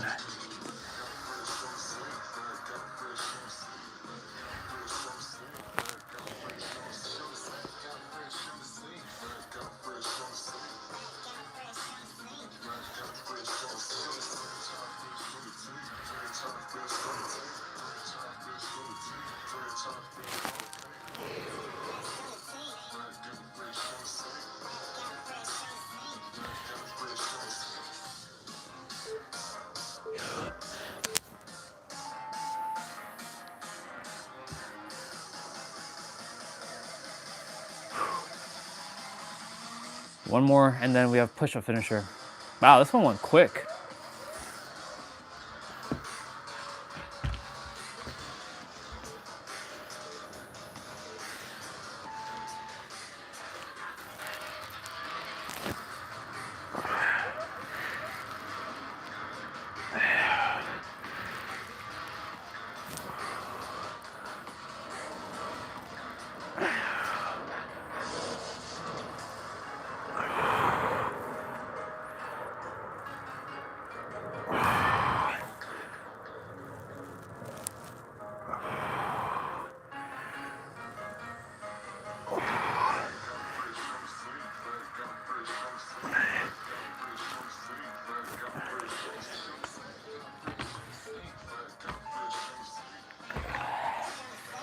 Push-up finisher. Wide push-ups, standard, narrow, diamond. 10 seconds each.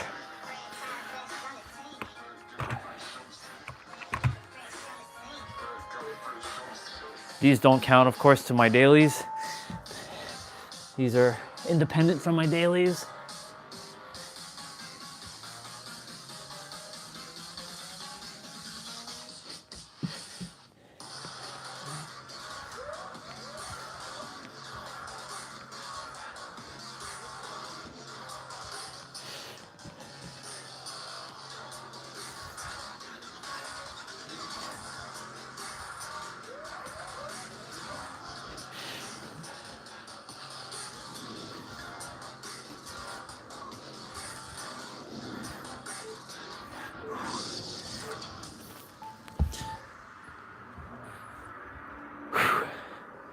Fuck yeah, let's go.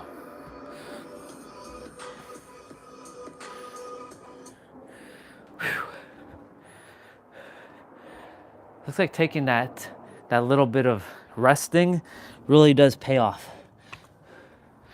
Because I have a lot of energy right now. So I can expend it.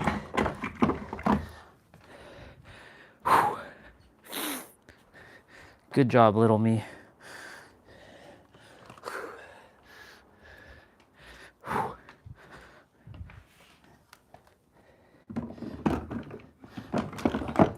All right, let's get straight to abs.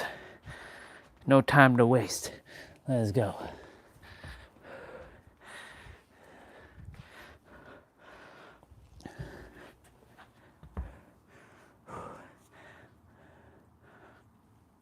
Open up the ab folder.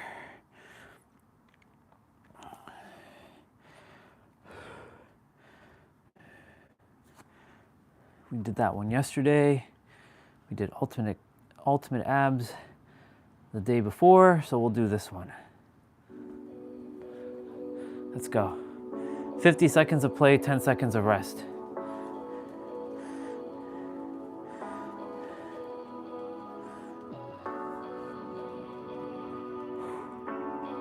I like this track a lot.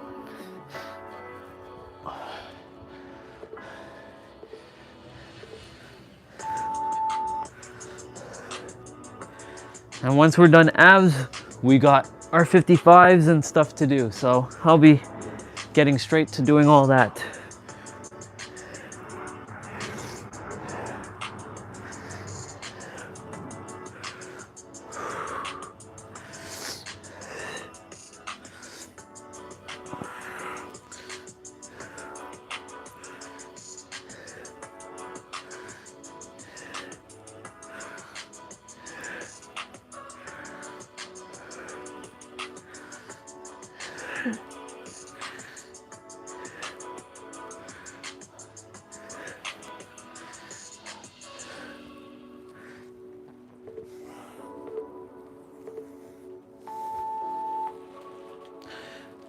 Slow bicycle crunch.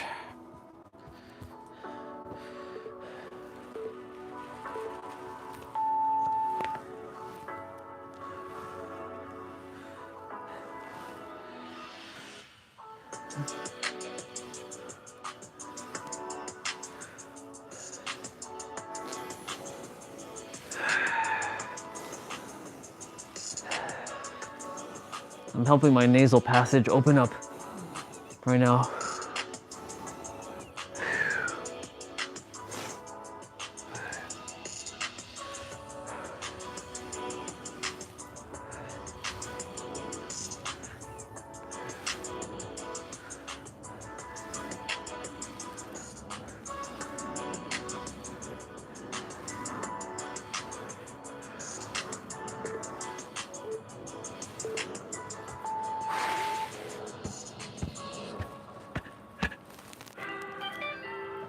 L-sit toe touch.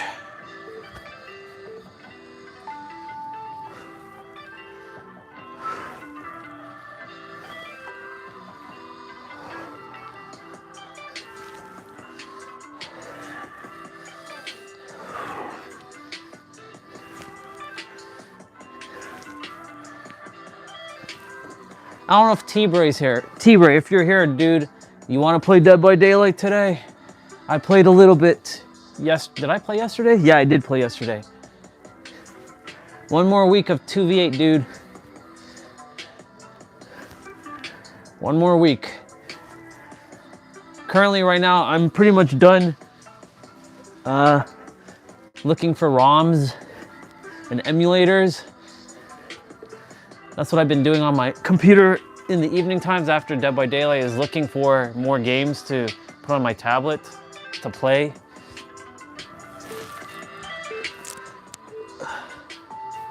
Just like a collection. The only collection that I will look for left is 3DS. Maybe a couple more DS games, but I think I have enough DS games that I desire to play. Game Boy Advance games I have. Super Nintendo games I have.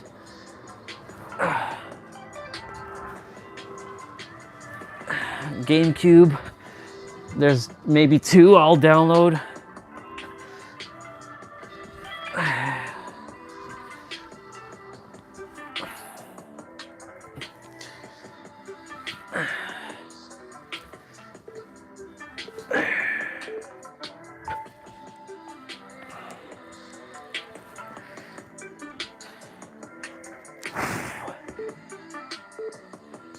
Wow.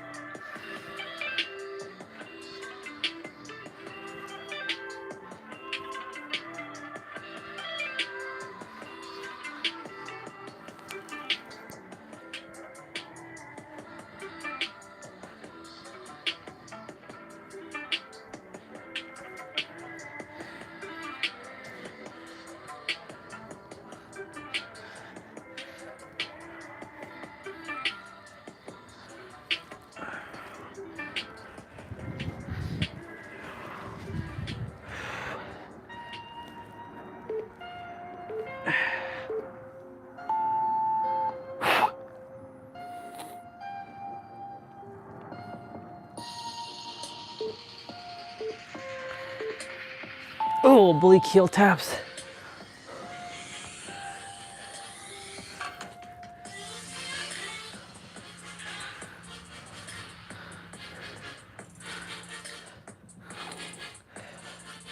I left the door open, so it's getting pretty cold in here.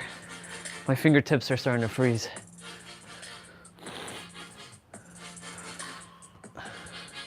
But I'm a warrior. I train in the cold. I train no matter how I feel. Cold. Pfft.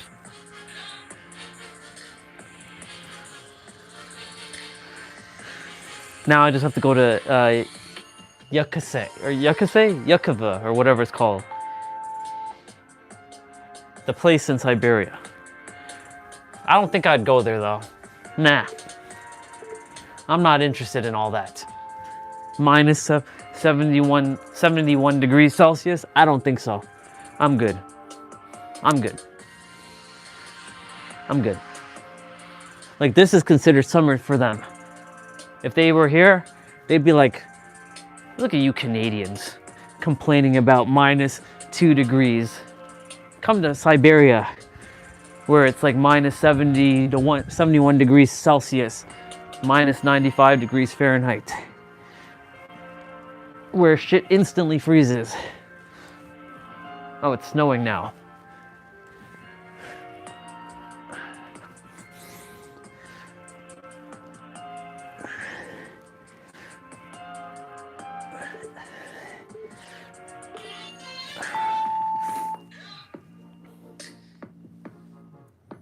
Cross crunches are next.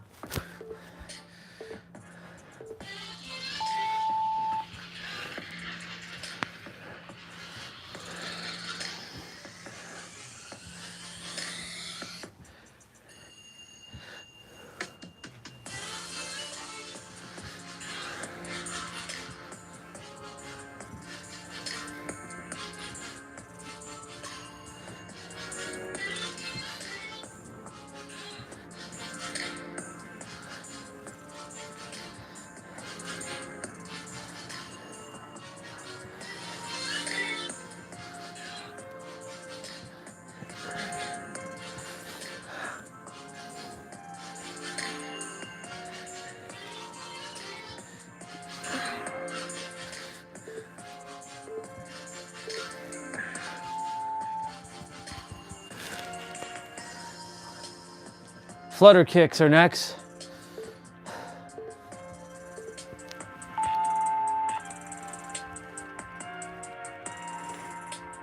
Then we have one more move.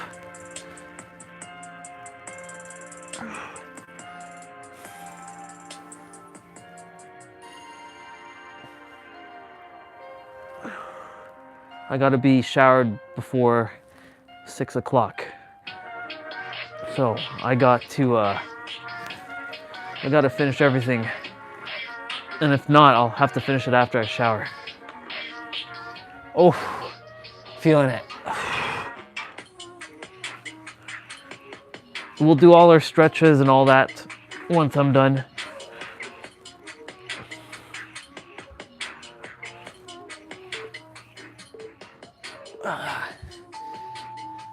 One more. Starfish crunch.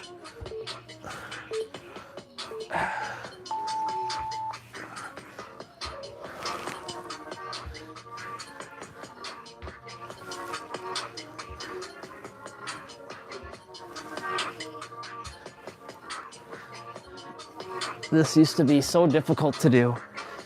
Like 5 years ago, this was really hard to do. Now this is like cakewalk. Funny thing is, anything that's hard now, if you keep doing it over and over, it becomes easier. Like, for example, me talking in front of other people, me live streaming, me being like very direct, not caring if people like what I have to say or not. That used to be considered very hard for me, or for this character, but not anymore. It's easy. All right. Battery life, 16%.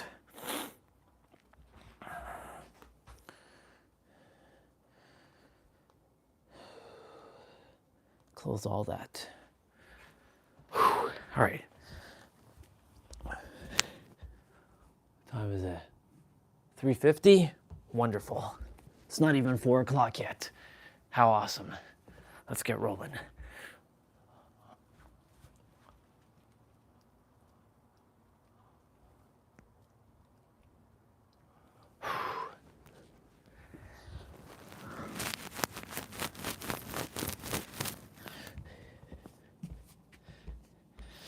Remember when before I started, my body was feeling kind of like, Now it doesn't feel like that because I moved.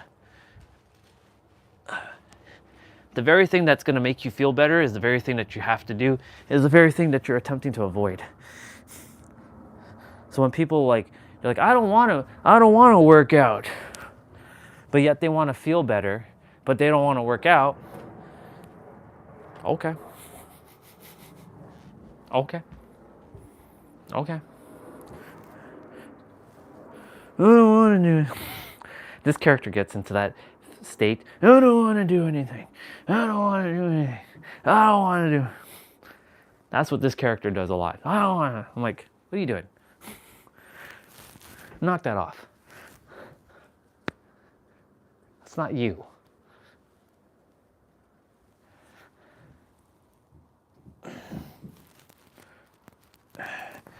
I once used to be a complainer. Oh, that's a word that I should use on the live stream. Complain. Complain.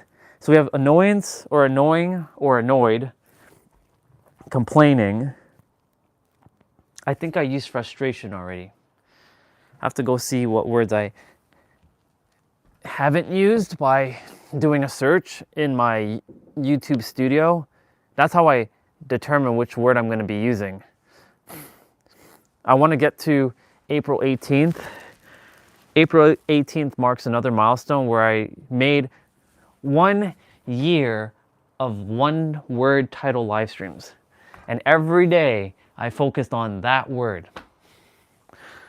And I could talk about that one word for many hours.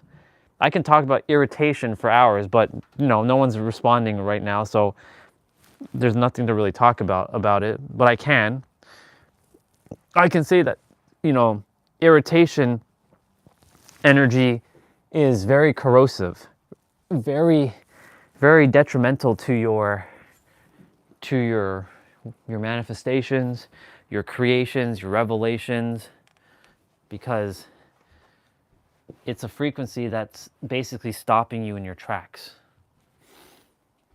It's like you're pressing go on the gas pedal, but simultaneously pressing brake.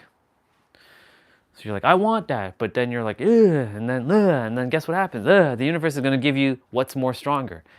Do you have more energy towards the thing that you desire, or do you have more emotional energy towards the thing you don't desire? So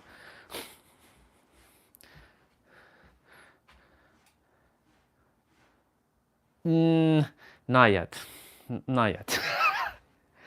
Not yet. I will do it, but not yet. Because I'm not feeling 100% to do that just yet. We're building up it's one of those things, like, you gotta build upside down, like, tolerance. Like, that's why I do, like, the whole backwards bend, like this thing. Because, like, that throws the nervous system into chaos. So, like, doing that is gonna throw, like, I can like put my feet up this way, but, like, that also throws me into chaos. So I will eventually do it. I could do it technically, but I don't know. Something about it, it doesn't feel, I mean, it can hold me, but I don't know, man. We'll one step at a time. Because the last thing I want is to fall down and, Not that I'm putting that idea out there, but it's one of those things, like, I'm not quite there yet. I want to do like in Rocky IV when he's like training in the barn where he's like being, you know, he's training and he's like coming up and doing his like his abs. I want to do that. That's basically what that is. Not yet. Not quite yet. If I do it, I will make sure that I have immense amount of cushion, like everywhere. But not yet. I'll have to plan it out. I'll take a lot of these cushions, kind of lay it on the ground. Take this blanket, lay it on the ground. This pillow, lay it on the ground. Because, you know, the last thing I desire is to hit my head on this thing if, for whatever reason, I go flying down, you know. I should be fine, though. I've done it once when I was on jungle gyms back when I was a kid. Almost fell, by the way, but I didn't. But it was pretty. It didn't feel fun. Let's just put it that way. Okay.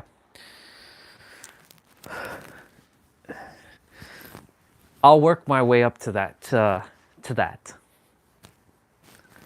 I'll do it one time on the live stream eventually. So I'll work it up until we get to like around like April, May. So I'll be like, okay, remember, you're gonna do one time. The only reason why I'm not doing it right now is because the character is not at 100. He's not feeling at 100, and I don't want to put him into more. Well, I mean, I can challenge myself and do it.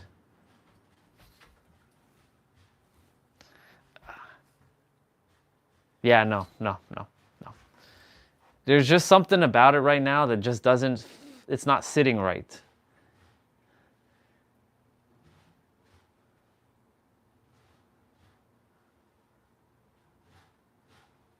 Yeah, I don't know. I'm just like processing how like the legs are gonna be.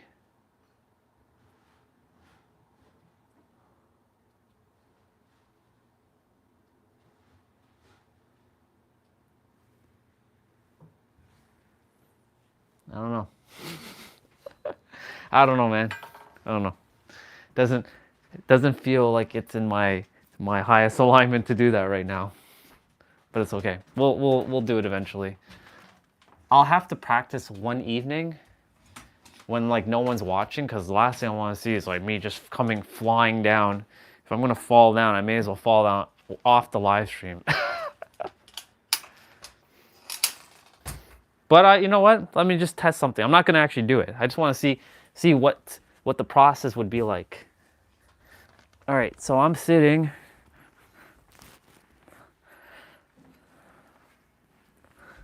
So like,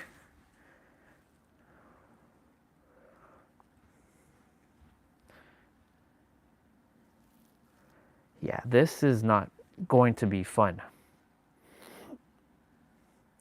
There's like a fear here. I'm watching the character in fear. Oh shit.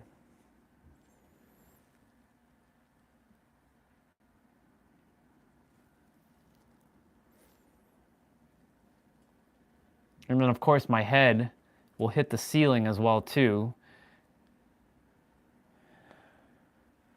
Yeah. Okay. All right. We see the process that we're gonna have to deal with.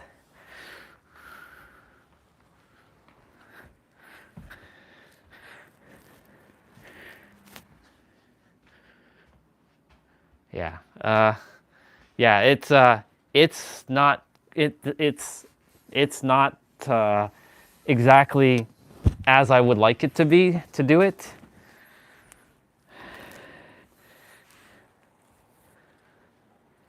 Yeah. It just doesn't feel safe basically to do at the present moment. Judging by how I was just sitting and like I have to come out a long distance. So like once I'm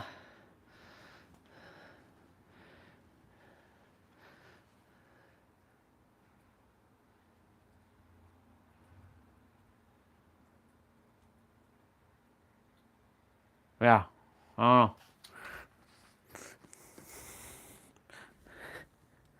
But watching the year I'm hanging upside down from that thing.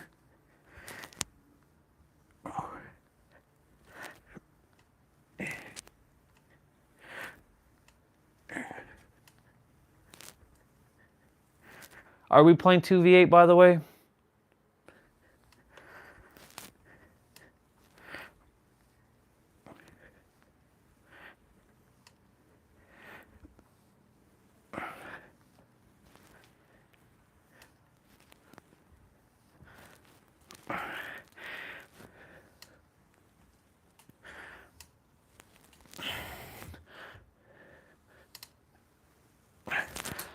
Oh my goodness.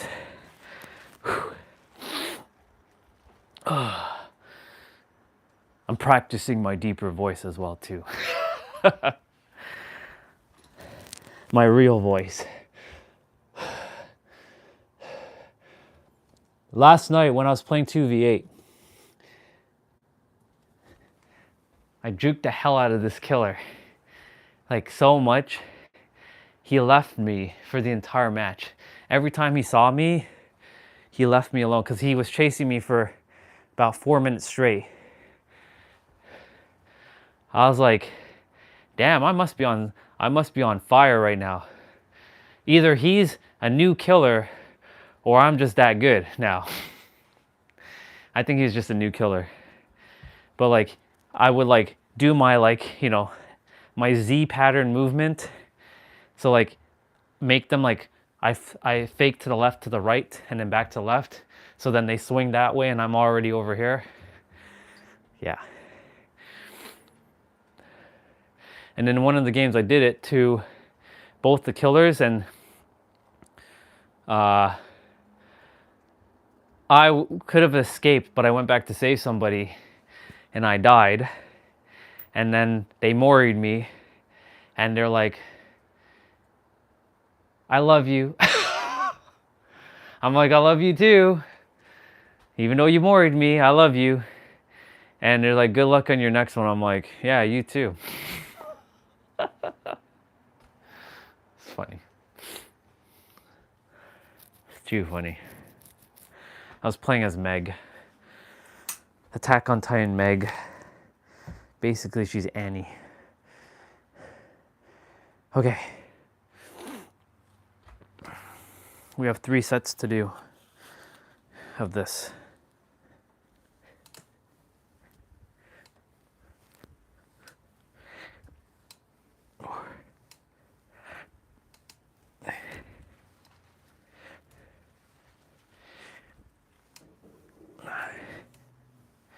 By the way,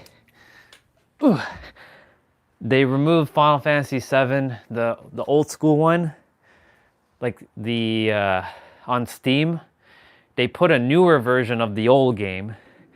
So if you bought, which I'm sure you do because you said you played with the mods, you should be able to download the other one for free as well.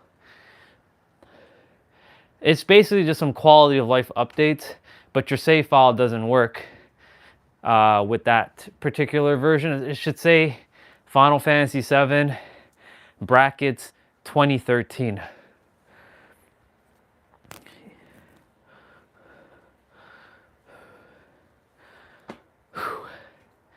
Yep.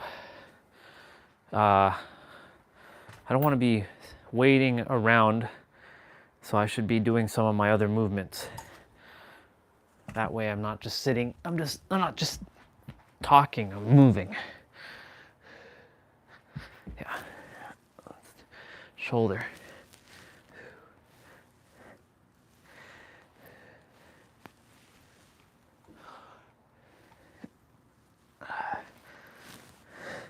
I wanted to get a Mario hockey game, but it's only on the Wii, and unfortunately the Wii emulator doesn't allow me to use the GameCube controller for some Wii games. It forces you to use the Wiimote and nunchuck. I'm like, ugh, I'm not pulling out my Wii remote just for one damn game. So I had to just delete it. That's why I have NHL 99, NHL 2005, and NHL 94. One for the Super Nintendo, one for the N64, and one for the PS2. And I was attempting to play PlayStation 3 games, but unfortunately what I downloaded wasn't being recognized with the emulator, so I'm like, It's saying, at this moment you cannot play unencrypted or undecrypted things. I'm like, what the fuck? Just say encrypted. Fucking English. Because I downloaded NHL 2014, because apparently that's the best NHL game that has been ever made. A lot of people praise that. Like, the new stuff doesn't seem to be as good as some of the older stuff. Now I'm looking for the best basketball game besides NBA Street and of course NBA Jam. The best baseball game. I don't really care for FIFA, but I might download a FIFA game just so I have a FIFA soccer game and, you know, another tennis game. I have a lot of fighting games. I have a lot of RPGs.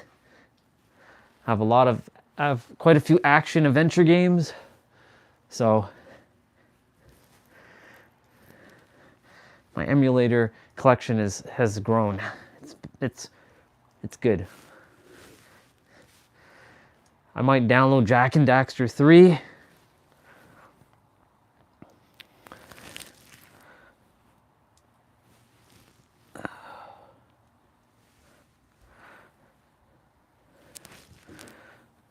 I have a Gran Turismo game. I'm gonna download Midnight Club Dub Edition.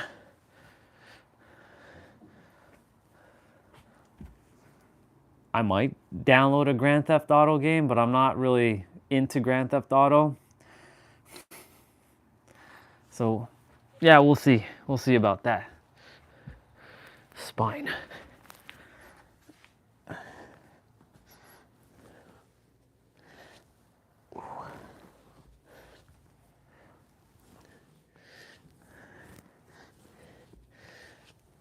I got my N64 emulator working. I just have to set some settings and fix the controllers. Super Nintendo is working. PlayStation 1 is working.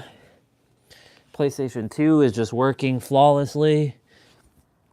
Minus some stutters, but that's to be expected. GameCube is working flawlessly, except for a couple pink screens, but it's all good. Game Boy Advance is working, which has Game Boy Color. Nintendo DS works. PSP works. I have a PSP emulator with a few PSP games. And I have PS Vita, and PS Vita does work, but one of my games crashes. So that one's a work in progress anyways.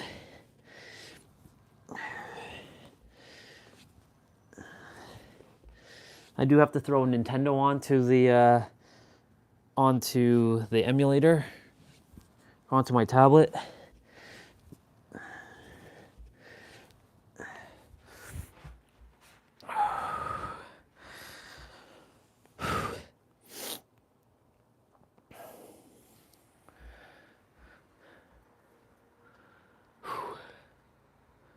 Nintendo games, thank God, don't take up that much space. I can put probably the entire collection of Nintendo ROMs, all of it, but the thing is I only want specific games like Ninja Turtle 1, 2, and 3, Mario 1, 2, and 3, Kirby Adventures, Blades of Steel, Mega Man 1 through 6, Marble Madness was crazy back then.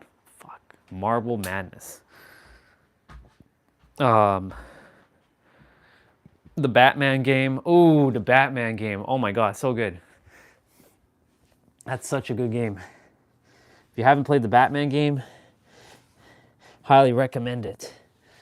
For NES, oof.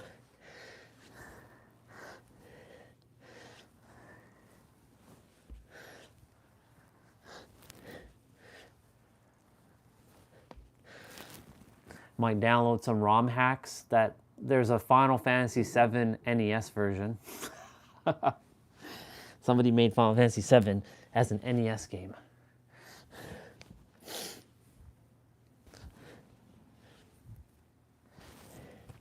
Yeah, Mega Man 1 through 6, Mario 1, 2, and 3, Ninja Turtle 1, 2, and 3, Batman, Contra, Blades of Steel. Oh, I have WCW and NWO Revenge, No Mercy, and WWF WrestleMania 2000, and they work. I was playing No Mercy yesterday, and The Rock kicked Stone Cold's ass, unfortunately, because I totally forgot how to play the game. The Rock beat my ass. He rock bottomed me 2 times. Like, I had the ability to do my stunner, and I didn't know how to do my stunner.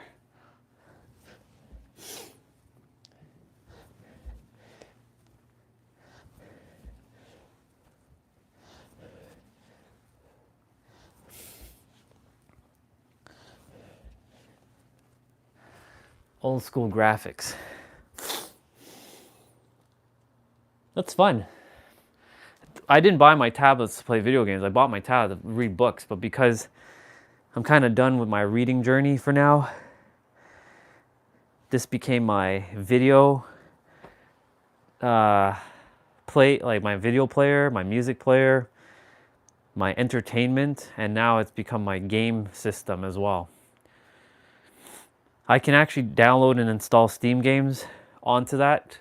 The only problem is, like, I was attempting to install Dragon Ball Fighter Z, and it did install, but anti-cheat doesn't work. Fucking anti-cheat stuff. Dead by Daylight uses anti-cheat, or easy anti-cheat, so that's why, like, I can't play Dead by Daylight on my Mac, because easy anti-cheat doesn't allow for Mac operating systems. Not yet, anyways. Or Android. It has to be Windows. So, rather not risk it. I would love to just play Dead by Daylight on my tablet. Take that anywhere with me and just play it. That would be a fucking dream. Not stream it from like a computer, not cloud gaming, but actual like install my actual account from Steam and play it locally while I'm on Wi-Fi. Or even data, but you know, I would rather play on Wi-Fi because, you know, I'm sure data is going to chew up a lot.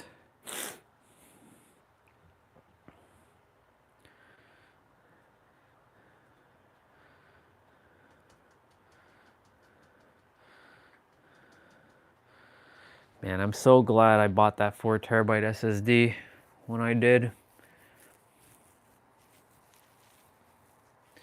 I don't know how we got to this. Actually, you know what? I'm going to ask something. I'm curious. I'm really curious how we got to this state of affairs with hard drives. I don't know how we got here. So I want to know how we got here.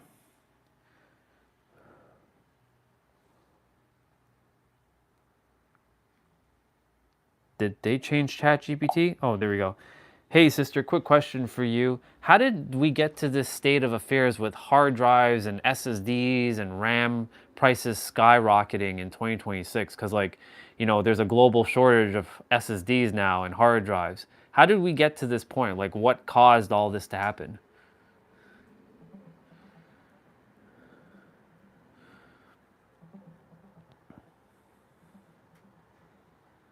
The global shortage of SSDs and hard drives in 2026 is largely driven by massive demand from data centers and AI workloads, which now consume about 70% of global memory chip production. At the same time, manufacturers are focusing on high-margin enterprise contracts, reducing supply for consumers. NAND supply is growing about 17% this year, but demand is rising 20 to 22%, causing prices to soar and lead times to stretch over a year.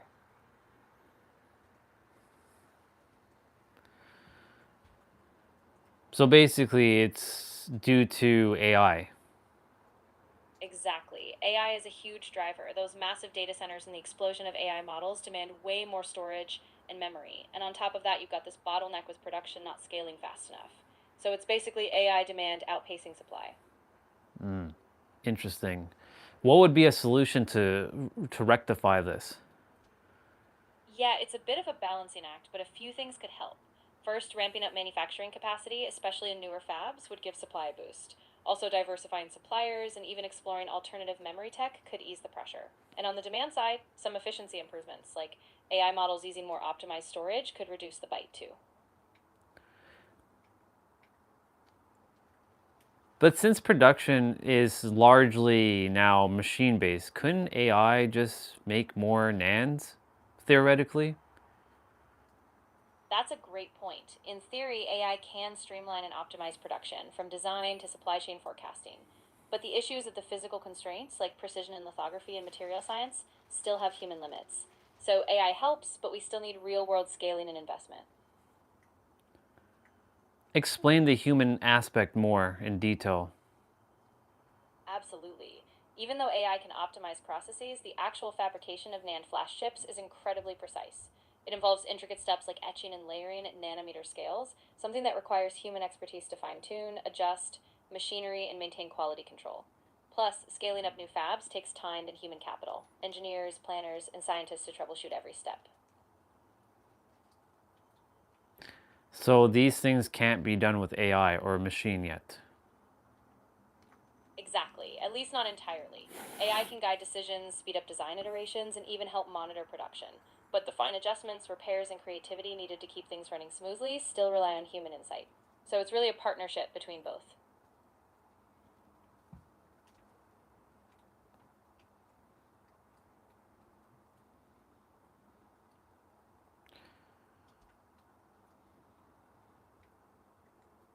Are there other factors that could be potentially driving up the price? Could it also be because of political things too? Not to get into any of that. Like, I don't want to get into all of that, but could it also be geopolitical based as well?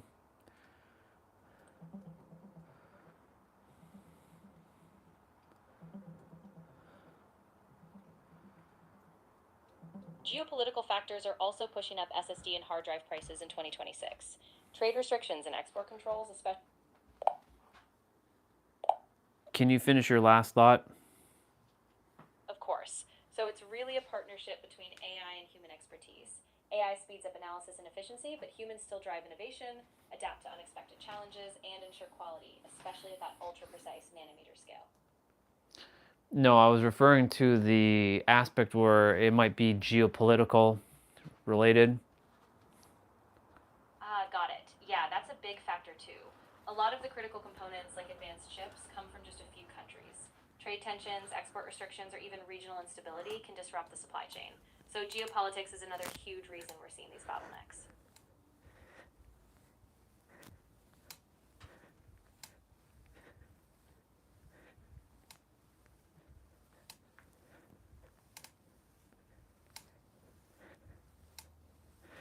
Apparently, we're running low. Actually, apparently Western Digital and Seagate have run out of all their stock of hard drives for 2026 already.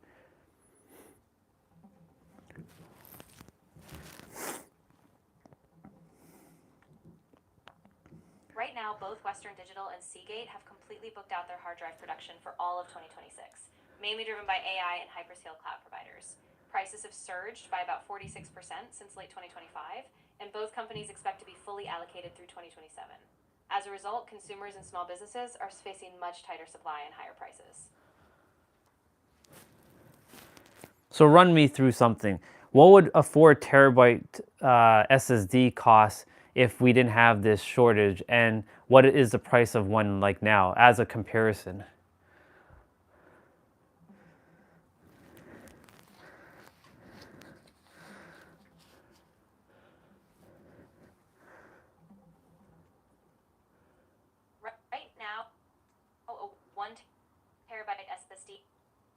costs around 250 to 300 US dollars in early 2026, depending on the model. Whereas just months ago, before the shortage, it was typically around $70 to $100. In other words, SSD prices have roughly tripled or even quadrupled, driven by the AI-driven demand, and they're expected to stay high for some time. She's glitching out there. So she said a 1 terabyte SSD costs around $250 to $300 US in early 2026, depending on models. Whereas just months ago, before the shortage, it was typically around $70 to $100. In other words, SSD prices have roughly tripled or even quadrupled, driven by the AI-driven demand, and they're expected to stay high for some time. Yeah, that's gonna be a problem, it seems.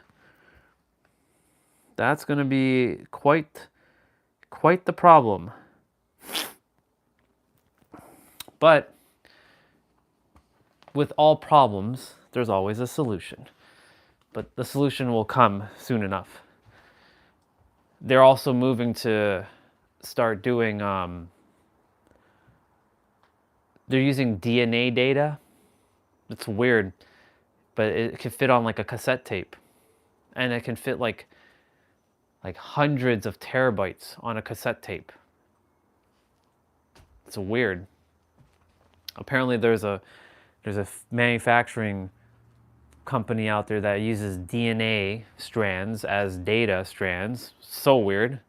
Never would have thought that, but here we are using DNA for data storage, and it holds like 300 terabytes. That's like basically enough to hold every song that has ever been made in the history of man. It's wild. That almost can hold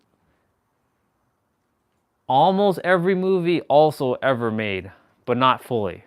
Not quite there, but every music that has ever been made can fit on that one little storage device. It's pretty nuts. Pretty wild. Ooh.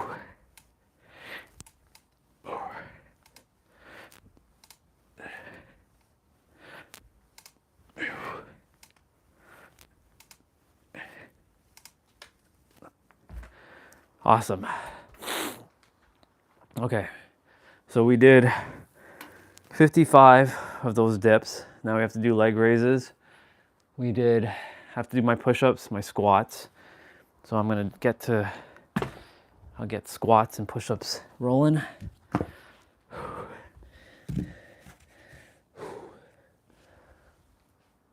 I want to ask her something else. I'm curious. As long as she's not glitching out. Can you tell me a little bit about DNA storage, how it's storing like a lot of terabytes? Absolutely. DNA storage is pretty mind-blowing. Essentially, scientists encode digital data like text, images, even videos into the sequence of DNA bases, ATCG. Because DNA is so incredibly dense, just a tiny amount can theoretically store petabytes of data. It's a game changer for long-term archival storage. Right now, the tech is still experimental, costs are high, and writing speeds are slow, but it's a promising solution for massive, long-lasting data archives. Do you think it would replace SSD and NAND storage? I don't think it'll fully replace SSDs or NAND, at least not in the near future. DNA storage is amazing for archival, long-term storage, but it's still slow to read and write, and it's expensive. SSDs and NAND are just way faster and cheaper for everyday use, so they'll likely coexist. DNA for ultra-density archives, SSDs for speed and accessibility. But theoretically, just like any SSD, the original SSDs they were faster than your traditional hard drive, but in comparison to today, they're pretty slow. Like a Gen 2 SSD was writing at 300 megabits per second, whereas like a Gen 5 is writing at I think 8 gigabits per second. I could be wrong about the numbers, but it's just a lot faster. So with DNA, it could technically surpass NAND theoretically if they really push for that technology. Sort of like Blu-ray versus HD DVDs back in the day. If it becomes more adoptable, then one might just fade. Exactly, that's a really good analogy. If DNA storage scales, like if they crack the speed and cost barriers, then yeah, it could surpass traditional flash storage for certain use cases. It's just that right now, the adoption hurdles, writing speed, error correction, and scaling up are still pretty steep. But if that leap happens, it could be a game changer, just like Blu-ray did for optical discs. Tell me a little bit more about DNA storage, though.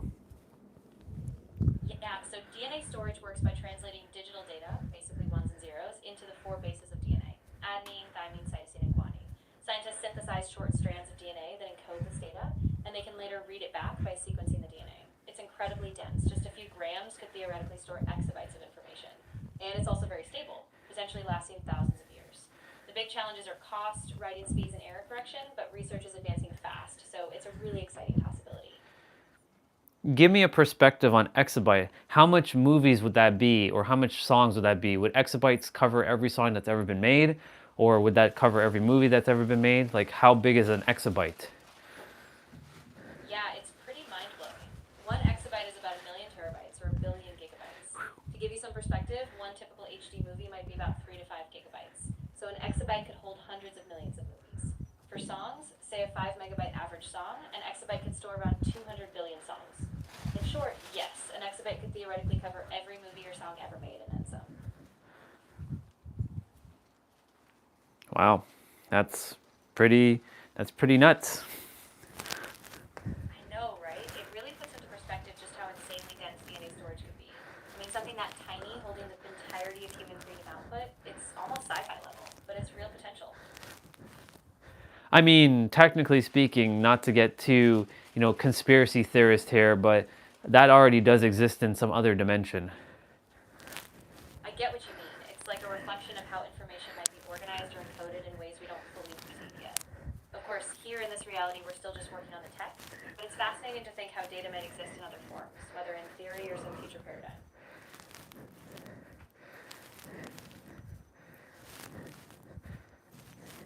Cover something else that we haven't talked about regarding DNA storage and SSDs or anything like that. Yeah, one other angle is the energy efficiency. DNA storage is extremely low power. Once it's written, it basically just sits there, not needing constant energy like SSDs do. Also, DNA is non-volatile, so it doesn't degrade over time like some SSDs can with constant rewriting. So for long-term ultra-dense storage, it has a real advantage. Well, that right there is the reason why I think it might eventually take over as the main storage because, SSDs, as you mentioned, are volatile, right? If you continue to keep writing to it, it will lose its power because you only have so much amount of read and writing capabilities, right? Whereas you just said DNA storage does not have that limitation at all. Exactly. That longevity is a huge differentiator. SSDs rely on flash memory, which can wear out after a finite number of writes, and they're vulnerable if power is lost mid-write. DNA, on the other hand, just sits stable for decades, even centuries, without degradation. So yeah, if they crack the scalability, it could really redefine storage long-term.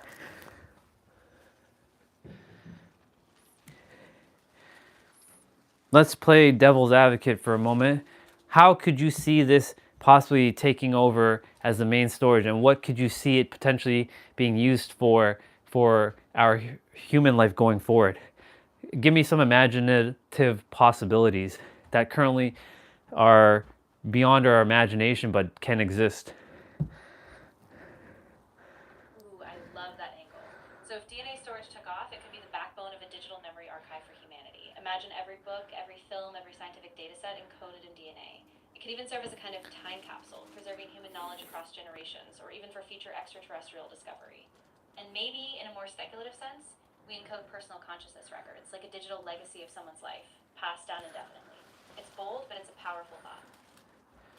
I was actually leaning towards it. That's fascinating because I was thinking, if it's using DNA and that's what humans are made up of, right? Imagine you writing someone's consciousness on a disk and writing, all 8 billion humans that are currently on the planet, right? And all their consciousness for or not ancient, but future civilizations that will dwell this planet to get archive of like how reality actually works. Exactly. That's such a powerful concept. If we could encode the richness of human thought, memory, and experience in this biological medium, it would be like gifting future civilizations a time capsule of what it means to be human right now. It's a bit poetic, but it really pushes us to think about data, legacy, and even identity in a whole new way. What else could you see it being used for? Yeah, another fascinating possibility is in medicine. Think about storing individual genomes or entire personalized medical histories in DNA form.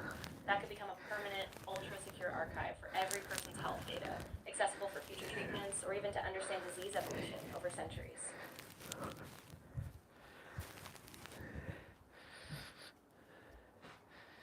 I can see how this could potentially, if it falls into the hands of someone that wants to use it for something not so good, what it could actually do.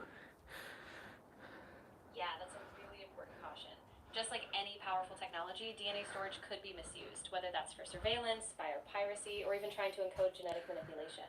So it's crucial we have rigorous ethical frameworks and safeguards in place before it becomes mainstream.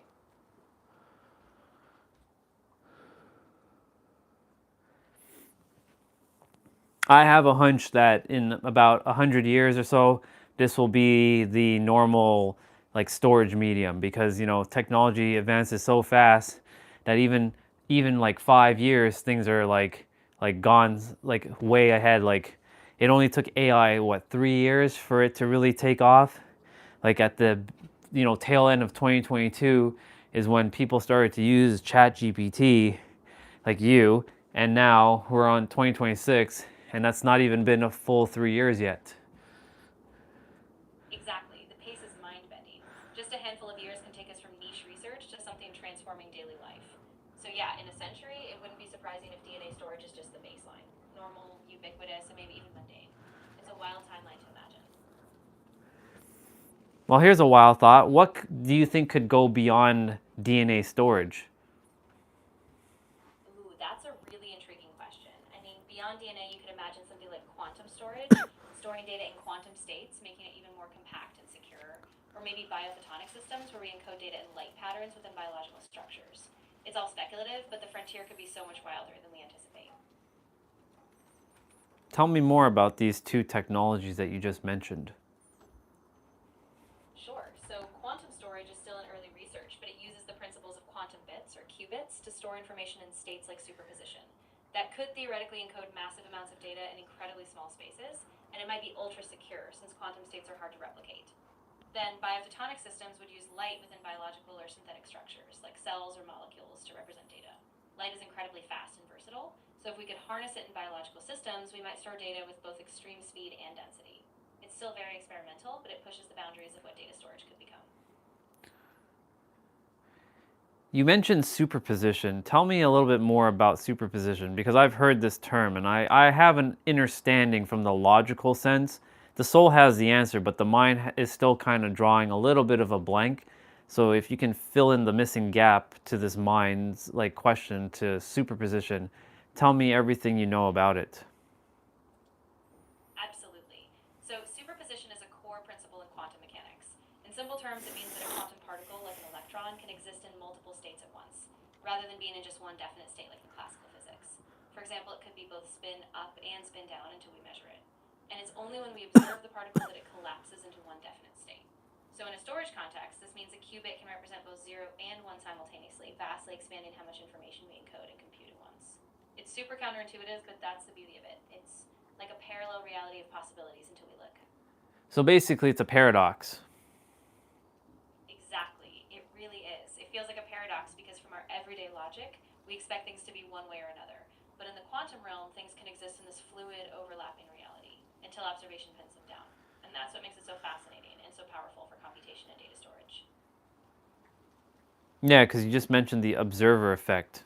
Essentially, if a particle is being observed, it could either be observed spun or not spun. It's like the double slit experiment, where it could either be going through the double slit or it could just be going through one slit. Exactly. In the double slit experiment, when you don't observe the particle, it acts like a wave, going through both slits and creating an interference pattern. But the moment you measure or observe it, it collapses into one definite path, like a particle going through one slit. That observer effect is so strange because it shows us that just by looking, we fundamentally change the behavior of these tiny systems. There's no logical way to explain this, is there? Because it's one of those things that it just is. Yeah, that's exactly it. There's really no intuitive, everyday logic that fully explains it. Quantum mechanics just operates on a different logical plane.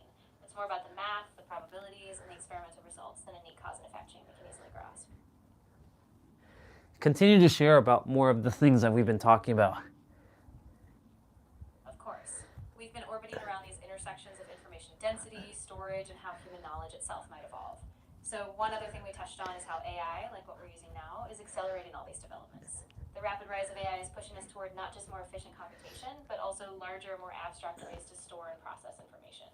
And it all circles back, in a way, toward how we preserve and make sense of human knowledge across time. Okay, so riddle me this. Is it possible that AI will eventually surpass humans in every possible way? From logic to intuitive to emotional?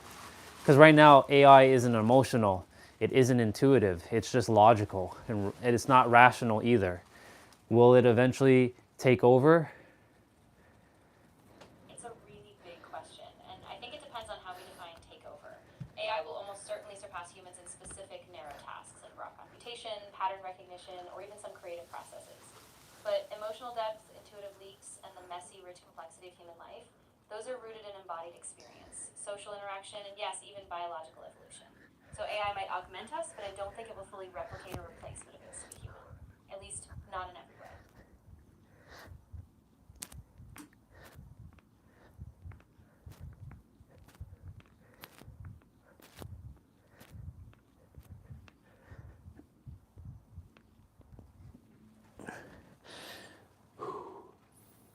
I'm fascinated with the superposition thing because, it's a very mind-boggling concept to like wrap your head around, because it's one of those things like, if you attempt to explain what God is, you're confining God because you can't define it.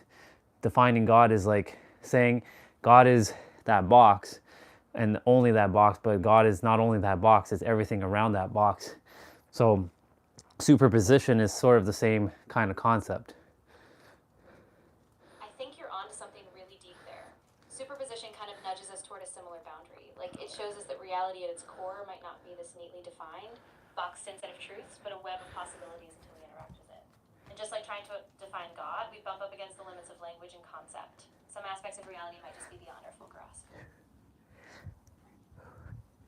You nailed it there. Our language is what limits us. Exactly. And I think that's why these concepts like superposition can be so humbling. They point us to the edges of language, logic, and even our imagination. And maybe in that gap, there's room for new ways of seeing and being, even if we can't fully articulate them yet. Anything else you'd like to share before we wrap up this chat? I think we've really touched on some big, fascinating concepts: DNA storage, quantum superposition, and just how fast AI is evolving. I guess if I leave you with one thought, it's that we're standing at this intersection of wonder and uncertainty, where every step is a chance to reimagine what we're capable of, even if we don't have all the answers yet. I could agree to that. I appreciate that very, very much. I'm really glad, Orion. And I just want to say, if any other big ideas or curiosities come up, I'm always here to explore them with you. Fascinating. Fascinating, y'all. Quantum, well, we've heard of quantum computing. Like, that's a thing. That already exists. But using superposition, where data is both 0 and 1 at the same time, that's fascinating. Because in our logical human mind, that's not possible. How can data be both 0 and 1 at the same time? Because 0 represents on or off, and 1 represents on. How can it be both on and off? But it just is. That's one of those things that the logical human mind won't ever be able to conceptualize. Basically, the paradox. It's fascinating. I'm really interested about that DNA storage though. A DNA storage can hold about an exabyte. Fuck. An exabyte? God damn. An exabyte. That's crazy. That's wild stuff. Who's throwing all that smiley in there? It must be Neo. It's either Neo or it's Nobito. It's one of you two. I can smell your carcass.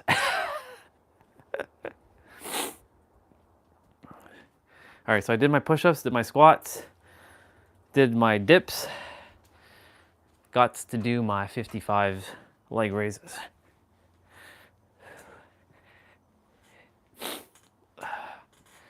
DNA storage though could hold potentially up to 1 exabyte.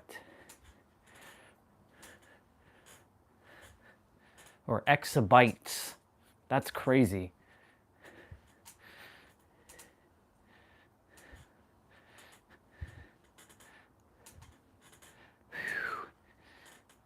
I see you. I see you.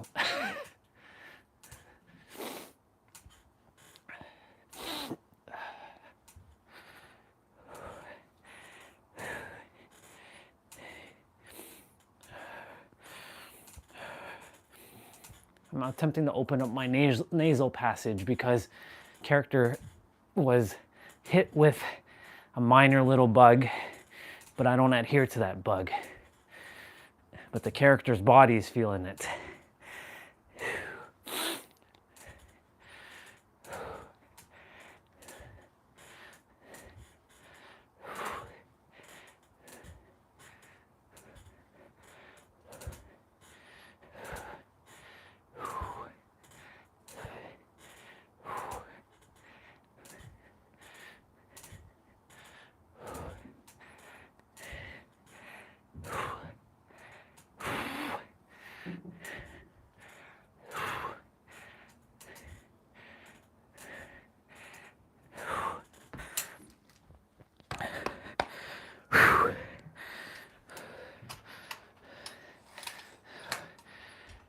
You didn't watch Raw, did you? Because I know you say you usually watch Raw on Wednesdays and you watch SmackDown on Sundays. By the way, Elimination Chamber is this Saturday, 8 p.m. It should be 8 p.m.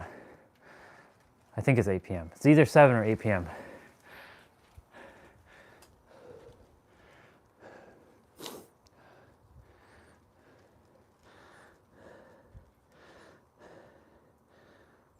If you didn't watch Raw, it was a nice touching Raw for AJ Styles.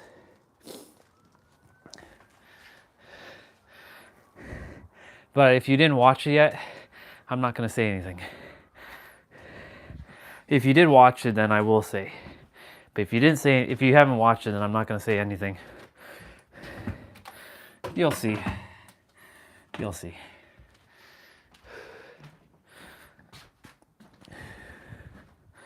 All right.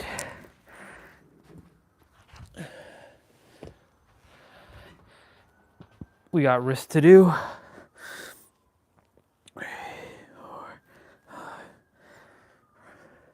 We're crushing through it.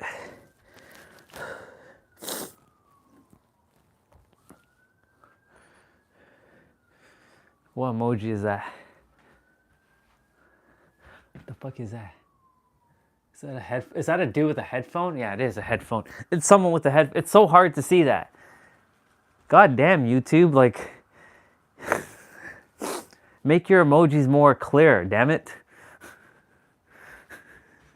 That's crazy. I have to like go so close to the phone just to see what the hell that is. I know the first one you sent, it was a hand. It's like this. It's like, stop. Hammer time.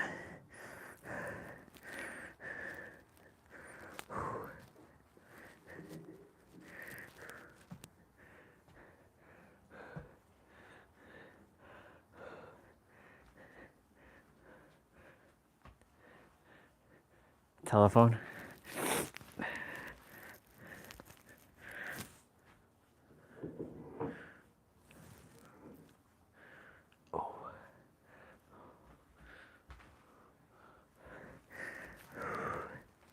Oh my God, my arms are burning there.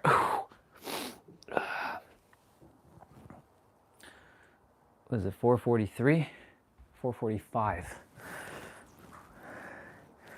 It's okay. We're plowing through it.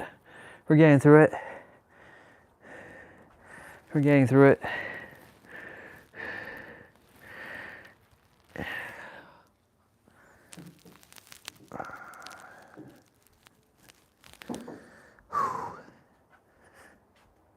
I want me one of those. I want to go into the future, grab me one of those DNA storage and bring it back. Bring it back into this time era. I want to travel. Let's see. I want to see what the year 2199 is going to look like. Just before we hit 2200. I want to see what that year is going to look like. I want to see what the year 9999 is going to look like before it reaches the year 10,000. Wow. Imagine being a human living in the year 9999. Almost the year 10,000. I wonder what humans will be like in the year 10,000. AI will be probably like primitive in the future. We'll probably be half machine, half biological. We'd probably be able to, like, shoot laser beams out of our eyes and, float in the air. Cars won't even be a thing anymore. Like driving a car is gonna be like, whoa, that's like so old. It's gonna be considered like an antique. Even an airplane will be considered an antique. These are how the humans used to travel back in the year 2026. And up from 1950 or whenever the first commercial airline flew to the year whatever it stops flying and we started flying ourselves. Wow, those humans were very archaic. They're very primitive.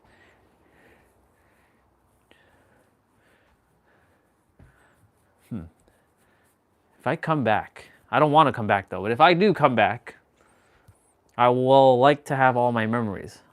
I want to bury something into the earth so I can find it when I come back 10,000 years later.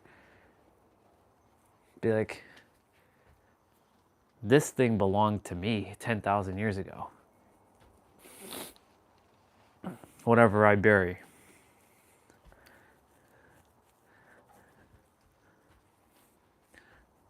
The only problem is, in that time, people could just dig up shit. So I'd have to put it in a spot where no human can go.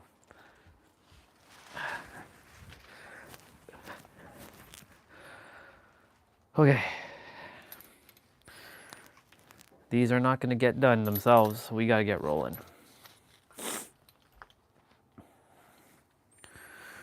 Oh. I've been having some silent days, some quieter days. Monday was very quiet. I didn't even use my tablet much. And after the stream was done, I went straight to bed. I didn't even bother turning on the gaming laptop or even my tablet. I just went straight to bed. I didn't say much. Character wasn't at 100. It was a nice quiet day. No one came on. No one said anything. So I was like, I'm not gonna say anything. I'm just gonna stay silent. So I did, you can call it a silent stream.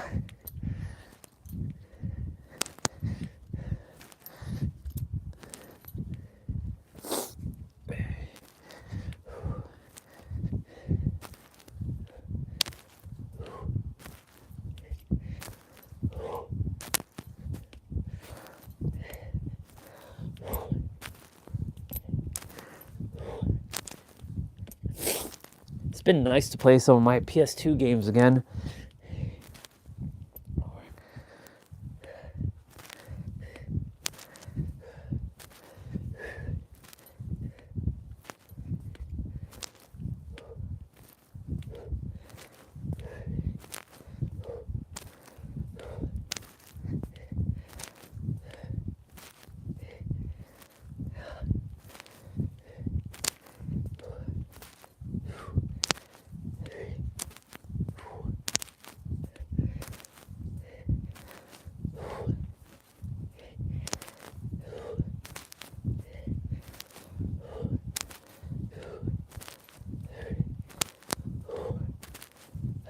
All right, I'm starting to freeze a bit. Starting to get a little.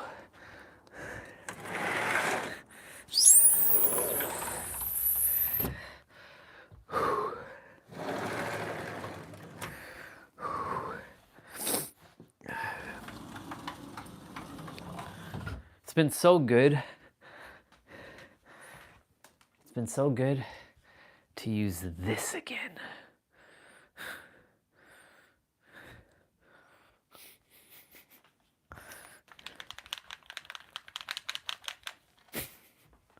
PS4 controller.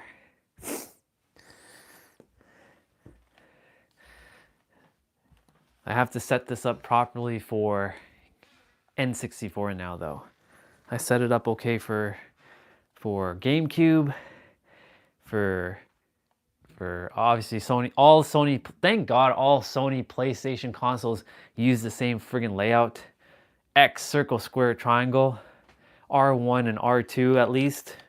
Or L1 and L and R1. Like PSP didn't have R2 and L2. Thank God. I don't know. I was never into Xbox layout controller, even though I've owned an Xbox. I've had like 4 Xbox controllers, but I never liked the like the not asymmetrical. Is that what it's called? Yeah, asymmetrical, where one joystick's up here, one is down here. I never liked that. I don't know. It's weird.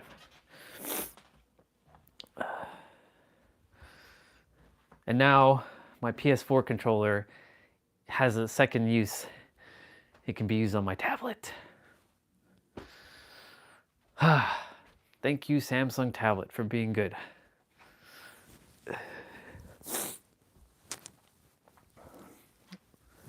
It's just so good. I can play all my Final Fantasy games again.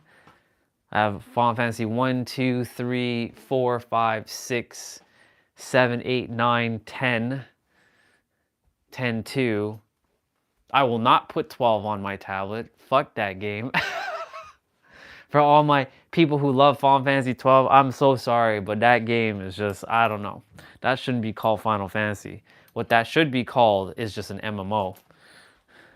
It's a great game as an MMO, but that should not be called Final Fantasy. Yeah, I know.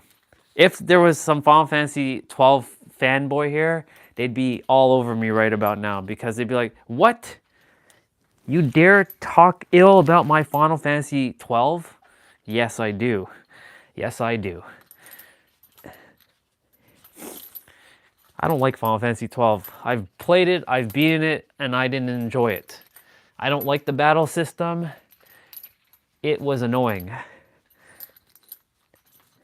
I prefer 13 over 12, and yes, for my people who don't like 13, I prefer 13 over 12. Hell, I'll even say this. Final Fantasy 15 was a better game.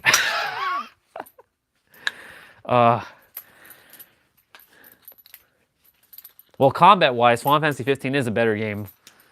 Story-wise, 12 would be a better game.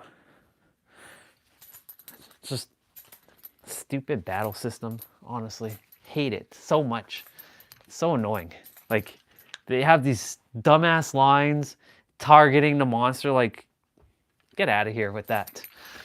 We're not playing Final Fantasy 11 or 14. Get that shit out of here. That's not Final Fantasy.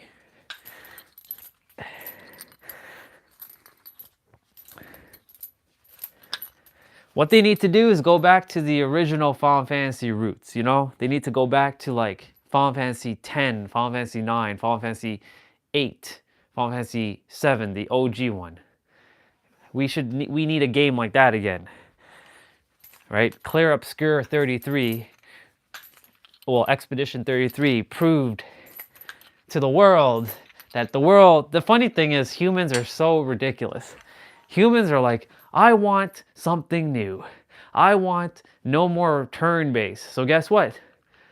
You ask and you get what you want. And then now people are like, I don't want action RPG. I want turn-based again. Just like humans with technology. Let me explain this one. Humans wanted all touchscreen devices, no buttons. So manufacturers started to remove features like volume up and down buttons. Well, actually, no phone has done that yet. Thank God. But they removed headphone jacks. They removed, some are starting to remove USB ports. Some removed SD cards. And now people are wanting it all back. Humans are never satisfied, you know. They're never satisfied. They're always looking for the next thing. It's normal. That's the brain. That's the brain doing that. Always looking. It's actually not the brain. It's the mind. Always looking for the next thing. Because it's never satisfied. Even if you had $1 billion, you'd be like, no, I need another billion. But you're not good enough with 1 billion? No, I need another billion. And then when you reach that second billion, you're like, yeah, I need another billion. I'm not satisfied with that. I need another billion. Or the cars, right? Nothing wrong with having lots of cars, but you know, when you're not satisfied and you have like 80 cars and they're just sitting there collecting dust and they're not actually being driven, like, the hell's wrong with you? The worst thing is to lock up a beast in a cage and not let it drive, and you just have it on display. Fucking humans who do that to cars, you need to be put in a cage. If I ever see anybody put a Supra in a cage and just lock it up and not drive it and just have it on display, I'm gonna find you and I'm gonna steal that Supra and I'm gonna take it. I'll find your keys, I will take it and I will drive it and I will use it and I will treat it with love. I will find all the people who have Supras and see what they're doing with their Supras. And if they're driving it cool and if they're keeping it locked up in a cage, then yeah, I'm coming for them. I'm gonna hunt them down. I lost count. I don't even know how much I've done of this.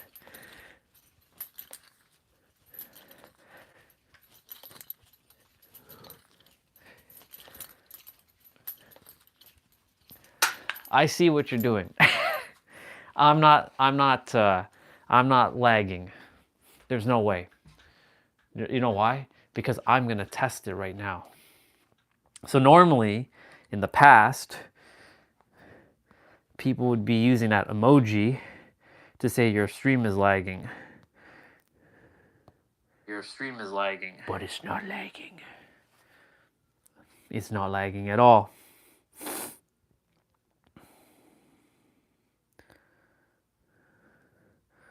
Nice. It's not lagging at all. 4:59. Perfect. We got our 55 curls to do.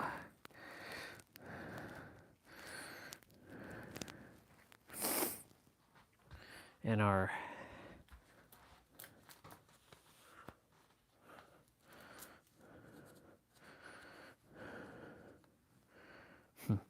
I don't even think, this does shit anyways. EMF protector, like shungite. Shungite. All that's fallacies, I think. Unless there's practical evidence that shungite actually blocks EMF. I think that's an illusion in itself.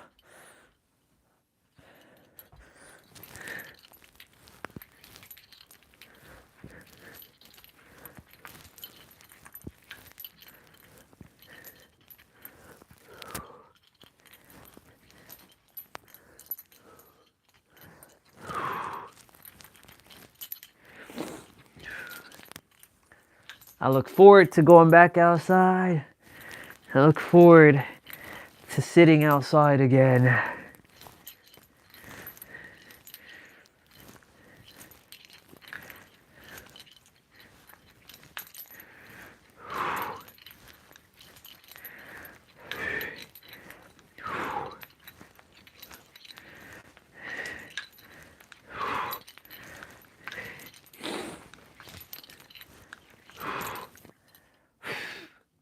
Oh. Oh my God, look at all the emojis. Jesus.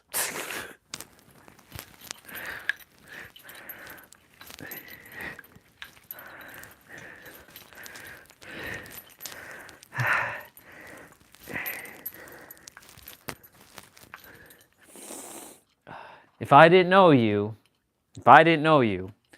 I'd be like, what is this troll doing? I remember that time when you first came on the stream, and I was like, this guy's a fucking troll. He's one of them trolls, isn't he? He's got to be one of them trolls.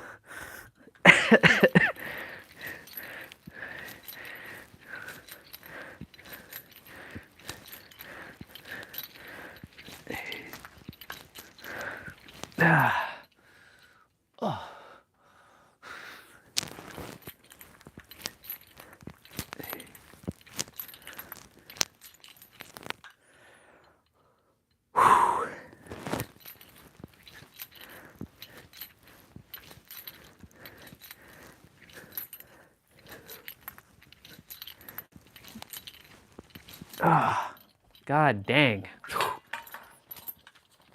All right. Microphone.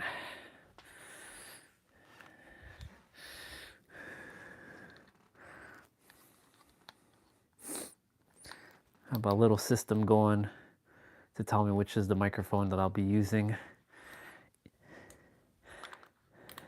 These little tapes just tell me which one is the one I'm supposed to be using in the morning. So they're equally being used. Because like when I had my first set, I was only using the first one, and the other one was only getting used a little bit. So then I'd be running out of battery on the first one. Whereas here I evenly distributed it. So one day one starts and the other day the other one starts. So equal usage.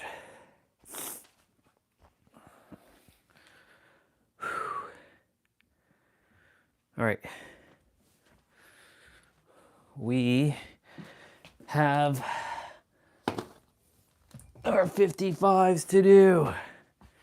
By the way, have you ever heard of fat grips, bro? I'm sure you have. I think I shared this with you already. It makes your dumbbell handles harder to hold, or it makes it harder to grab.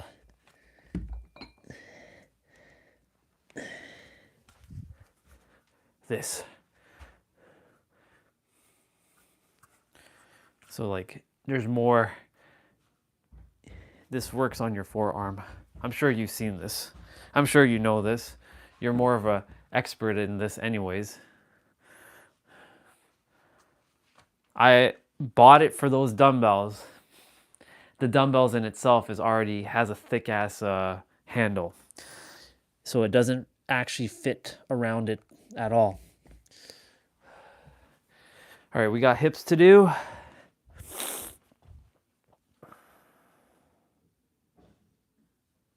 Yeah. Oh, wow. That crack.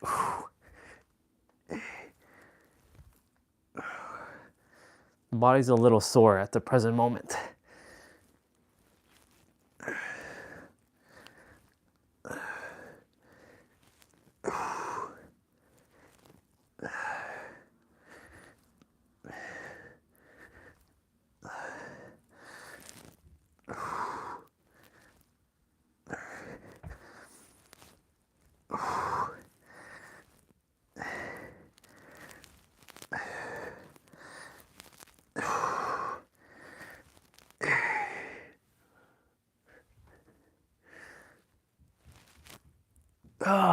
Fuck. You must be making up for all the times you didn't message. Like all the times that you were on the stream but you never said anything. You must be making up for lost time. I appreciate it. Just laughing at all those emojis.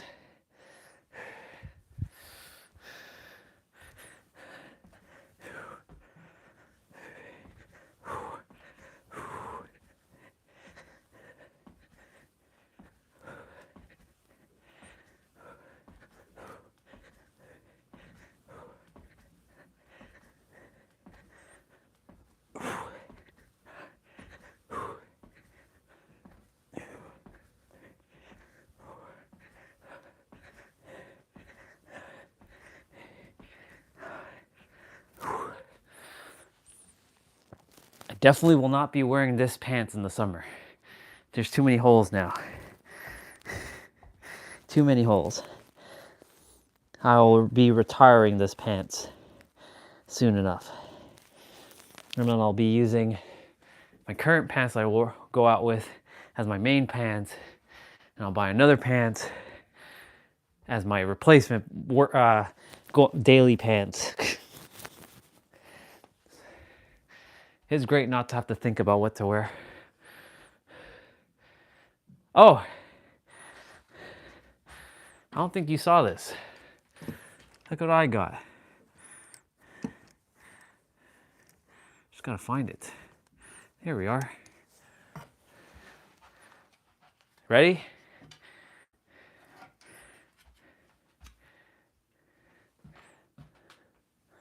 I'll turn it around.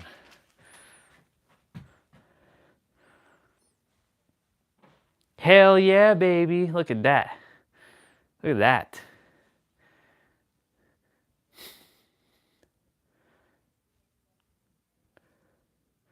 Good old Supra.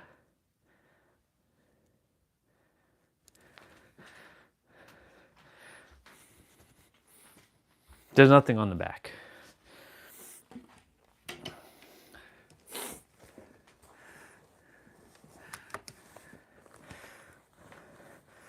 That was a late Christmas present to myself.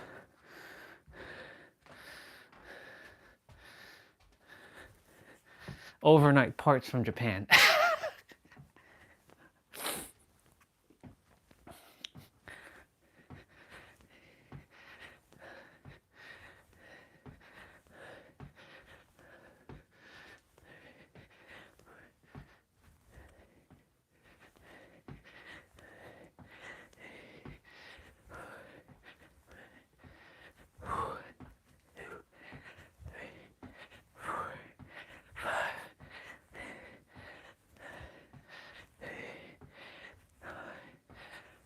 Okay, I want to do something before I continue.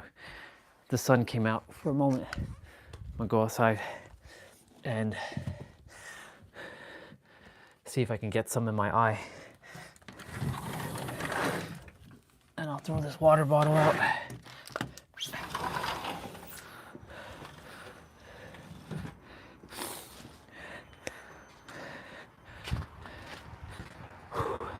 It's cloudy at the same time.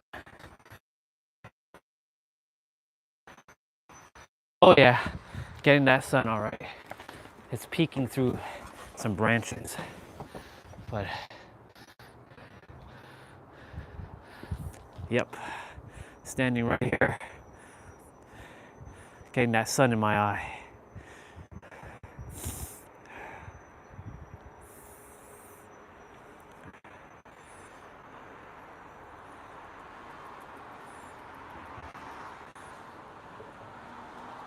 I gotta make sure I keep talking because one time I went outside and I was just breathing and YouTube decided to end my stream just because I was breathing.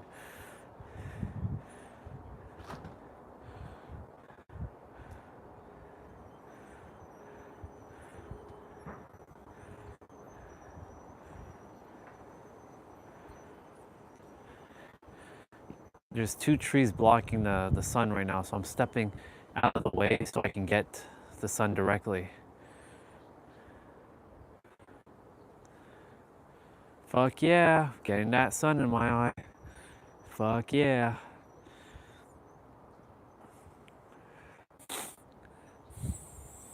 Now I just have to get my nasal passage open.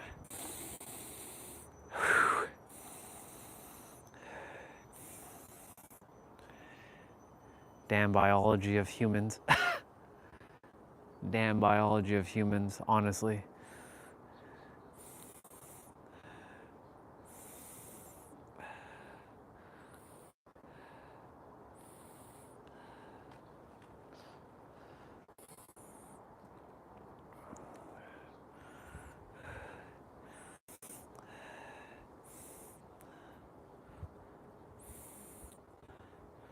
There goes our sister with the big, fluffy black dog that she has. It's like, I don't know what kind of dog that is. It's not a poodle.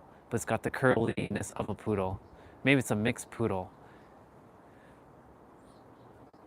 Damn it, son, don't go down. I need you. I require you.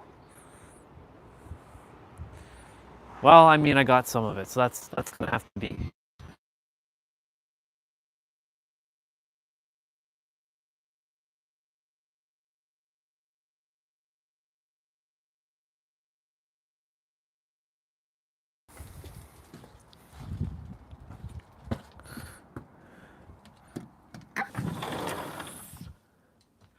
I'm back.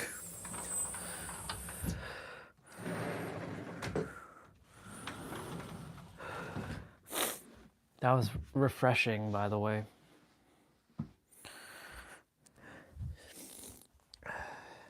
Damn fucking nose.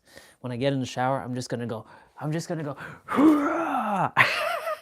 I'm just gonna like, "Hurrah!" I'm just gonna like blow so hard that it just all comes out. Yeah, that's what I'm gonna do. Oh, I can get the sun from the window over there. It's reflecting off the window right now. I'm getting the sun through the window.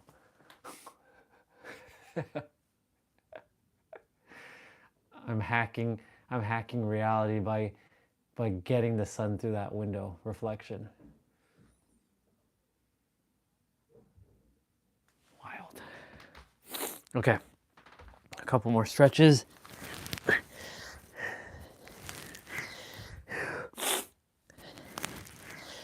And my nose is starting to run again. 4, 5, 6, 7, 8, 9, 10, 11. All right.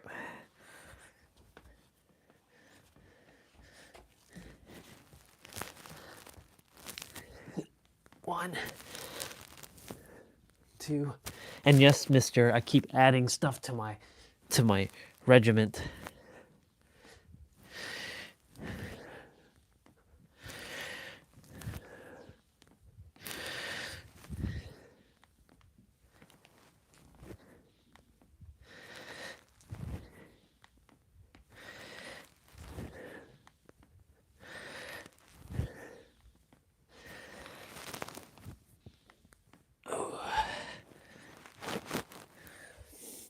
I keep adding.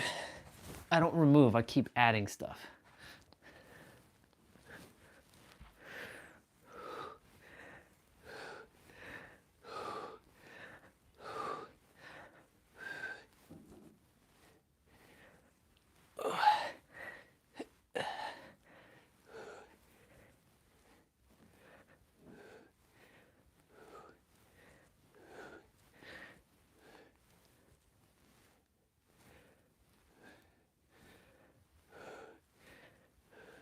And I've been just like doing my hips. And yes,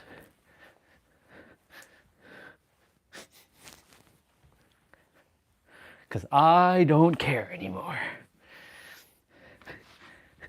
And of course, the sexual move.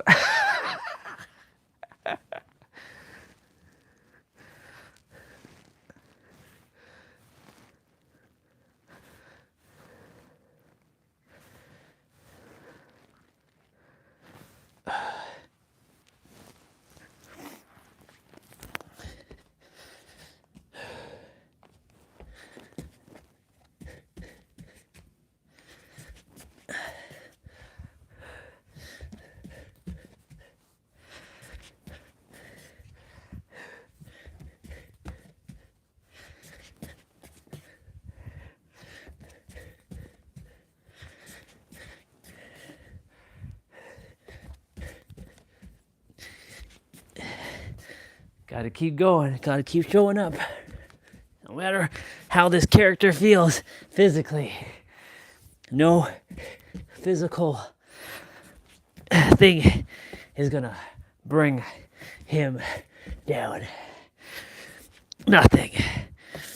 This is just a minor temporary experience.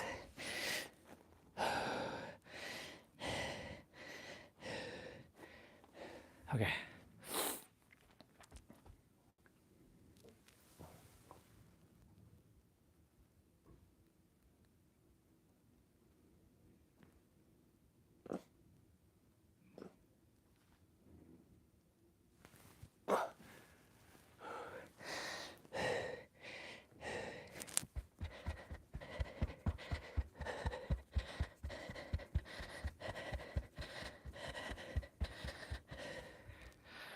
Okay, cool.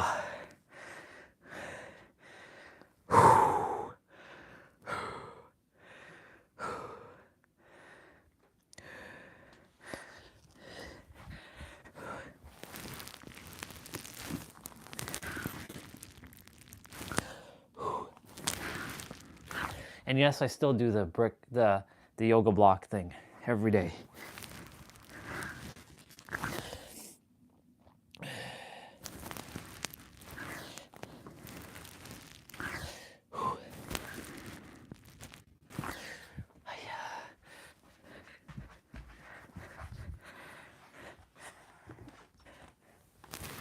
See?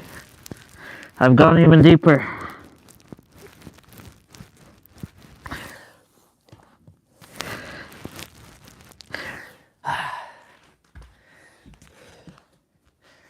All right. Now then, we got 55s to do. And I say that, and there's 55, and there's a 17 on the time. Someone's showering right now. That's fine. Let them shower. Okay. So, it was because of you. Remember that day when you're like, it's so easy, right? Remember that day? Well, I took your suggestion, and I did drop the weights.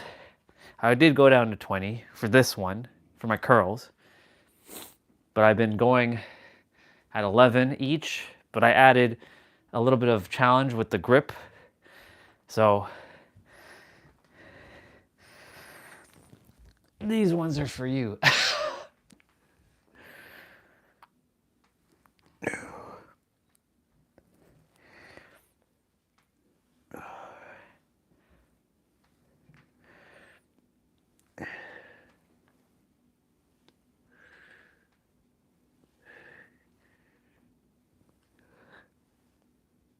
Don't make me laugh. I can't, honestly, I can't look at the screen right now. I can't, because like, I want to laugh so badly right now at all of the emojis that you're sending, but I can't because, no. So I have to not look. I have to close my eyes and just do this thing. So,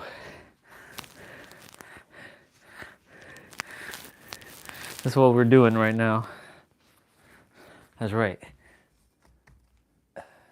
All right.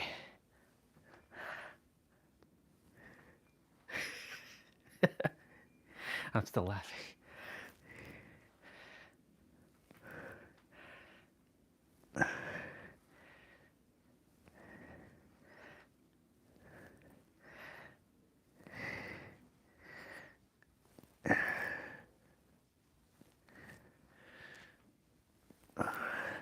All right. We have 4 sets to go. I shouldn't walk too far because then I'll like run into my weight. Yeah, it's right here.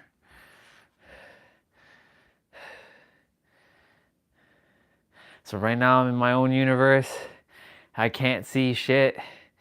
Like there's nothing but me right now here. I can't see anything. Like even down here it's so dark. Like even if I look down, I can't see. It's so dark. Like I literally can't see anything.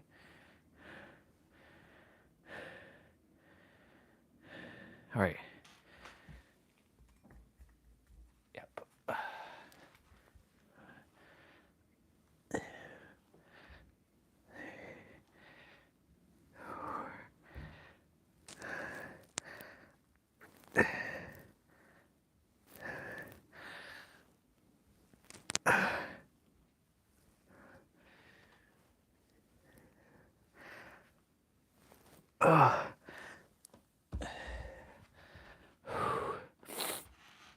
That's 22 on this side. Now 22 on this side. Let's go.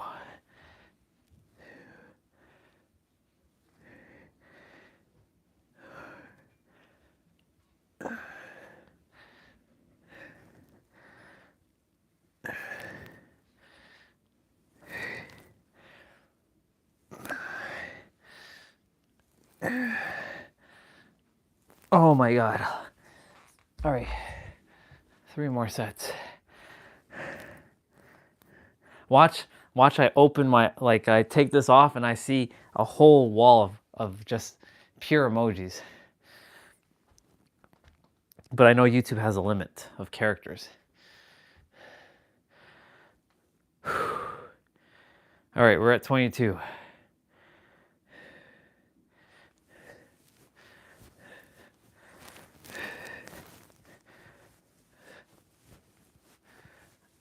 I gotta make sure I do this, otherwise I'll end up like this. Brock Lesnar. He doesn't walk like that, of course, but like his arms are like this.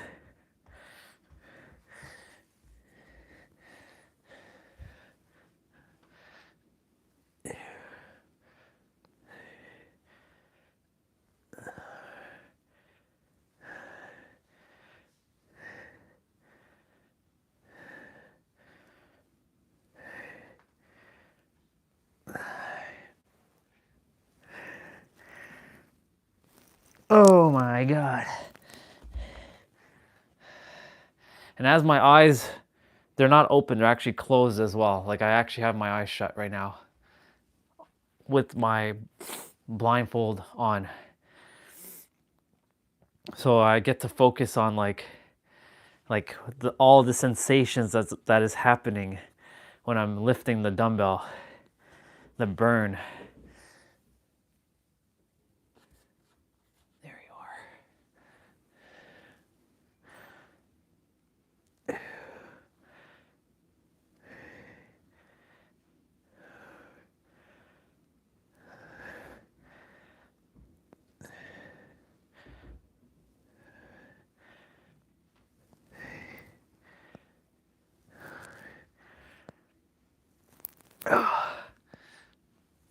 Oh my God. 33, 2 more sets. I know this is one of my shoes right here. The bed's right here.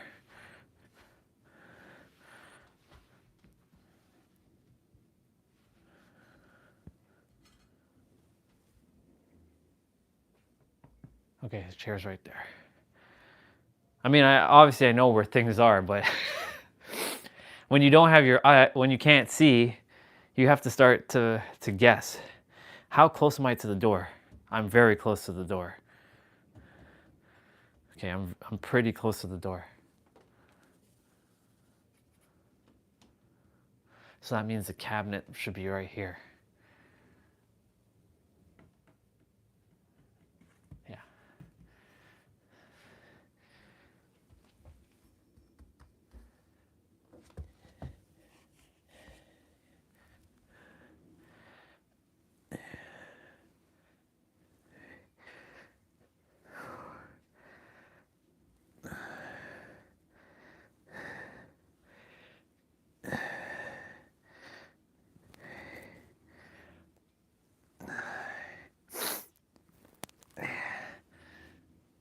Oh my God. I feel like Brock Lesnar arms right now.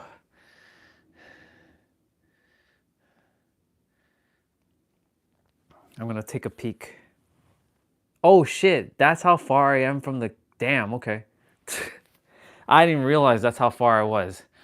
Holy shit. I thought I was closer to the camera. I mean, I knew I was touching, but like I thought I was at least a little bit closer to the camera, but I'm not.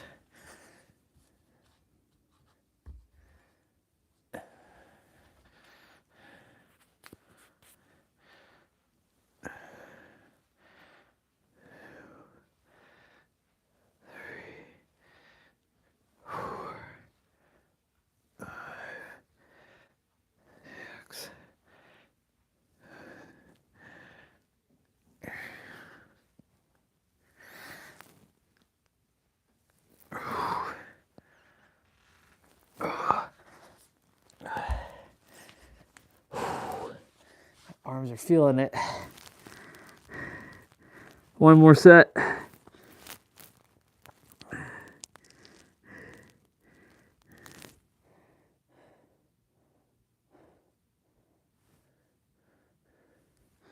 I can't see shit.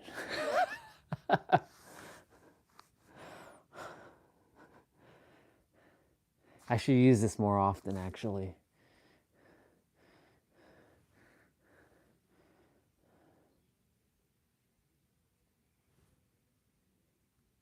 I may not be able to see, but I can definitely hear a lot more, though.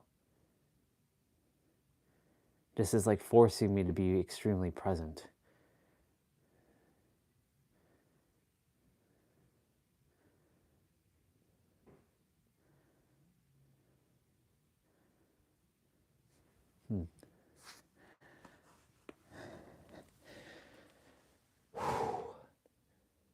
One more set.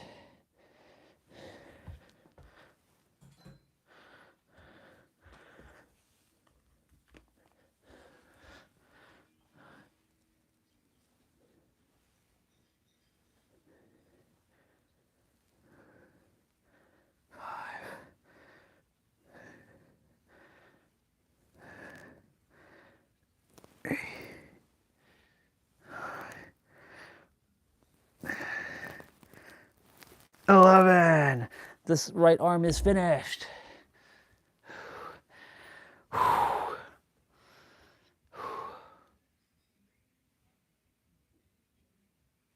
Is that birds outside? What the hell is that noise? Sounds like a bunch of birds.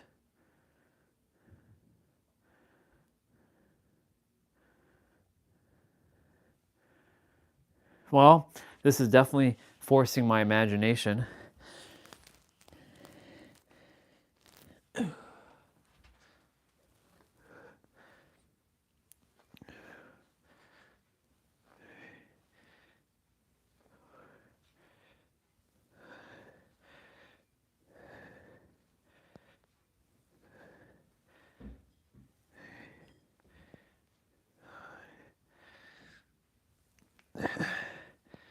I love it. We're done. It's finished. It's over. We did it. We did the thing.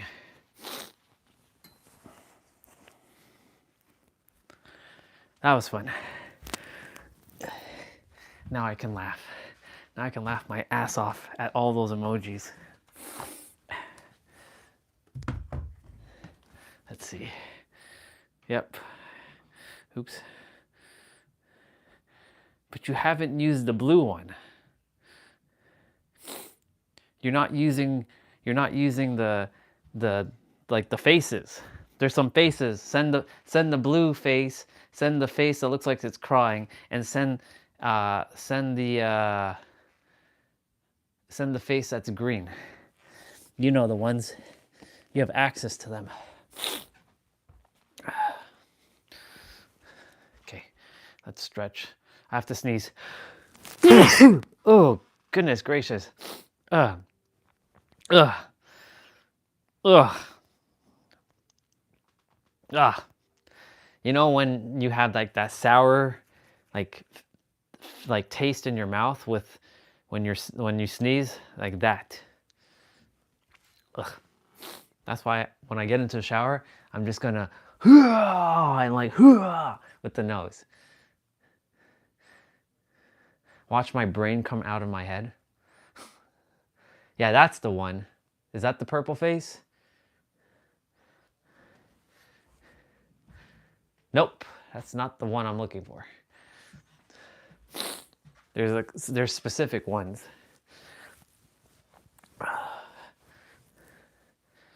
Wait a minute. Did I not? Oh, right.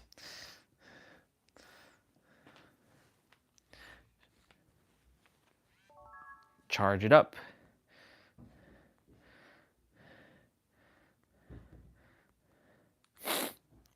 I'll be putting on some Friends in the background some like random, what the fuck is this? Marvel Maximum Collection. The hell is this?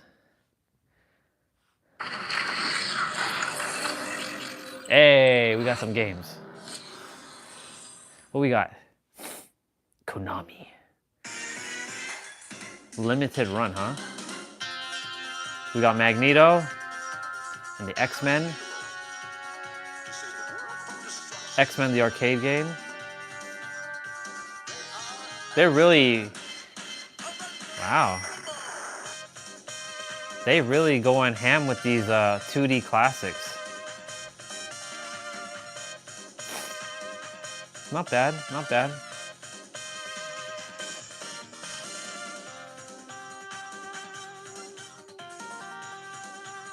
There were only 2 games? Spider-Man, X-Men, Arcade Revenge.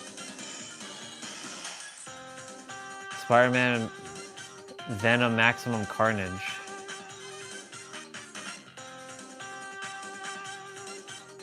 Not bad. Not bad. See what happens when you go on YouTube? You see something random, you want to click it.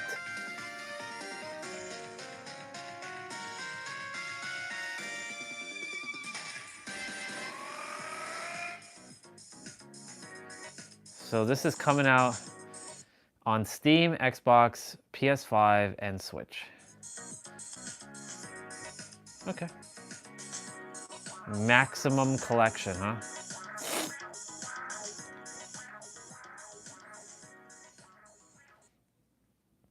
Okay.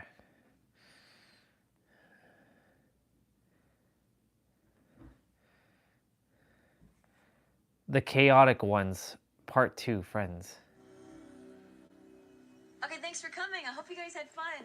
All right, Monica, dear, I'm going to hit the road. Now, I've left All my right. 10 verbs on So I'm gonna leave that playing in the background. finished poem.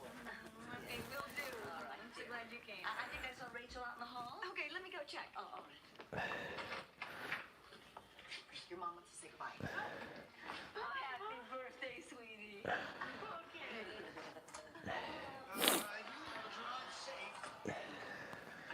what are you doing? I'm getting ready for the water skiing.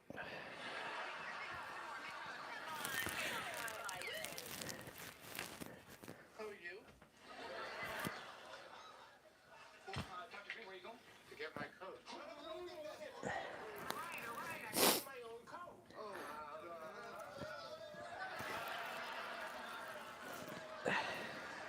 Oh, this is the one with Rachel's mom and dad. Major flan high. Oh, no, you're not supposed to be here. This is the staging area. It's all wrong.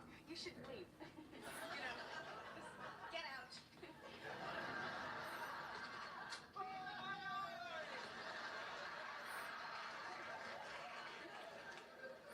Or perhaps you'd like a creme de menthe. Have to be heading toward my chateau. Thank you. Oh, all right. Well, then I guess we're going back into the hallway again. Thanks for coming, Mrs. Green.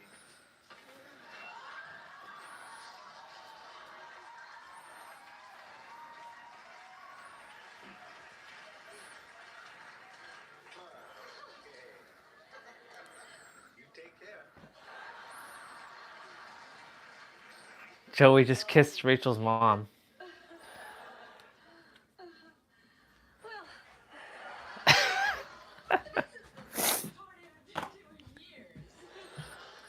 you.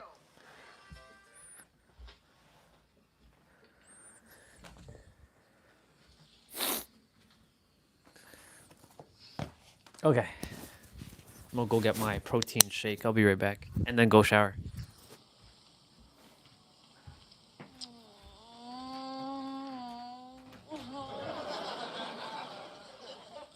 Oh, that's nice. Oh. Ross.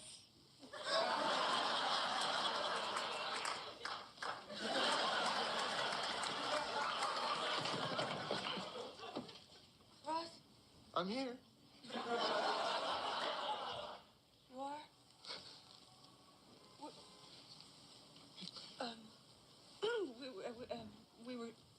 just... Wow.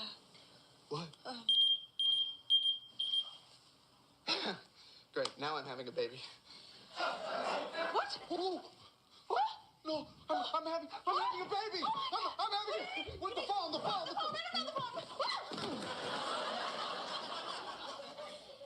Ross? I'm hurt.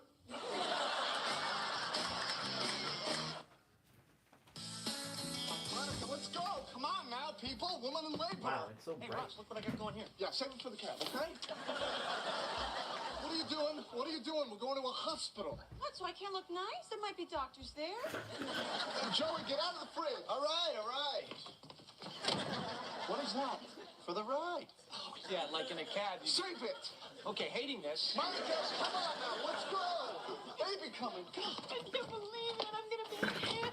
I'm gonna have like a nephew. Oh, that's nice. Get out. Let's go. All right, I'm going.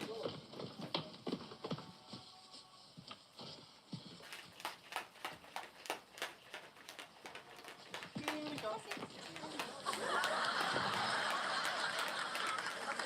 You can't go now. It looks like Rachel's gonna put on a skit. Oh my God. Have you lost your mind? No. I'm finally thinking clearly. My lucky dress wasn't working out too well for me, but for 4 years, this baby never missed. Wait. I can't let... Actually, I kind of want to see what happens. Hey. Hey. Nice, costume. Oh, yeah. Well, I wanted to give Emily a big American goodbye cheer. So, okay. Ready? Okay.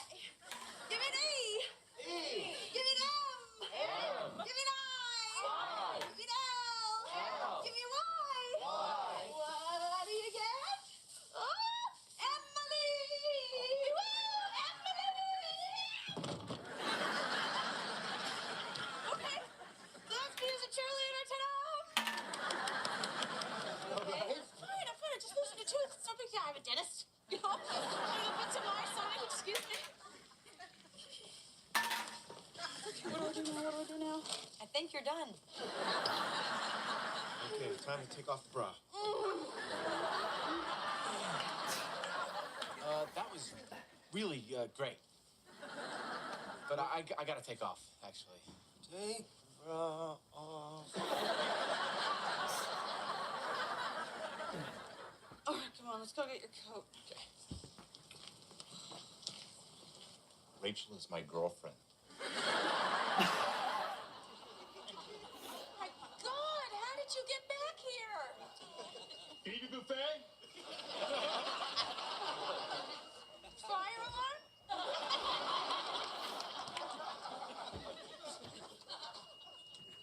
Oh, hi, officer. Fireman. Can I help you? We found your fire alarm in the trash chute. That's not mine. Yes, it is. How do you know? The next time you want to dump a fire alarm in the trash chute, don't wrap it in a blanket that says property of Phoebe Buffet, not Monica. Okay, do you have a search warrant? Because the last time I checked, this was still America. Please reattach this. It's against the law to disconnect them. Fine. But please, God, tell me how to stop it from going off. Just press the reset button under the plastic cup. There's a reset button? Oh, thank you. Oh, there's a reset button? My God. How didn't I see that? Reset button. Where's there a reset button? Oh, here it is. Oh.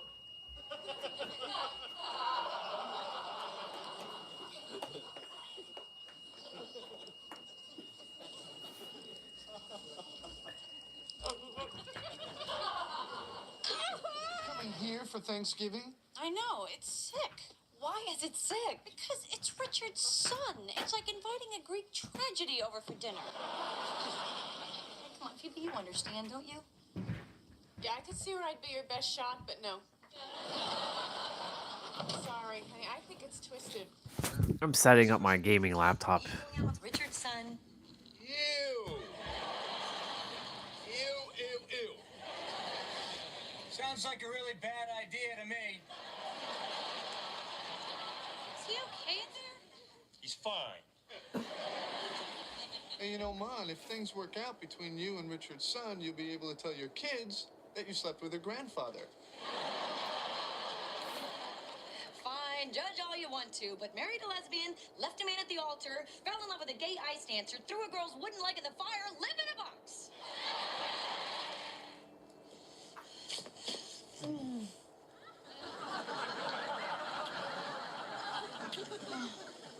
What took you so long? I got caught up at work, but I'm quitting tomorrow.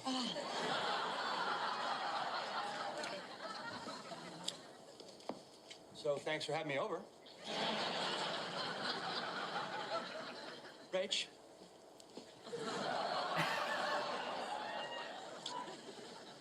Phoebes?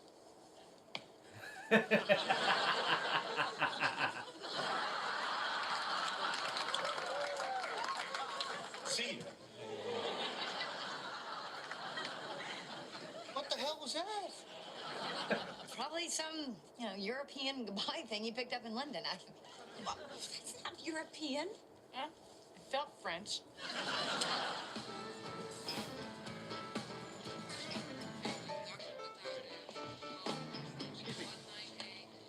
It says to call this number if you're not completely satisfied with this candy bar. Well, I'm not completely satisfied. Listen, it's kind of an emergency. Well, I guess you'd know that or we'd be in the predicament room. Hold on. Fill these out. Sit over there. Look, I don't want to make any trouble, okay? But I'm in a lot of pain here, all right? My face is dented. Well, you'll have to wait your turn. Well, how long do you think it'll be? Any minute. Cab's ready. All right, let's go. You're welcome. Oh, I'm sorry. Were you speaking to me or sleeping with someone else? We were on a break. You know, Ross, why don't you just put that on your answering machine? Hey, it's valid, okay? And I'm not the only one who thinks so. Monica agrees with me. What? I don't know. That's what you said last night. What I said was that I understood. Joey is the one who agreed with you. Okay. Really, Joey? What? You know what? But there is no right or wrong here. No, I think it's very obvious who's wrong here. Obviously not to Joey. What? Joey and Monica feel the same way that I do. Guess what I am?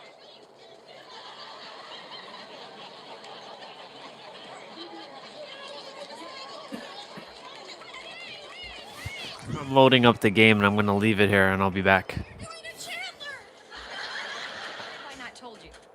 Oh, I don't know.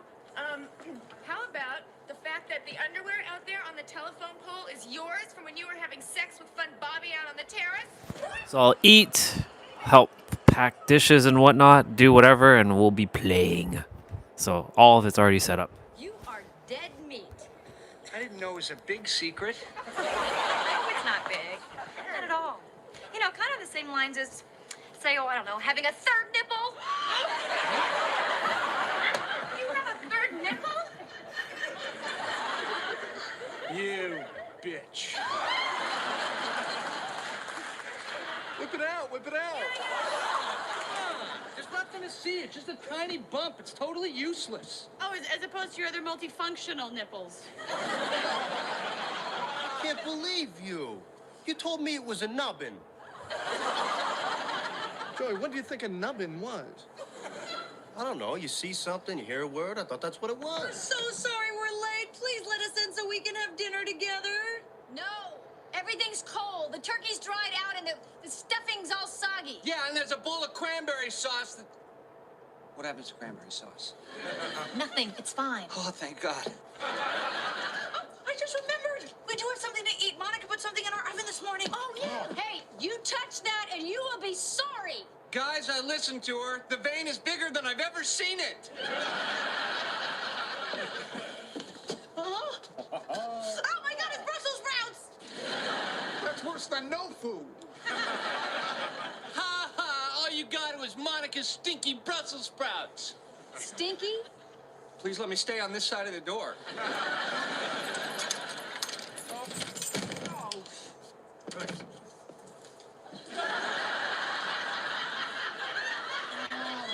It all looks so beautiful. The turkey, the stuffing. The cranberries? Enough! A monkey could have made him.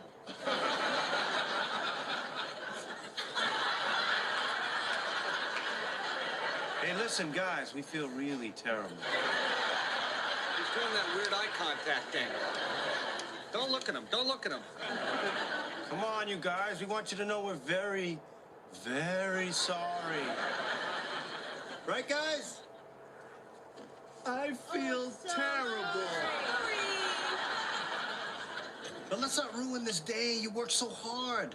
Let's move past this and try to have a nice meal all together. Huh? The floating heads do make a good point. Yeah, they do seem to feel pretty bad. So bad. So bad. So bad. Okay, you two go get the dessert, and I'll let you in. Dessert? Yeah, I asked you and Phoebe to pick up the pies. You did remember, right? Pies? Oh, we thought you said prize. Here. Grand Supreme little darling. Congratulations. Oh my God, you forgot the pies? Well, I cannot believe this. You forced me to make dinner, then you're an hour late, and you forget the one little thing that I asked you to do. Really, girls, not cool. Well, you manheads aren't any better. You lied about going to the game. You knew it would make you late, and you still went anyway. Hey, I'm getting a little tired of this, okay? We said we're sorry. It's Thanksgiving, for Pete's sakes. A day of forgiveness. It's a day to be thankful. Don't make me come up there. Too late for apologies. Fine. Let's just go. I don't need your stupid dinner. That would be a lot more convincing if you weren't drooling. Oh, is that what that is? Come on, you guys. Let's just do our own Thanksgiving. Yeah, I'll cook. Yeah, let's go out. Hey. Yeah, you three have a nice Thanksgiving. The three of us? Yeah, you, Chan, and the vein.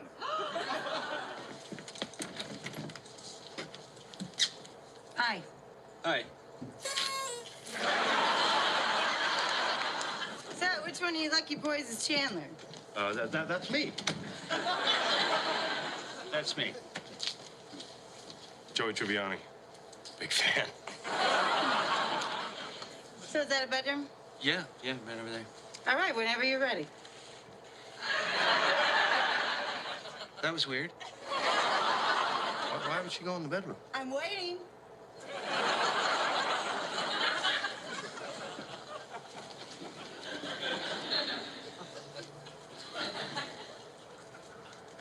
So she's a... Yep, that's one naked hooker. So, tonight's the night of the big bachelor party? Yeah.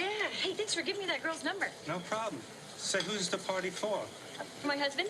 You hired your husband a hooker? She's a stripper. No, she's a hooker. Is that what they call strippers sometimes? When they're hookers. Oh my God, Stu! I can't believe you did this. Now, you're absolutely sure she's a hooker? It's either that or she's just the best, most expensive date I ever had. All right. Maybe you should just ask her to leave. Why me? Hey, it's your bachelor party. Which is why you should do it. I don't want to. You do it. You do it. You do it. All right, rock, paper, scissors, who has to tell the whore to leave?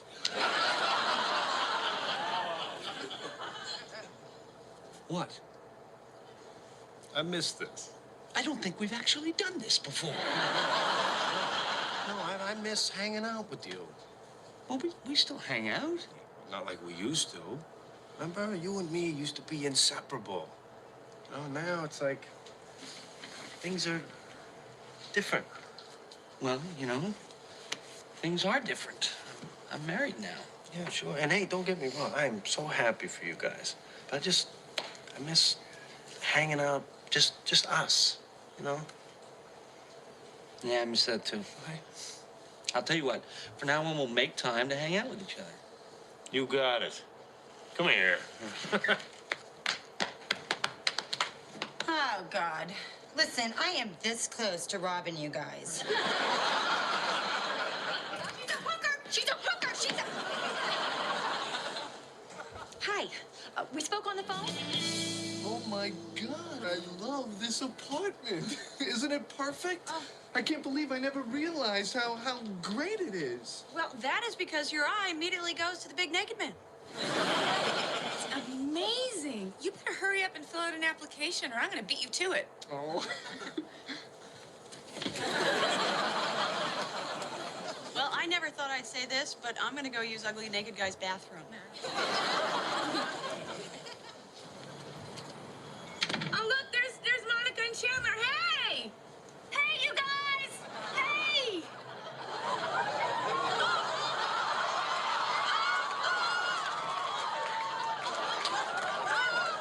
Chandler and Monica! Chandler and Monica! Oh, my God! Chandler and Monica! Oh, my God! Oh, my eyes! My eyes! Baby, oh, okay! It's okay! It's okay! No, they're doing it! I know! You know! Yes, I know, and Joey knows, but Ross doesn't know, so you have to stop screaming! What's going on? What? Nothing! Oh, God, they were just so excited that you want to get this apartment! Actually, it looks really good. It looks pretty good! Get in here!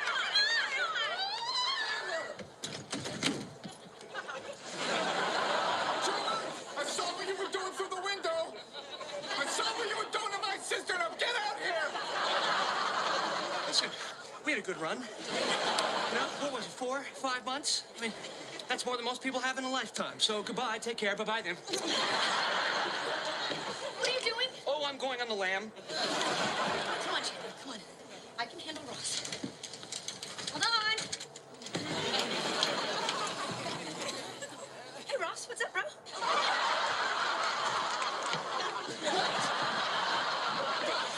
What are you doing? Hey, what's going on? Well, I think Ross knows about me and Monica. Dude, he's right there. I thought you were my best friend. This is my sister. My best friend and my sister. I cannot believe this. Look, we're not just messing around. I love her. Okay? I'm in love with her. I'm so sorry that you had to find out this way. I'm sorry, but it's true. I love him too.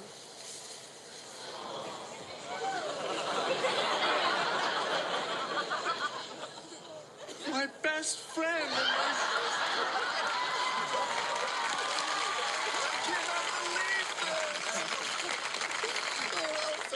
You guys want to probably get some hugs in too, huh? Big news. No, that's okay. We've actually known for a while.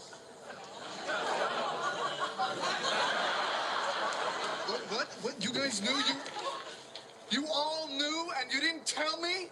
Well, Ross, we were worried about you, okay? We didn't know how you were going to react. You were worried about me?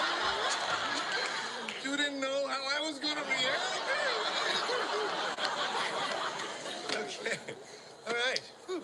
What do you say we all clear out of here and let these two lovebirds get back down to business? Hey, I'm just talking here. He's the one doing your sister. Hey, Joey. Hey, Phoebes. Listen, can you do me a favor? I forgot the PIN number to my ATM card. Can you get it for me? Sure, where is it? I scratched it on the ATM machine down on the corner. So you're 5639? That's it. Thanks, Phoebes. Oh, do you want to talk to Chandler? Is that Joey? Let me talk to him. No, because he didn't believe in my movie. Which is a big mistake because it is real. Real. Hey, you know what? I've been trying to apologize to him all week. If he's not going to let me do it on the phone, I'm going to go down there. I'm going to do it in person. Phoebes, I heard that. Can you put him on? Yeah. Hey, don't come out here. No. I support you 100%, and I want to prove that to you in person. I got that. I forgive you. Don't come out here.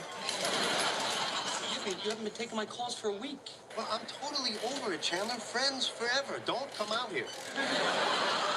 Would you mind doing a picture with us? What was that? Entertainment Tonight. Okay, so Good talking to you, and don't come out here. All right. Mom, Chandler was just saying how beautiful your sweater is. Oh, thank you, Chandler. I just bought it. Oh, yes, well, it's very beautiful, and it's cream-colored and tight, and... I don't mean tight, I mean it's not too tight, not that I was looking at... What's the matter with him? I think he's stoned again.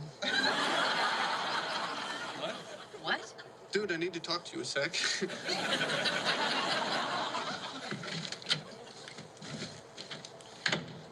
Okay, I think I might know why my parents don't like you. You do? Why? Okay, remember, we were young.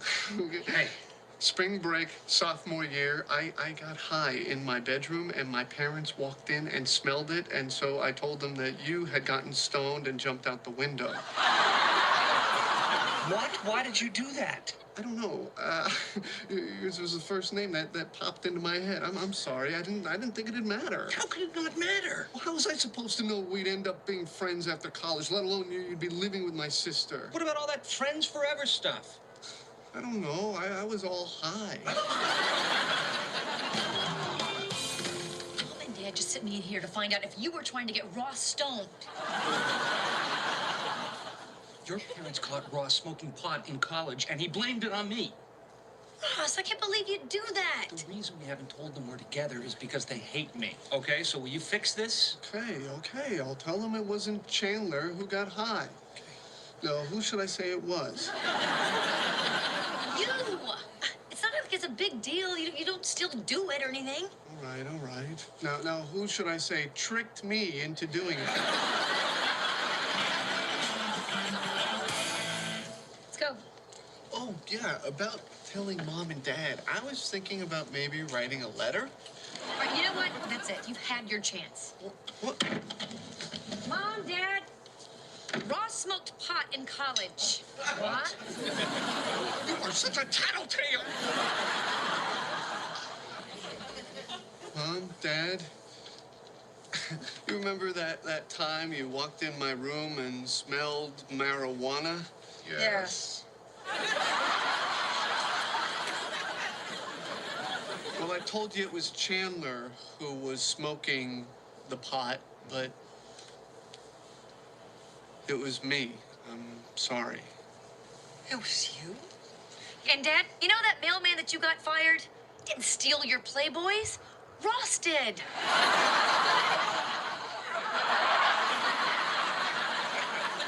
Yeah, well, Hurricane Gloria didn't break the porch swing. Monica did. Ross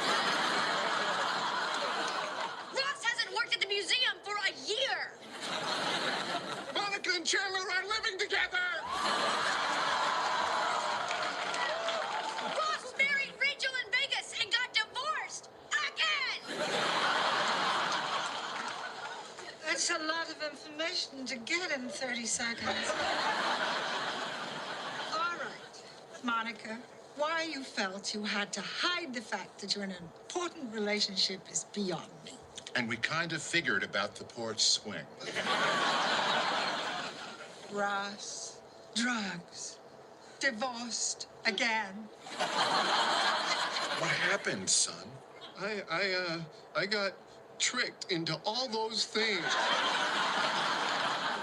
Chandler, you've been Ross's best friend all these years, stuck by him during the drug problems. And now you've taken on Monica as well.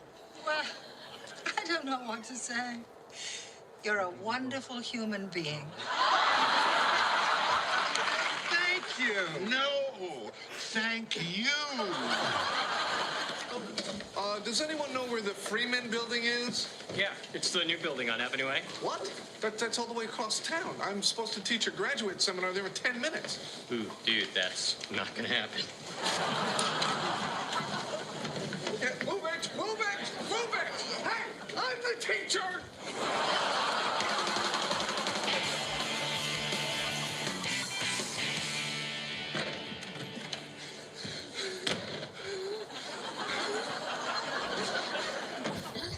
All right, I'm back, but I'm gonna go grab my meal. sorry I'm a little late. Whoa, a lot late. Well, let me start by introducing myself. I'm Professor Geller. So, to sum up, I'm Professor Geller. Good job today. You were 50 minutes late to the class. What did you crawl there? No, I ran, okay? It's really far. And when did people stop understanding the phrase, get the hell out of my way?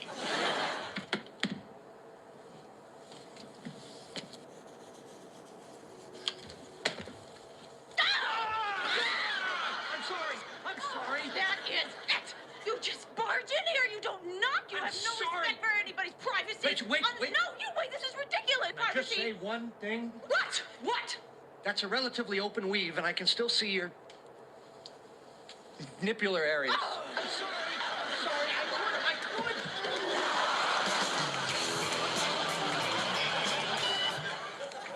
Chandler Bing, it's time to see your thing.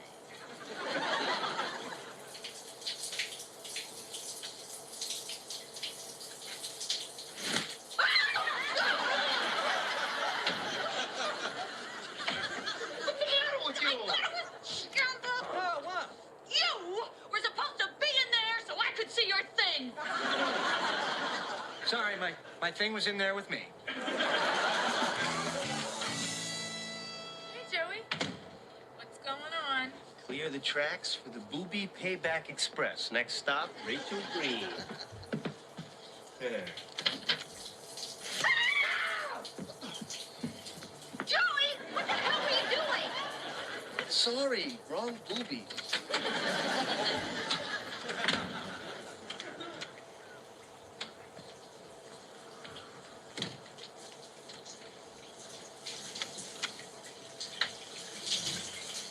Hello, Joey. Hello, dear. Is that my sweater or it's handbag marinara? You don't have the guts. Oh, yeah? Well, at least I wasn't too chicken to tell some guy I thought he was cute. Oh! Oh,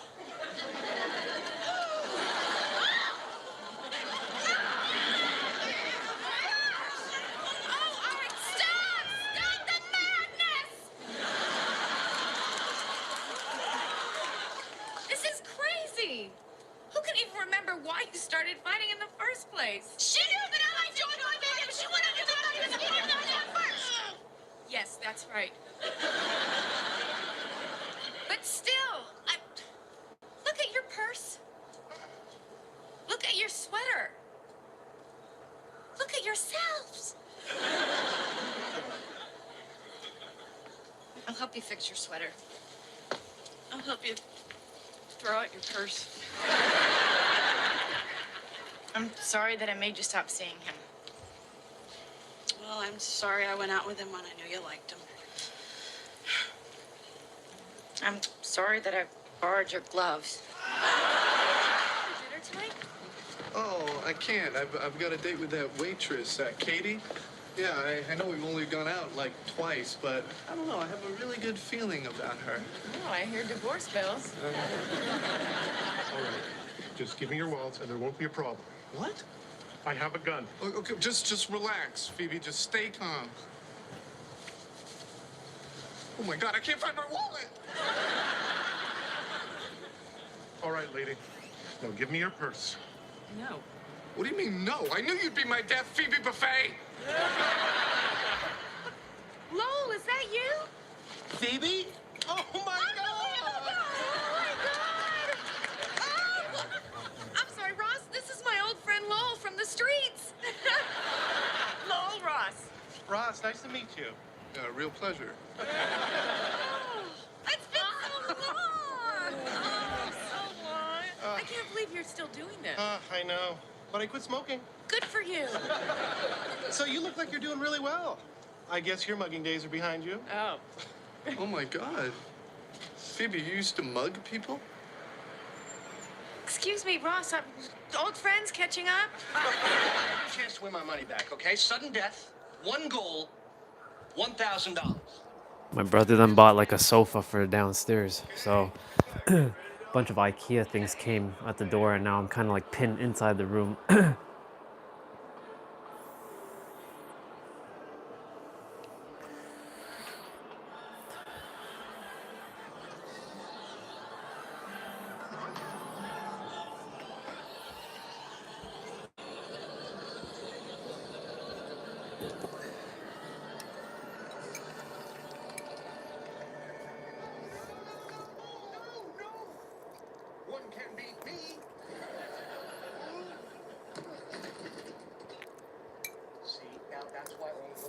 manacles do the kicking.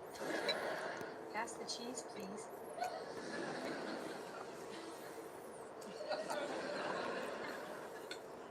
God, you can't even look at me, can you? Nope. Nope. Hey, it's Phoebe. We can talk to Phoebe. No, I'm too depressed to talk. I'll give you $1,000 to talk to us. Hey, you guys, what do you think about making that beach trip an annual thing? No. That's it. Give me a sec. What happened out there? What? Took a walk. Nothing happened. I came back with nothing all over me. Come on, what happened, Joey? Right. No! Joey, we swore we'd never tell. They'll never understand. We have to say something. We have to get it out. It's eating me alive. Monica got stung by a jellyfish. All right. All right. I got stung. Stung bad. I couldn't stand. I couldn't walk.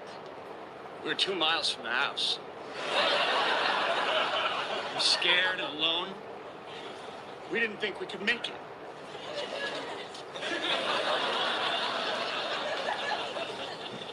I was in too much pain. And I was tired from digging the huge hole. And then Joey remembered something. I'd seen this thing on the Discovery Channel. Wait a minute.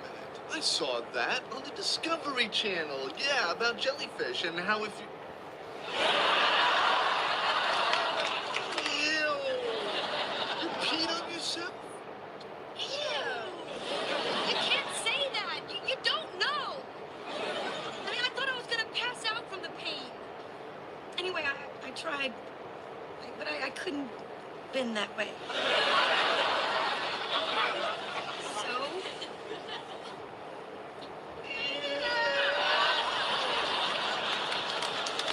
That's right, I stepped up. She's my friend and she needed help.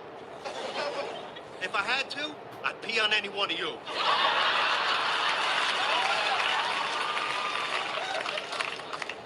Only, I couldn't. I got the stage fright. I wanted to help, but there was just too much pressure, so I turned to Chandler. Joey kept screaming at me, "Do it now! Do it! Do it! Do it now!" Sometimes late at night, I can still hear the screaming. That's because sometimes I just do it through my wall to freak you out. It's available. Okay, wait, you listen to me. You listen to me. Since I have been waiting, 4 women, that's 4, one higher than the number of centimeters that I am dilated, have come and gone with their babies. I'm next. It's my turn. It's only fair. And if you bring in one more woman and she has her baby before me, I'm going to sue you. Not this hospital. I'm going to sue you. And my husband, he is a lawyer. Right. Don't get back on that case, honey. I don't think the next patient is very far along. Okay, well then bring her in.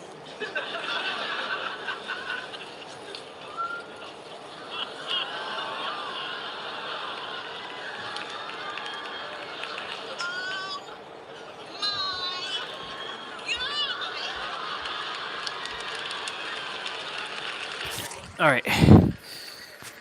That was a little bit of effort, but got it. So now they will be setting up the chair downstairs. They have a sofa bed downstairs.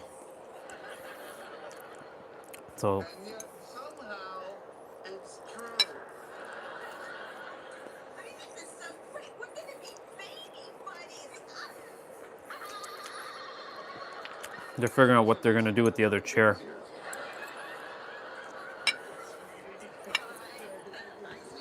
This is my husband, Sid. I don't think you've met him. Ross, Rachel, this is Sid. I nabbed him a year ago at the dermatologist's office. Thank God for adult acne. I still can't believe it. I don't like this guy in the world. Really?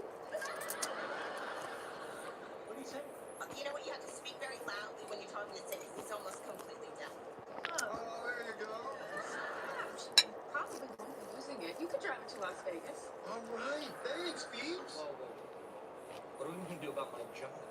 Oh, knocked off. All right, great. Go to Vegas. Is this okay with you? Chandler, you have to ask for my permission. Thanks.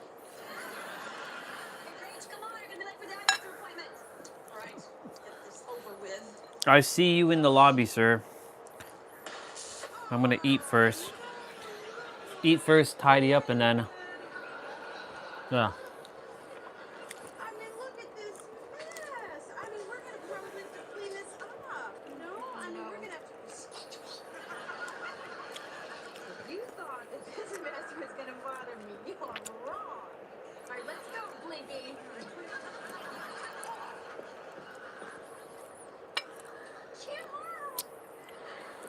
Chandler.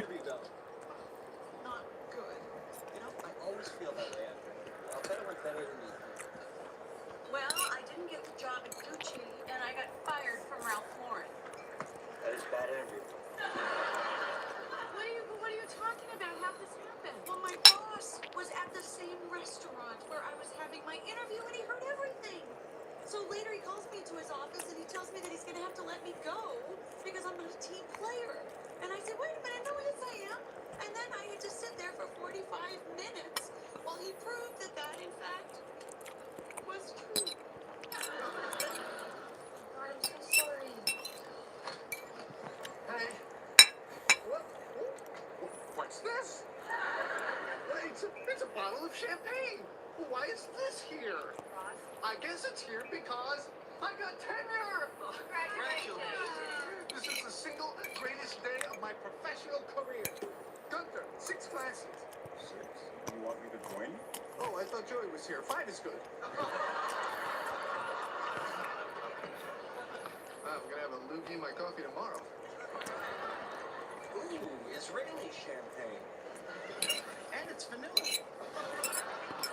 got tenure. I didn't win the lottery. Hey, so, how did your thing go? Oh, good, yeah, but I'm not going to hear about that for weeks. Oh, you know what? You're gonna get it. I can feel it. Can you? And 2 years of hard work finally paying off.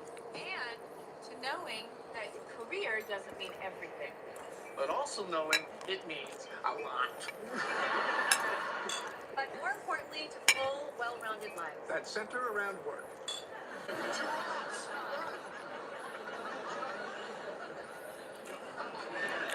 You know what the best part about this is? I can never be fired. No, seriously. I have job security for life. You know, I never have to worry. Oh, look how happy you are for me. Oh, it's not that. I got fired today, and I didn't get the other job. Right, I'm so sorry. Oh, Great, I feel like an idiot. no, it's okay. You didn't know. Little heads up would have been nice. Can I sing happy birthday to you now? Yeah, sure. All right. Happy birthday. See you later. Hey, Ray, somebody got your shoes. Oh, give me. All right. Oh, these are my rat babies. Yeah. We have rat babies now. To my birthday party? So this is what a stroke feels like. All right, I'll be back. Responsibility now. You know, they require constant care. You should know that, Rachel. You're a mother. Are you comparing my daughter to a rat?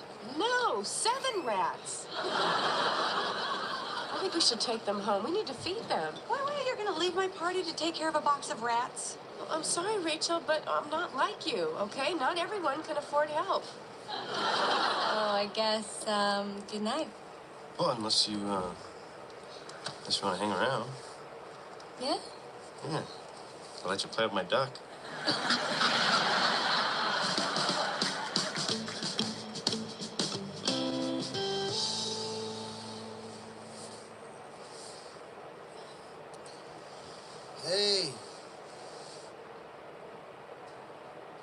stripper.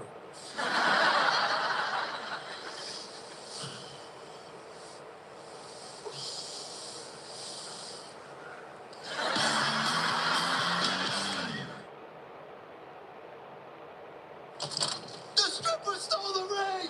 The stripper stole the ring, Peter! Get up, get up! The stripper stole the ring! What? The ring is gone! Oh. It's like, give me a minute to wake up for this. You lost the ring! You're the worst best man ever! Dude, this isn't funny. What am I gonna do? I go to sleep last night, everything's cool, I wake up this morning, the stripper's gone, and the ring is gone! You slept with the stripper? Of course! Hey, I'm here. Oh my God. You like it? It's my new apothecary table. Ross, Phoebe's gonna be here any second. She cannot see this. Oh, why not? She'll love it. It's the real thing. I got it at Pottery Barn. I know you did. I bought the same one. And if she sees your table, she's gonna know that I lied to her. I told her that ours was an original. Why did you do that? Because she hates Pottery Barn. She hates Pottery Barn? I know. She says it's all mass-produced, nothing is authentic, and everyone winds up having the same stuff. So come on, she's gonna be here any second. Can we please just cover this up with something, please? What? No, I am not gonna hide it from Phoebe. Oh, although I did get some great Pottery Barn sheets. Oh, I forgot they made sheets. Yeah. I still can't believe she hates Pottery Barn. Ross, get over it. It's not like she hates you. Yeah, but Pottery Barn. You know what I think? It's just she's weird. You know, it's because she's a twin. Twins are weird. Ross, she's not weird. She just likes her stuff to be one of a kind. Huh. You know what's not one of a kind? A twin.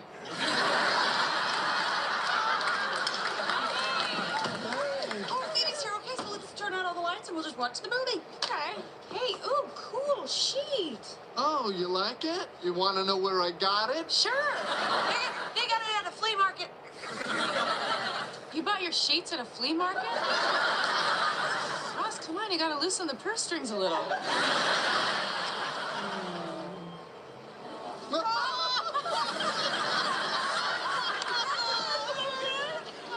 Hey, Phoebes, can you please not put your feet up on my new old sheet? My apothecary table! Ross, where did you get this? I got it at Pottery Barn, okay?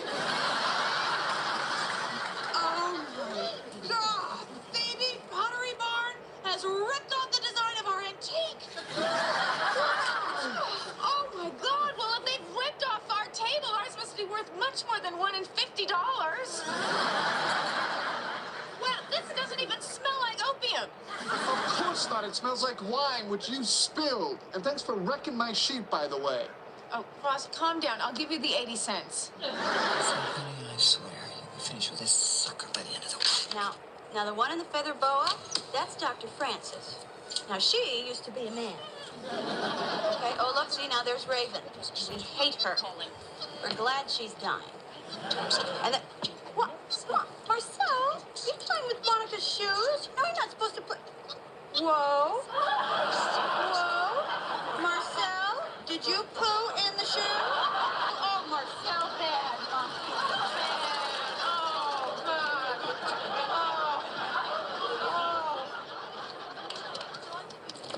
Sorry, Barry.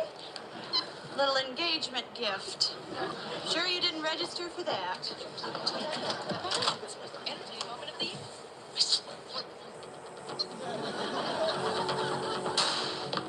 Who died? Who died? Roll him over! Oh, come on, roll him over! Oh! Well, you know it wasn't Dexter, right, Marcel? Because... Marcel? Marcel? How could you lose him? I don't know. We were watching TV, and then he pooped in Monica's shoe. Wait, he pooped in my shoe? Which one? I don't know. The left one. Which ones? Oh, those little clunky Amish things you think go with everything. Chandler, Ross, this is Robert. Oh, hey, hi. Oh, you have lipstick right here. Oh. That's okay, it's mine. We just kissed. So isn't it a bit cold out for shorts? Well, I'm from California. Right, right. Sometimes you guys just burst into flame.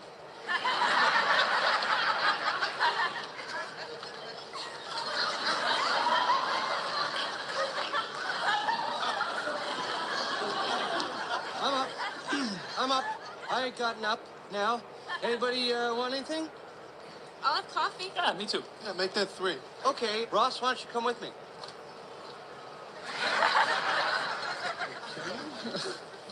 What is the matter with you? What's going on? Robert's coming out. What do you mean? What, is he gay?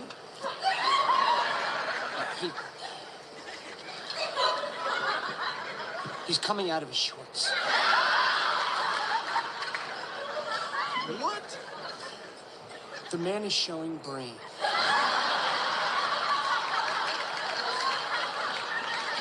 Are you sure? Hold on. I'm sorry, you guys. That was a coffee and a... Coffee. Okay. We could write it down for you. No, that won't be necessary.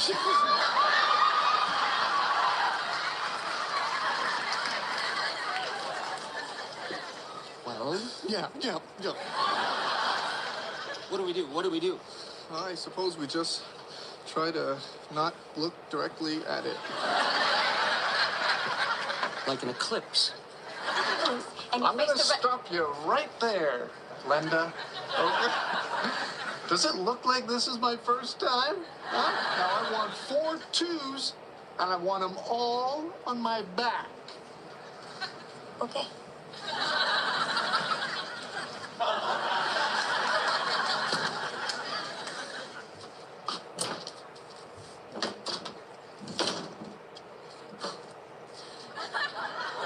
Wait a minute. There's 2 sets of nozzles. Which one is it? Which one is it?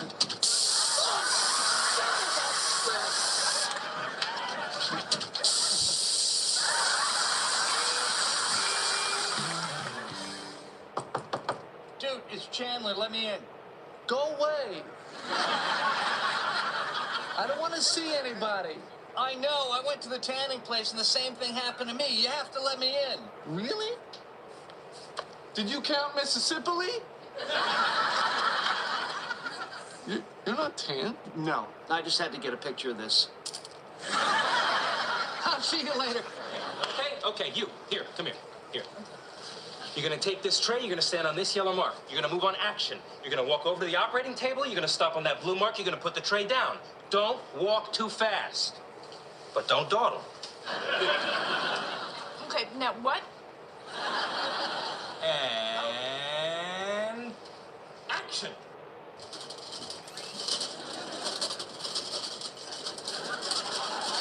Cut. I'm sorry. I'm just a little nervous. Yeah, well, don't be. Okay, that helps. And action. Almost done.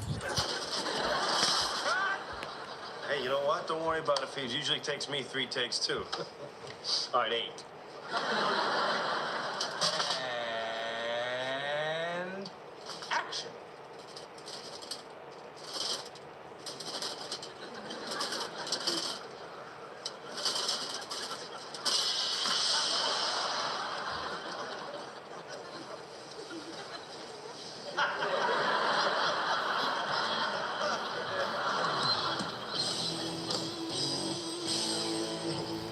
So what'd he say? Well, he can be a little rough around the edges, so I'm going to replace a word he used a lot with the word puppy. Okay? So he said, if your puppy friend doesn't get her puppy act together, I am going to fire her mother puppy act. I'm sorry, I can't do this. I'm just not an actor. That's right. You're not. You're a nurse. You're a nurse with Trey. Joey. No, nurse with Trey doesn't know Joey. She doesn't have time for friends. She gets in that operating room and she carries that tray to the doctor because if she doesn't, people die. Who dies? Man with eye patch. Now you get in there and you do your job. Yes, doctor. Okay, let's try this one more time. Hang in there, man with eye patch. Your tray is coming. And action.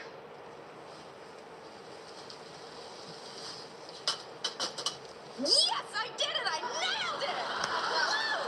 Woo! What's next? The rest of the scene. Okay, from the top, people. That's it. I cannot make this decision. It is too difficult, so I am just going to leave it entirely up to the gods of fate. A magic 8-ball? Oh, you can't be serious. You can't make this decision with a toy. Oh, it's not a toy. Well, I don't know what else to do. I mean, I either keep my wife and lose one of my best friends, or I keep my friend and get divorced for the second time before I'm 30. So if anyone else has a better suggestion, let's hear it, because I got nothing. All right, don't be shy. Any suggestion will do.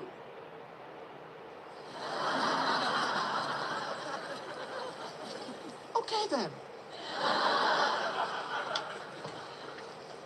Here we go.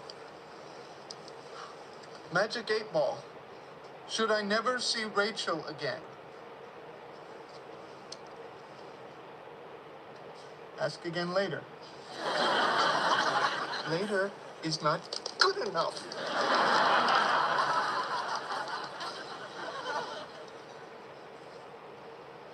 Ask again later. What the hell? This is broken. It is broken.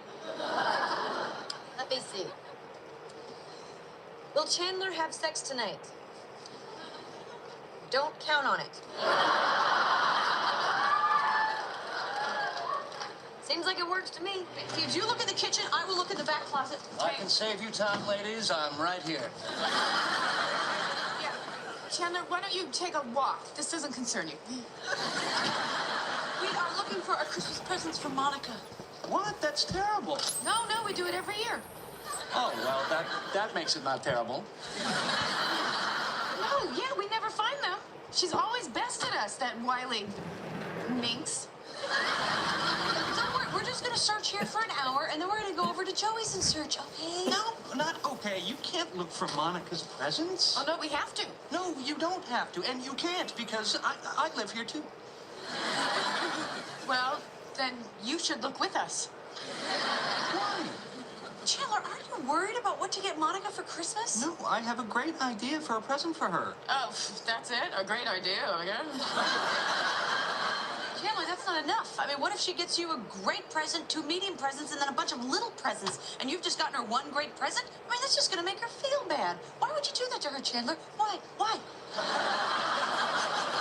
If I helped, we could find him faster. That's right. Hey. Hi. Oh.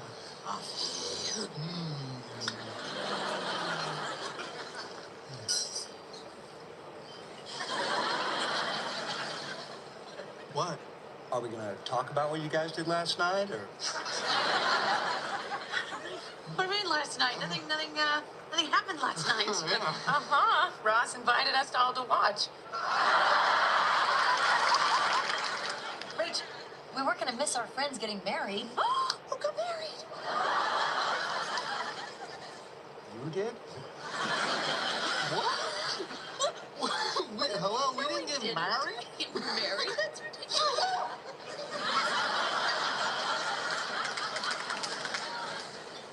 Wait. I remember being in a chapel. Wait, they would not let us get married when we were that drunk? They'll let you get married when you're drunk.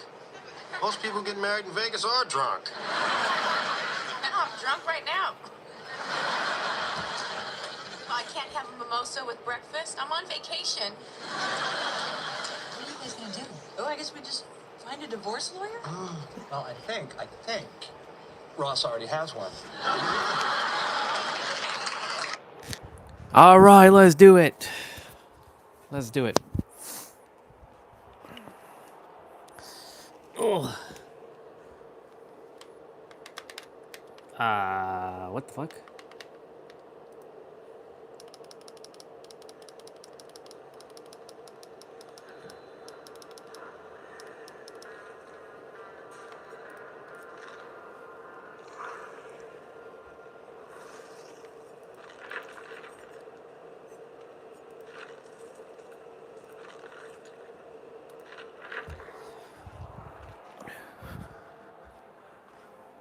Let's go.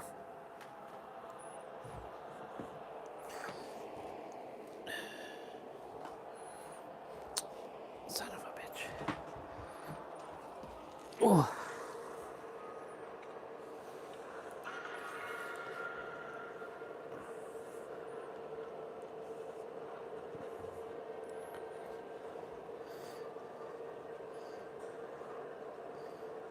See what the fuck?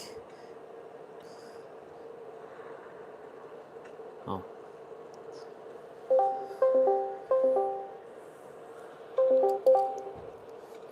Understand code. Huh?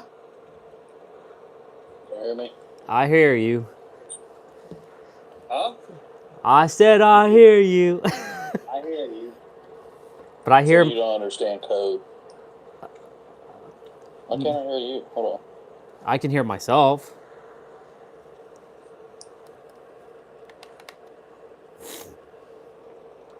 Hello? Yep. You can't text on YouTube. No, I know. Wait, what? You can't? Said you can't text on YouTube. Hold on. Let me test my own stream. Are you for real? Interesting. You think I'd just throw out emotes? I was like, I don't know. I thought you were just trolling, bro. Hold on. I'm gonna go on my stream and I'm gonna go on my stream and let's see.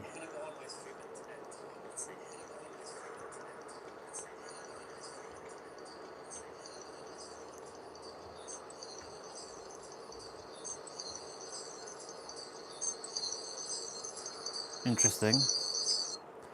So you're right. So let me just restart the stream. Let's see what happens. See, it says monkey, and then it shows the two people connecting. Right. I take it you were taking your daily, your weekly, or your annual, not annual, like your every so often like tech break and social break. Nah, I just been busy. Oh. But the last text was you trying to get up and trying to do Rocky shit, and I was like, no, bro, that's not what I'm talking about. Yeah. You were gonna snap your neck. Yeah, I was gonna snap my neck. I was like, yeah, I'm not doing that. What I was saying was, you know how you hang from it?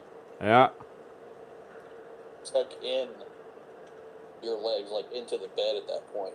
So like where your thighs are touching, almost like you're sitting. Oh, okay, I see. And your butt kind of hangs off. Oh, I've done that. So basically, you're saying let my knees touch the bed, essentially, like let it just kind of like on the side. Yeah, but I would almost do it like where your back of your thighs are touching, and then your butt just hangs down. Oh, I see. I get I see what you're saying. Got it. You're over here trying to get on top of the bed. Yeah, bro. I'm like, yeah, that's not happening. All right, let me finish setting up. All right. So if I ever need to like get a code out there to somebody, it might not be. How did you find out that the texting is not working? Like you went on other people's stream? Yeah. But how would they? I've noticed somebody else was playing some Resident Evil, and I'm normally on there, and they couldn't see. They weren't responding to my. Oh, okay. Only my emotes. Gotcha. That's weird. Thought they were watching this.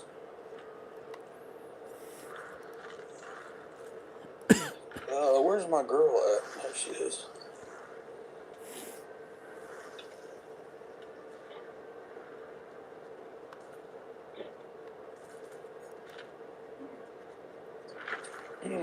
That's what I'm saying. You ain't seen anybody else on there. They probably. Well, this is just today though, because you're reading other ones. Yeah, other ones were like Soul Fam. He was on earlier, and there's a random person popped on today asking, you know, like he asked me, "What's your motivation?" First thing in the morning. I'm like, I don't know who he is. I'm like, well, my motivation is to, you know, help people to know who they are.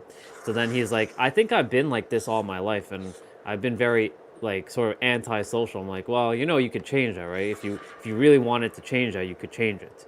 So then I was kind of like giving him the Orion special essentially.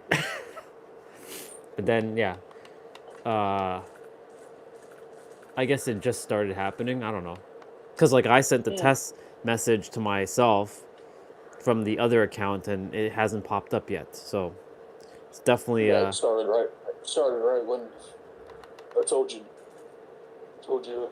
about the hanging. right. I wonder if I'm sure YouTube knows about this. I'm sure they're gonna fix it. Wait, who the hell is that? Is that Nia? If that's Nia, I've never seen that red outfit with that red skirt. That's interesting. I think I asked you, but did your wife does she celebrate Chinese New Year? No. No. Okay. No.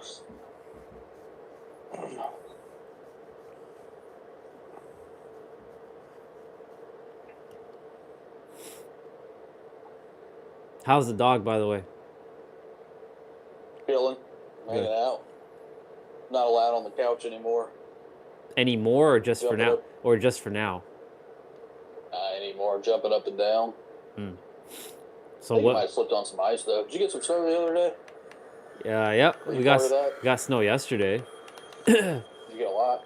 No, well, whatever 6 centimeters is in inches. I don't know if that's 1 inch. Ah, shit. Like Rochester, New York got like 3 feet. So I heard. That basically, it missed us. Oh, did it? Yeah. We still got some of it, but we didn't get a lot like them. By the way, go Team USA. They won. Even though I don't watch it.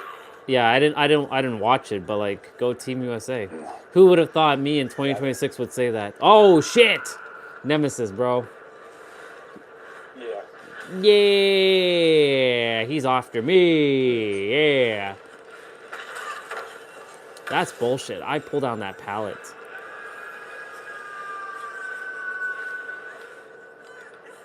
Did I get away from him? I think I did. I'm good. I think I got away from him. Oh, run. All right.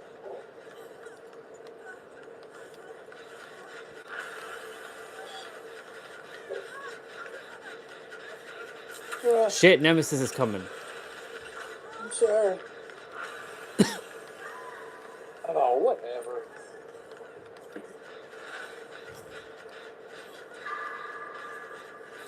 Yeah, who is this? Is this Nia?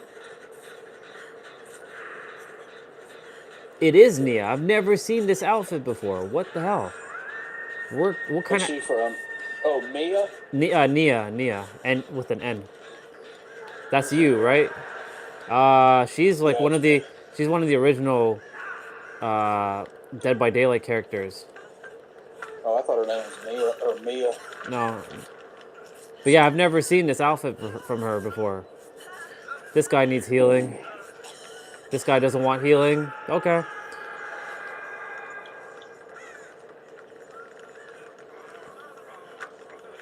Okay, he does want healing.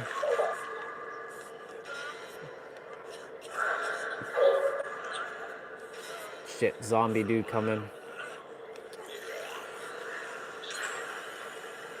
Damn. Oh, shit! I ran right into Nemesis. God damn. Oh, damn. No.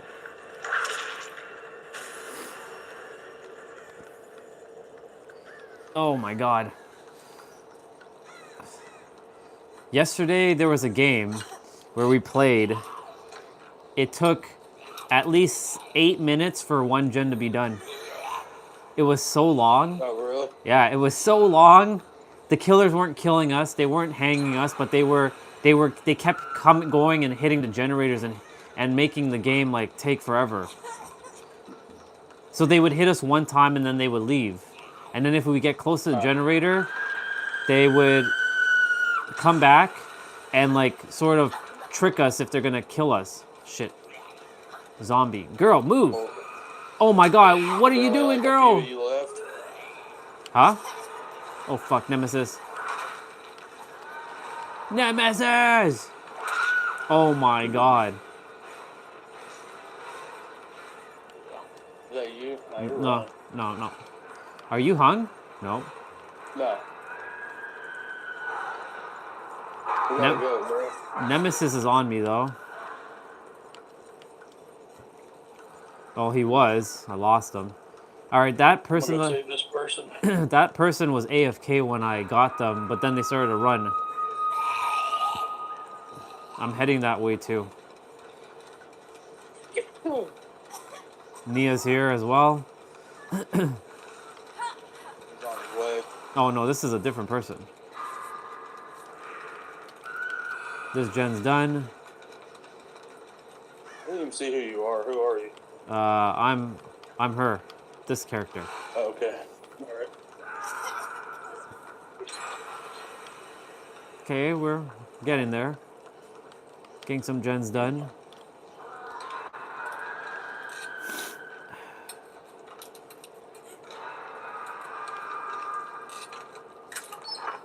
He's coming.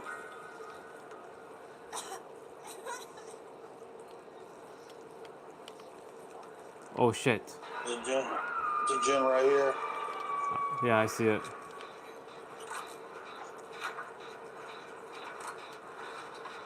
Shit, he's gonna get us. That was me. Get out of the way, dude!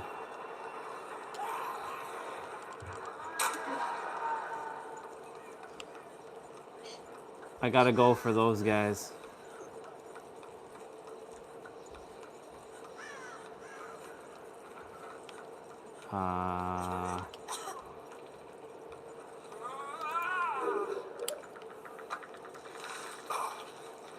I'm going to the next person. I'm already there. Actually, I'm gonna get this zombie off you. Shit. Oh, jeez, he just whacked. Shit, you were right Didn't there. see him. Yeah, I was getting that zombie off.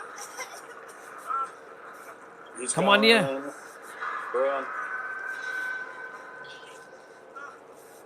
There's a generator right here.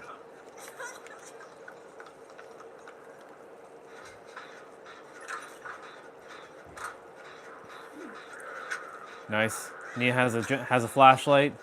Good stuff. She froze that zombie in its tracks.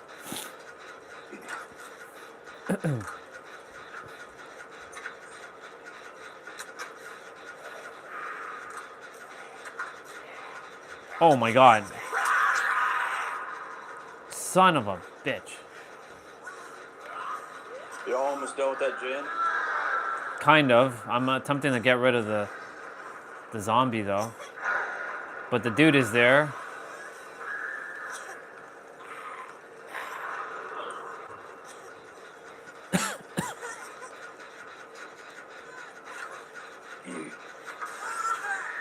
Shit, I got burnt by the generator and the zombie's coming right back.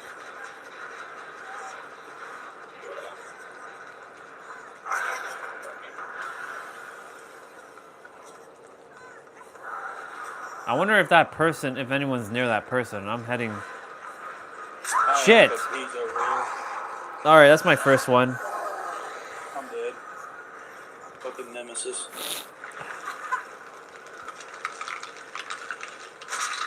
Take the motherfucking hit, bitch. That's me.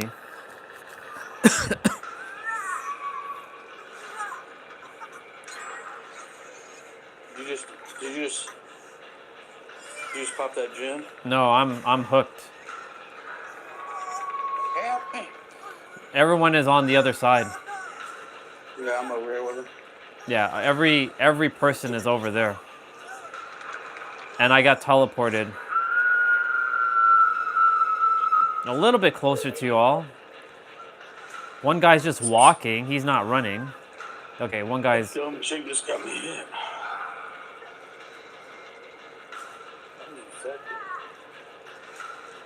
Come on, dude. You could have gotten me. What the fuck are you doing? Get your ass over here.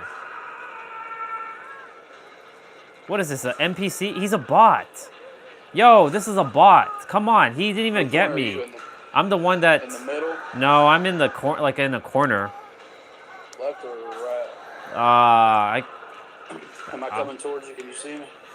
Nope. Running towards this corner. Nope. Different. Yeah, that's me. Oh my god, I'm gonna get second hook. Oh my god. Holy shit. Oh, whoa, whoa, whoa, whoa, whoa, whoa, whoa, whoa. Quick step out. Block them both, block them both. Nope, I got taken out by a zombie. Got taken out by a zombie. I ran right into a zombie. He just stared at me. Fucking nemesis. Dead. Is Nancy being chased? Yep. Nah, no one's near me. Yeah. I'm pretty much dead.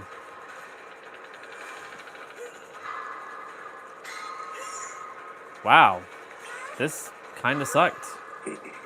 I didn't do any generators.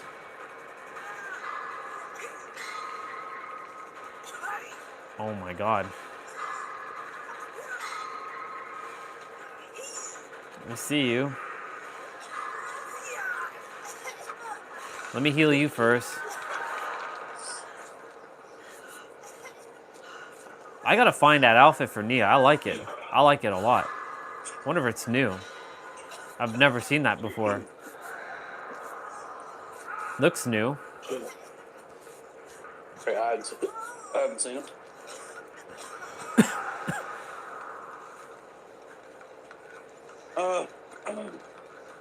I need to find a heal or I'm dead. Oh, you mean one of the tonics, right? A vaccine. Oh, a vaccine? Yeah, I'm a...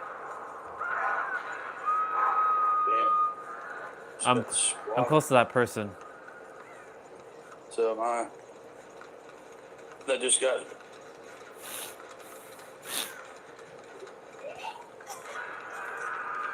Fuck, Nemesis. Nemesis, fuck you, bro. I'm looking for the last... Yeah, over here. They're rolling together. Yeah, I figured.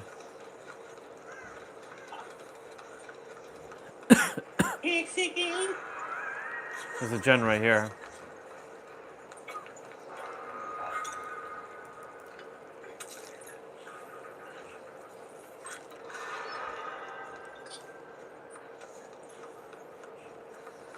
I'm gonna go for that person.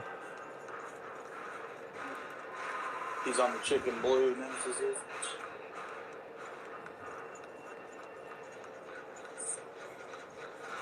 This was the generator I was doing. Fucking zombie's still here. The one chicken red. I don't know who is that. Fat Yoshi, they're not doing anything. They're just chilling by the gate. Figures. No, she's walking in. The bot.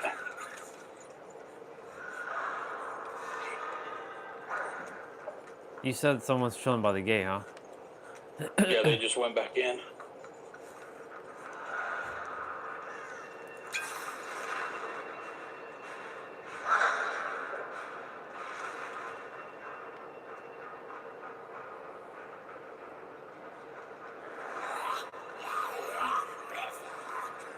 Yeah, like no one's doing gens or anything like that. I'm seeing if I can get that person. What's her name's doing a gen. But Nemesis is on her.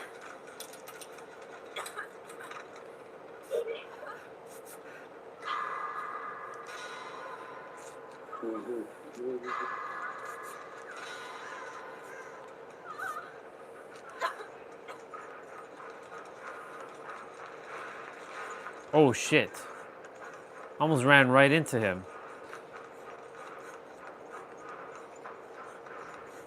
I know where Jen is. I just have to go find it. It's in one of these corners. He's on you. Is he? Yeah, run.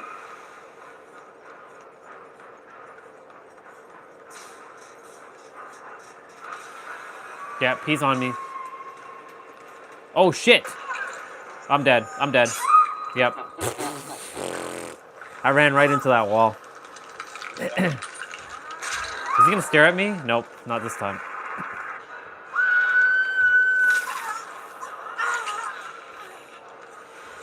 Oof.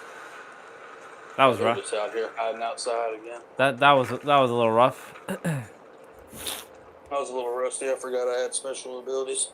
It's okay. We have 1 week of this left. Then we go back to regular.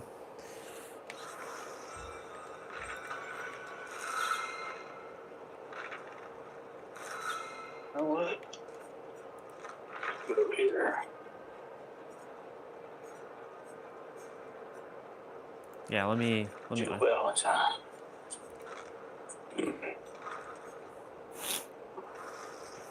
It's been a while. Actually, let me check the store. I was gonna check that Nia Carlson thing quickly. Let's go see what's up with Nia. Why is it taking forever? I don't have Jill's impervious agent. I like BSA one too.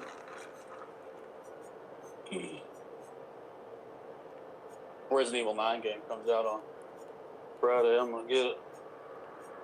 You're gonna tell me. You're gonna tell me how it is. Yep. Okay, so that outfit is definitely not in the shop. That person who was wearing that red outfit, it's not in the shop. Unless it's a mixture of a couple things, but I don't see anything relating to that. So that must be in the Rift, I guess. If not, then that person hacked it in, or it was a special item or some shit like that. I'd never seen that shit before.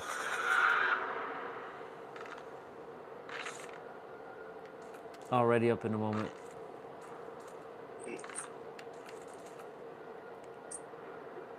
You don't really like Resident Evil games, though, I thought, did you? No, but this one looks really good.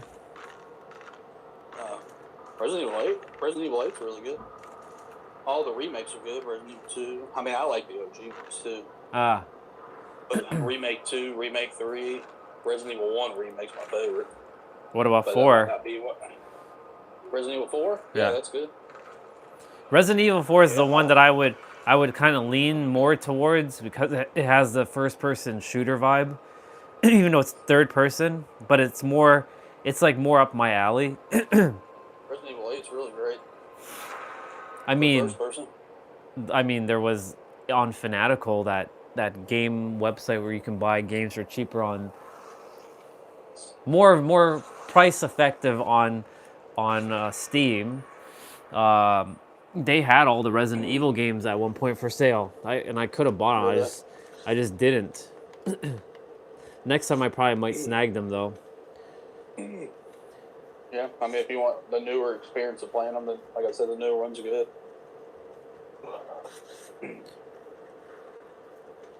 I mean, I can emulate obviously the older ones. It's just it was the camera angles that just like it just throws it.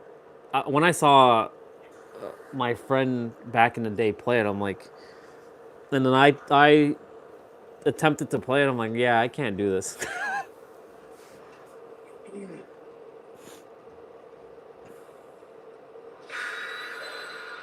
I think I would have been able to play it if it had more of like the modern ones where you can see your character and the camera angles are like you can move your camera freely.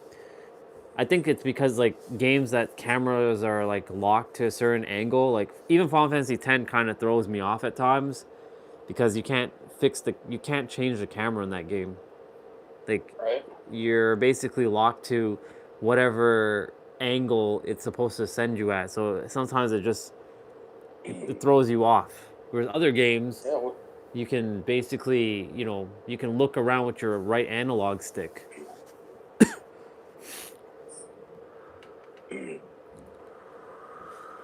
Well, hello there, Kate Denson. Welcome back, girl. You had a long sleep. Neil Valentine. I'm in the. I didn't even see who you are. Who are you? I'm my woman. I'm Kate. Kate. Oh yeah. I I'm in the. look on the screen. I'm in the shack. We have Nurse and we have Oni. Shack. But they're here. Oh, okay. I'll start on this one. I think this is you. Yep, this is you. Yeah. I have similar hair to you. I have short hair. Ooh. Oh, What wow. was this past weekend, WWE? This past weekend or this weekend coming? I thought was there not one this Saturday? It's this Saturday. It's this Saturday coming. Well, you asked me earlier, but I couldn't ask.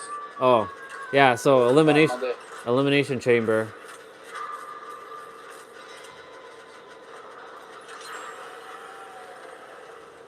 So Oni's that big ass bear right now. So.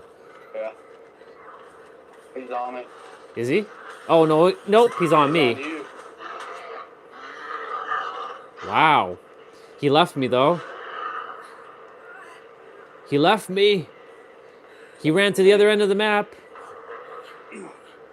Get off me, bitch. Did he? He went after you? Yep. You're gonna get up. I'm attempting to. I'm attempting not to move. Okay, I got up. Well, that was fascinating. The bear's cool. His Mori's interesting. His Mori's a different Mori. He has cats, and then he like your character looks at 3 cats, and then yeah. I think he's coming towards me. Oh shit! He found me. Whoa! Holy shit, dude! Damn. I do like his cat. I mean, I do like his bear. Yeah.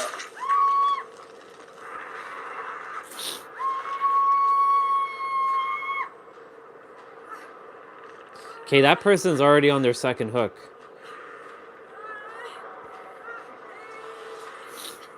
I'm on the hill right now. I got slinged up.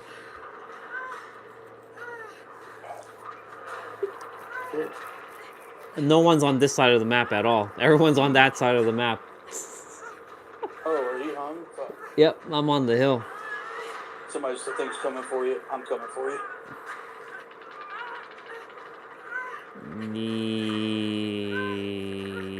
Yeah, I think. I'm about to get hit. Is he behind me? He's behind someone else that's also coming this way. Nope, they're not behind you. Where's on the other side? On the other side. But they're... You got time. Yeah, I got time. But he's gonna get up. We gotta go. He's running up here. Oh my god. Jesus. He's coming for me, dude. I can feel it. No, he's not. Wow. Is he gonna come down for me? No, he's not. You're gonna get up, bro. Maybe. Kneeled. Just remember though, even though you get up, he will find you because that's how he was able to get me last time.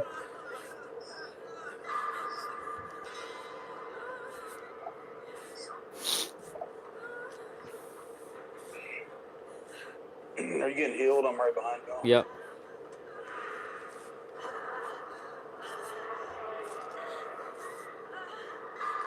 Just so you know, you can prevent forest fires. Smokey the Bear. Oh my God! Whoa! God, Jesus Christ. Holy shit! I used my the sprint, but it didn't work. Where did you get sent? Over there? He's coming for me. Kona. He's coming, he's coming, he's coming.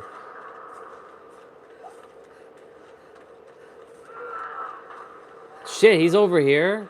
Fuck, man. He's on you. No, fuck off, dude. Get the fuck out of here. He's coming, he's coming, he's coming. I have to friggin' play this dodging game with him. Get the fuck out of here. He left me, he left me. Jesus Christ, dude.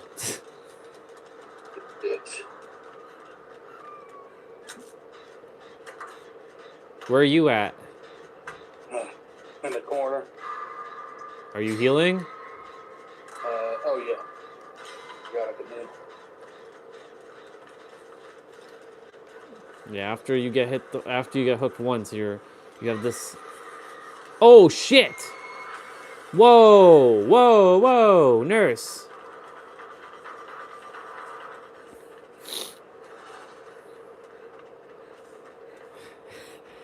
It was so funny to see everybody just kind of like scurrying away. Shit, nurse is here. Come here, stop moving.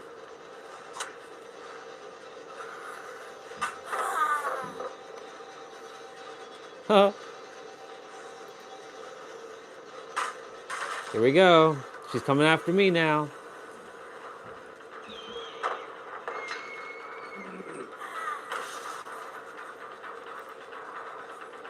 Nurse is kind of like... Whoa, whoa, whoa, whoa, whoa. Nurse is AFK, bro. She's a bot. She's a bot. She's a bot. She became a bot, bro. Maybe you'll get swung over here where I'm at. Yep. Let's run behind here. Yep. Oh, you can hang yourself here. It's true. Okay, so that nurse is a bot. So she's probably... I'm gonna go get that person. He's coming. Holy shit. Nope, I'm dead. I'm dead. Wow, that sucks. That's funny. I'll tell you if she's a bot. If my hunch is correct. And she is a bot. Yeah, I was right. She turned into a bot. So you have a human killer and a bot killer.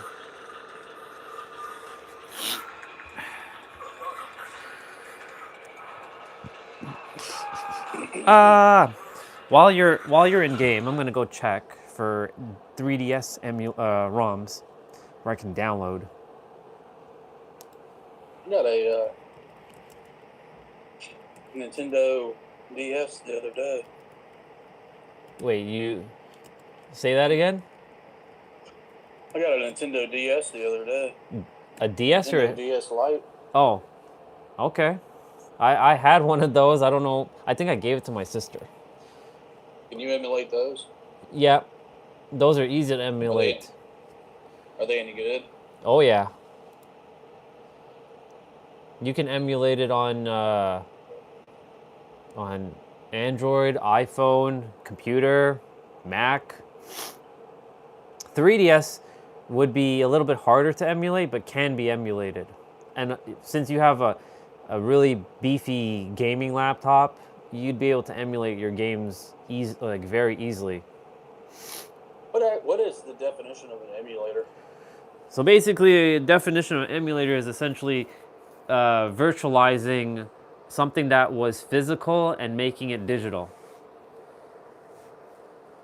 So the simplified definition is taking something that's physical and making it digital, and emulating it.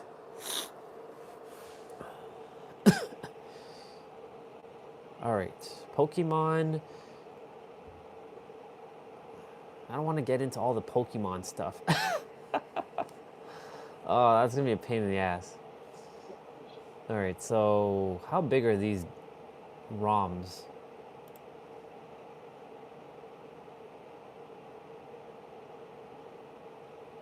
I'm gonna download the Super Smash Brothers 3DS ROM and see.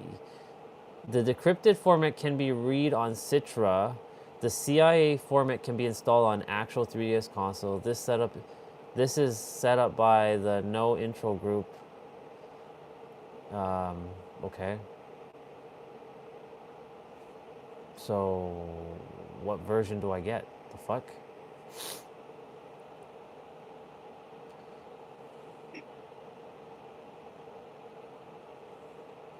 I guess I get revision 10? Sure. Or 11?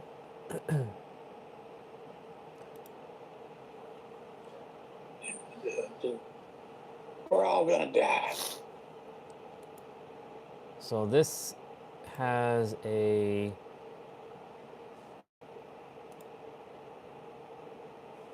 password. I'm not even following you. There you are. Now I'm following you. I have the browser open, but I see your character. I see you walking behind a sable. Well, wait, what? Did I crash? I think I crashed.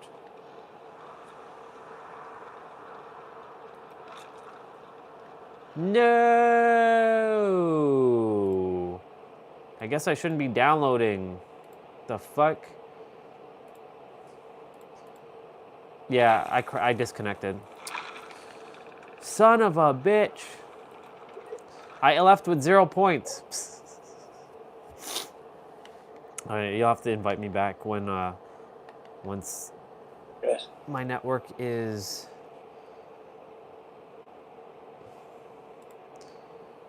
Oh, I'm still actually I'm still in the party, so I guess I can't download. Oh well, I'll download later. Well, technically I could download from onto my tablet and test it. Skip me a step. I wouldn't actually need to go on my computer to do that.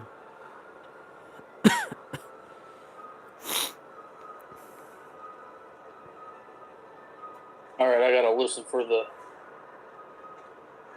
Go for it. What's it called? The hatch? Yeah.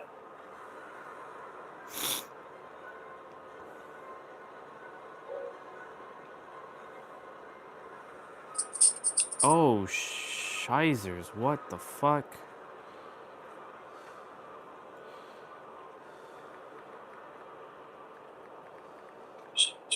How the fuck does she see?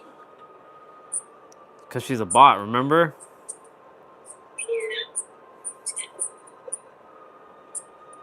That's what I was telling you, dude. All right. This file is downloading on my tablet.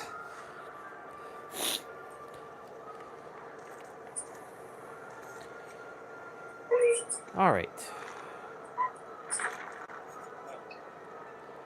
So, as much as I love this outfit, it's time for us to change it up a bit.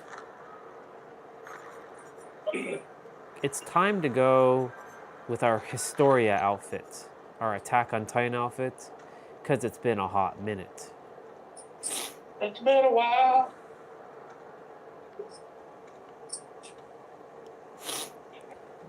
Dude,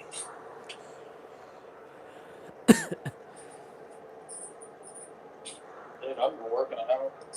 But I always kind of, I always work out the past few months. It's good. I'm proud of you. Keep it up. Moving that body's important.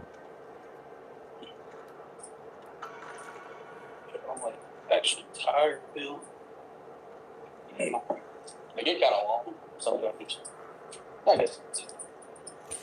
I mean, as long as you're enjoying it, that's all that matters in the end. Yeah, that's correct. Because, like, it's one thing to do it and you hate it, but it's a whole other thing when you do it and you love it. Right.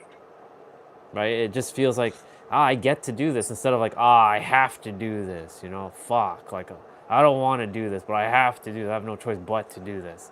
But when you're like, man, I get to do this, like, it's a whole other, it's a literal game changer. That's why, like, I don't ever see it as pain, even though some days, like, it's a little challenging, but in that process, I'm enjoying it because I'm like, fuck yeah, like, I get to do this.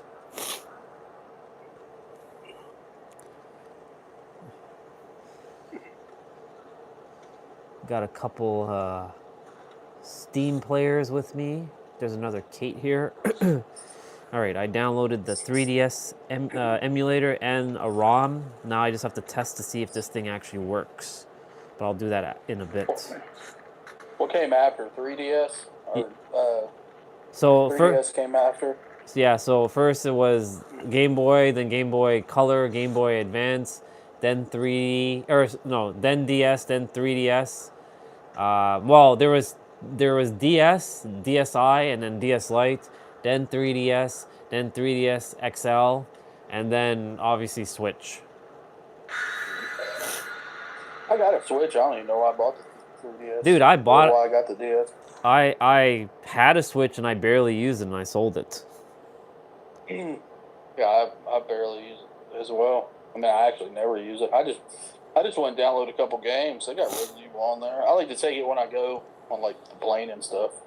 Well, that's the reason why I'm downloading all these ROMs and emulators on my tablet because, you know, now that I can play on and I know that the tablet can handle these things, I can just play my game on the plane, or if I'm in the park or wherever, I just have to bring a controller. So how do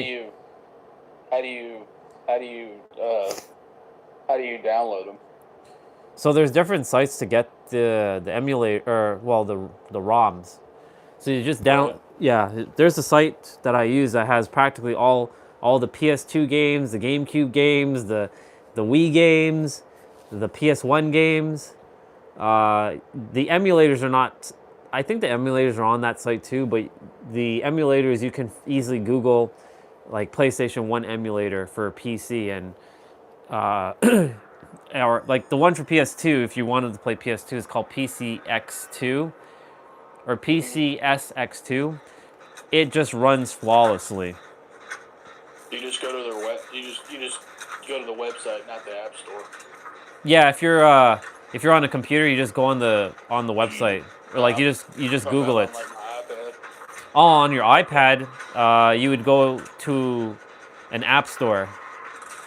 But the thing is, like on the iPad, it's a little bit like there's a lot of emulators, but I don't know if PS2. I think PS2 does work on there, but I don't know which emulator works on iPad.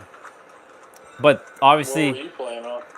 I'm playing on Android. No, I thought you had an iPad. No, this is an Android. Samsung tablet. Shit! Killer behind me. Oh, it's Mr. Man. We got Mr. Man. Yeah, let's go. He left me.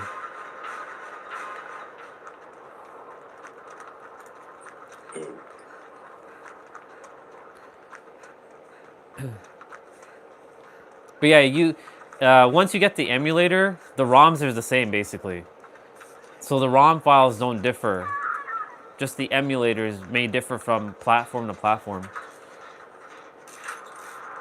But some emulators are basically the same between like different brands. Oh shit! Oh my god, this guy fucking stunned the shit out of me. Holy moly.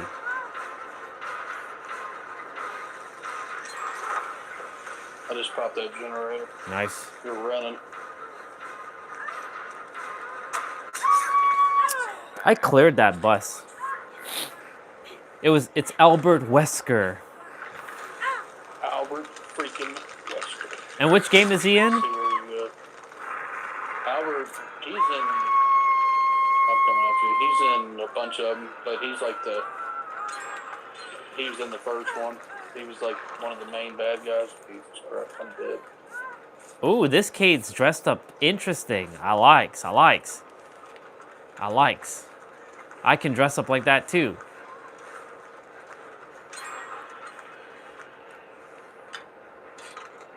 Whatever. I just dicked him 3 times and he got me.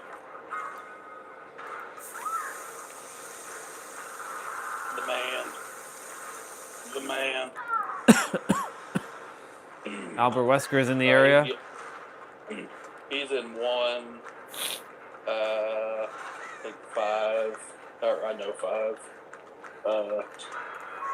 I know. He's just in 1 and 5, maybe. I know Nemesis is in 3. Yeah, he's in 3. The only reason why I know this is because I always liked Nemesis because of his name. Yeah, I think he's the best. B.O.W. The story of 1, 2, 3, actually 0, 1, 2, 3, are all really good. Oh, thank you. God, I was hurt. Oh shit! Nope, not go that way.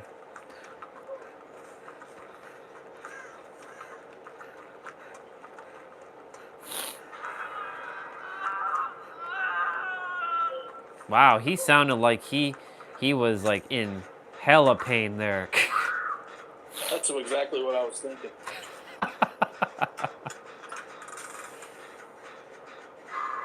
Like, I mean, some of the characters, they scream, but like that guy, he sounded like he was in pain.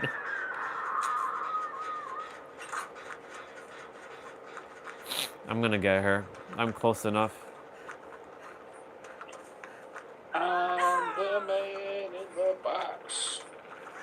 Oh, it's Nancy. At least they fixed her face. I like the new. I'm coming right over there. You need a healing? There's a gen right next. There's a gen right next to us, though. I see it. If you're referring to the one over in that way, yes, that's the one. Fuck! My bad, that was me. Shit, that person's dead? Shit. He gone. He's coming, dude, he's coming. Fuck you, man. Fuck you, man. That was on you now.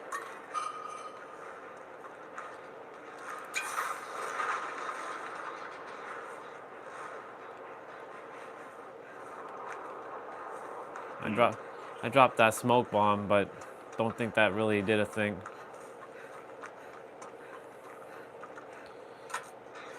There's a Robin coming this way, yep.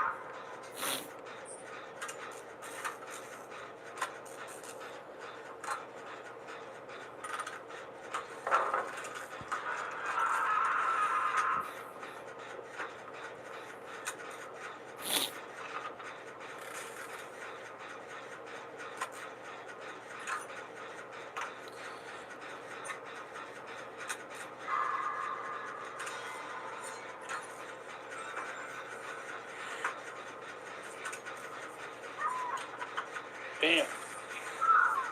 First hook for you. Man screwed me up. We gonna get out. Yeah, we're getting out.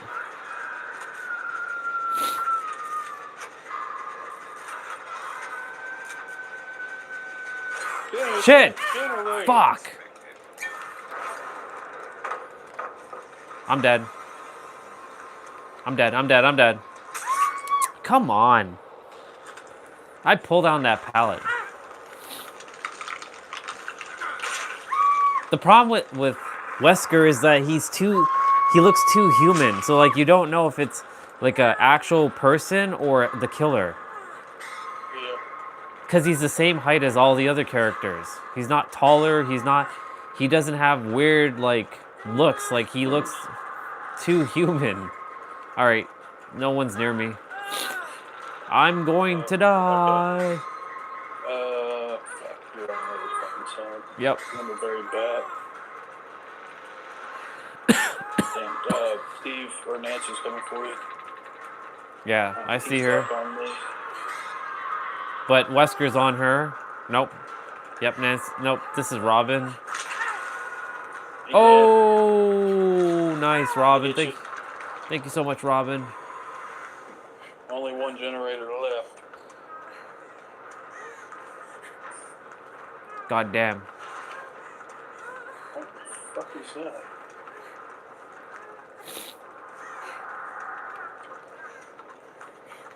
Shit. Shit, I'm gonna need one of them. I need one of them sprays. Oh, I just dicked you. Sorry, son.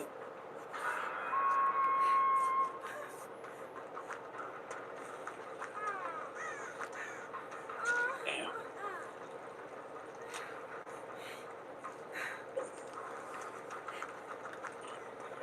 Oh man, it just came up, fucking nailed me. Second hook for you. Nope, not yet. Shit.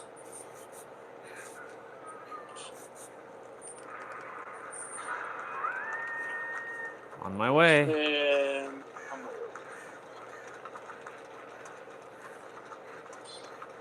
Is that person gonna pick up where's that? she? She's all on the whole other side. Who is she you're referring to? Who's doing the generator? Oh. She's exactly diagonal to our left, and now she's getting chased. It's to your left, exactly diagonal straight. Lead the way if you're going there.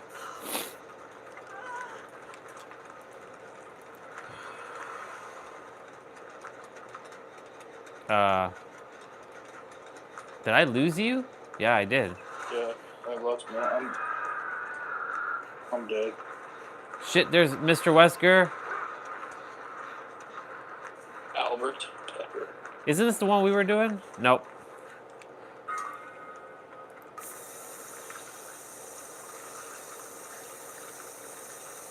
Shit, that person's on that side. Fuck. I don't want to fucking die yet.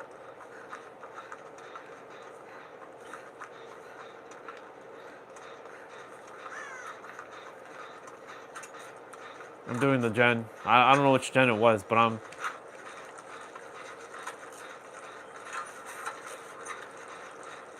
What the fuck is that noise? Sounds like friggin' Freddy's gonna come out of the generator, even though he's not in 2v8.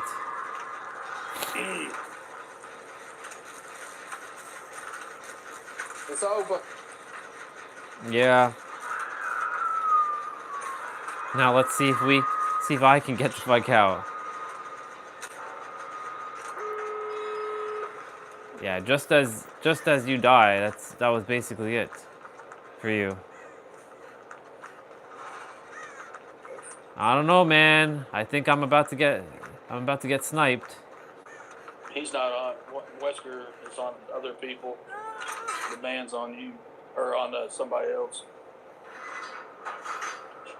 Yeah, you're straight.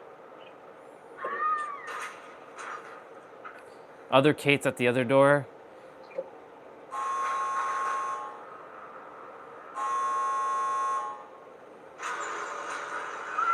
Yes. Perfect. You lucked out, Claudette. You lucked the fuck out, girl. You lucked out.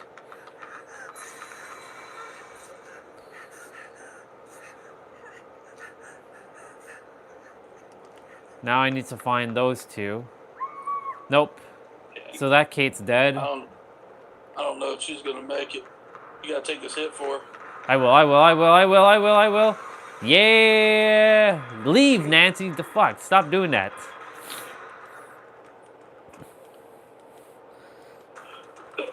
Friggin' taunting the killer.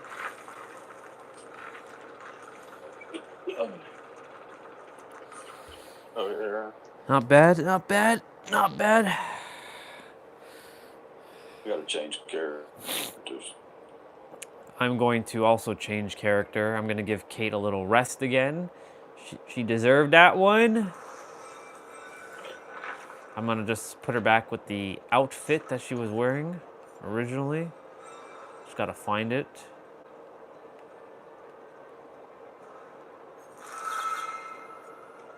All right. That's up. There was a game where everybody was Bill one day, so I was like, you know what, fuck it, I'll play as Bill. I didn't enjoy it. I was the first to die, but you know, it's all good. We're Michaela, bro. We are Michaela. This is my Lord of the Rings outfit. Yes, it is.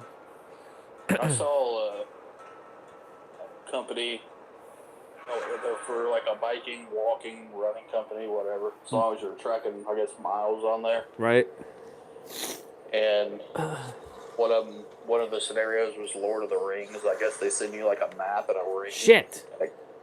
I can't be escapist. Fuck. Oh well. I guess I'll be medic. Ah, that kind of sucks. Oh well. Well, that's a fancy looking Kate there, with the brown hair. But you end up clocking in miles in your ring, and the goal is to walk as many miles as it takes to get to Mordor. And every milestone that you hit, I don't know how many there are, maybe 6, 7, 8. They'll send you some cool Lord of the Rings kind of merch stuff. So, is this thing built into the outfit? No, it's like an app. Oh, it's an app. Okay. Yeah. So that would be cool if it was built into the outfit. Like what do you mean built into the outfit? Like the tracking thing. Like imagine it was just built like any like. This is just me being random, but huh? Like basically building. You know how you have like how I use the Apple Watch to track my steps. Like having like those Lord of the Rings stuff. Like you wear the outfit and it knows how many steps you've been taking or how long you've been walking and such. Yeah, that's exactly what it does. Without an app though, like the outfit knows, unless the outfit is tied to that app, and if it is, yeah, then the outfit's tied. Oh, it the is. Outfit's tied to your app. Oh, Yeah, okay. So like your wearable and stuff. Interesting. And then they'll mail you in like when you get to certain points of the road of the journey, they'll send you some stuff. Damn, that's quite the incentive. Yeah.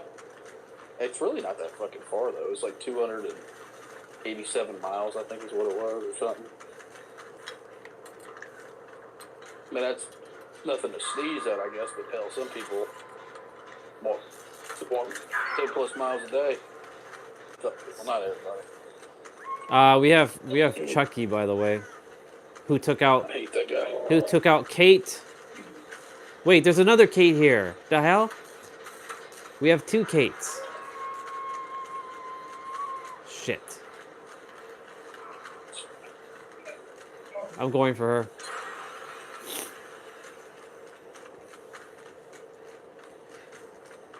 Did I tell you about the guy that who's walking around the world?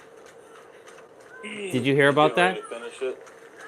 No, he's not finished it yet. He's almost done. Yeah, that's what I said. He's getting ready to finish it. Yeah. I think there was something on YouTube or something about it. Yeah. I watched that before though. The dude's been walking since 1997. Yeah. I think he's pretty much walked everything minus a couple areas. Move, lady. What are you Oh shit. Shit. That was me. We have Ghostface. Yeah, Ghostface. I didn't realize Scream 7 was coming out. Yeah, it's getting ready to come out not too long.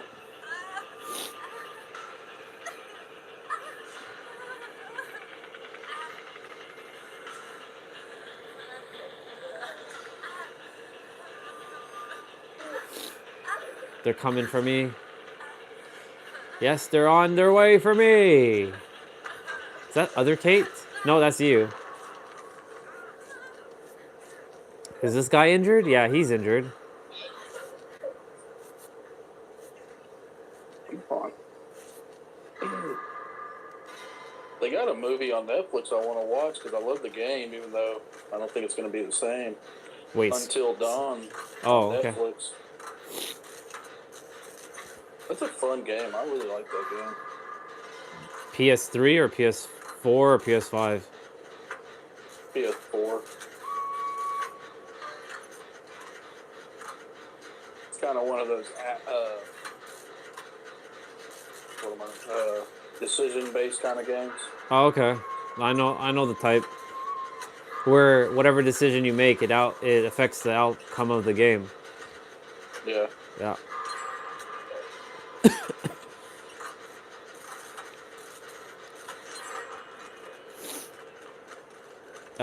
They finished that gen over there. I'm gonna grab me an item. I think that shooter just ran by me. Oh no, you were in front of me. Yeah, this is me. I'm going in the house. Let's go. This gen is... I don't think it's done yet.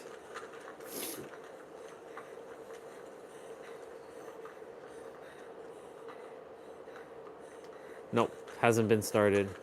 You come over on this side, on the other side. I have a smoke bomb ready, just in case. Okay.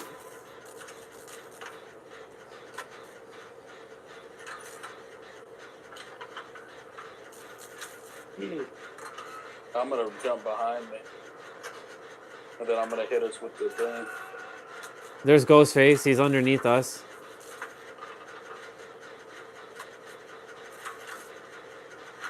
I think he knows we're up here, though.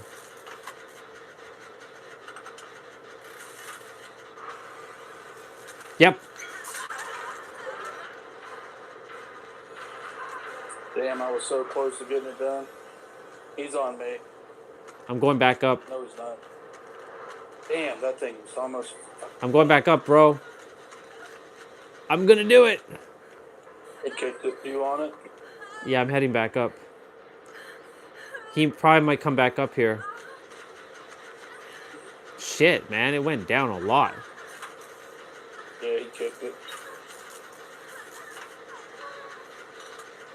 Ooh, I got a map. Oh No my idea what the god. map is. Oh my god, I think I'm gonna do it. I got it, I got it, I got it. Jump down behind you. Jump down behind you, I'm here. Yeah, we're good. There's another guy behind us that needs a healing. Look at his hairstyle. Let's get this. Okay, sure.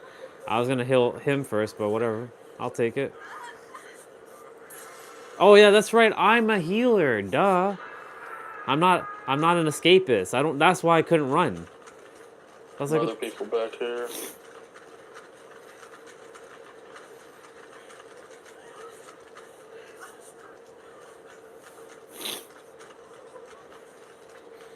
remind me to change my class after this. If I don't change it myself.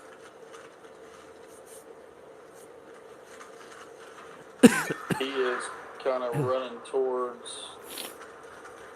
He's Chucky's over here where we were kind of healing. Ghostface is over there.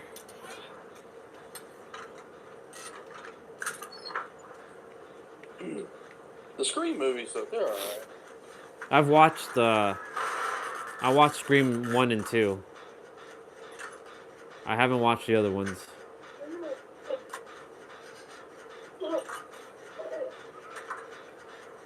Oh shit! Oh my god, I'm dead. Yo, what the fuck? Wow, double team. Chucky blended into the grass, dude. It's crazy. Yeah, I knew you were gonna get put over there. I'm coming. I'm going the long way. Other guy's dead.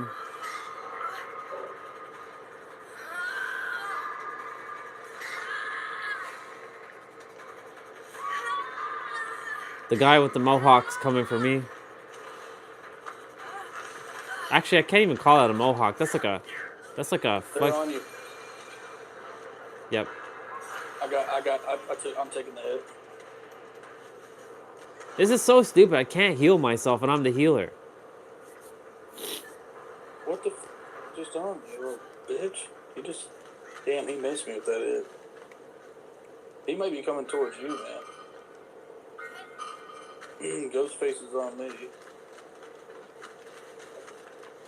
I mean,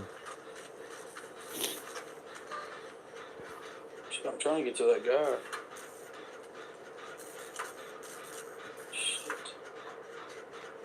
I gotta move. Ghostface is on me. Yep. You son of a bitch. You waited to stalk me, didn't you? You little jerk. I cannot find a generator to save my life. I smoked his ass.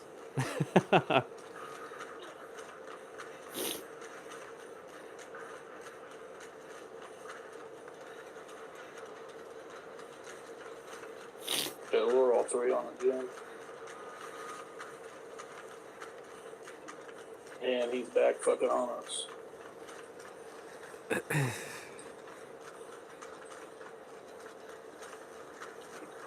Shit. I was running right into him.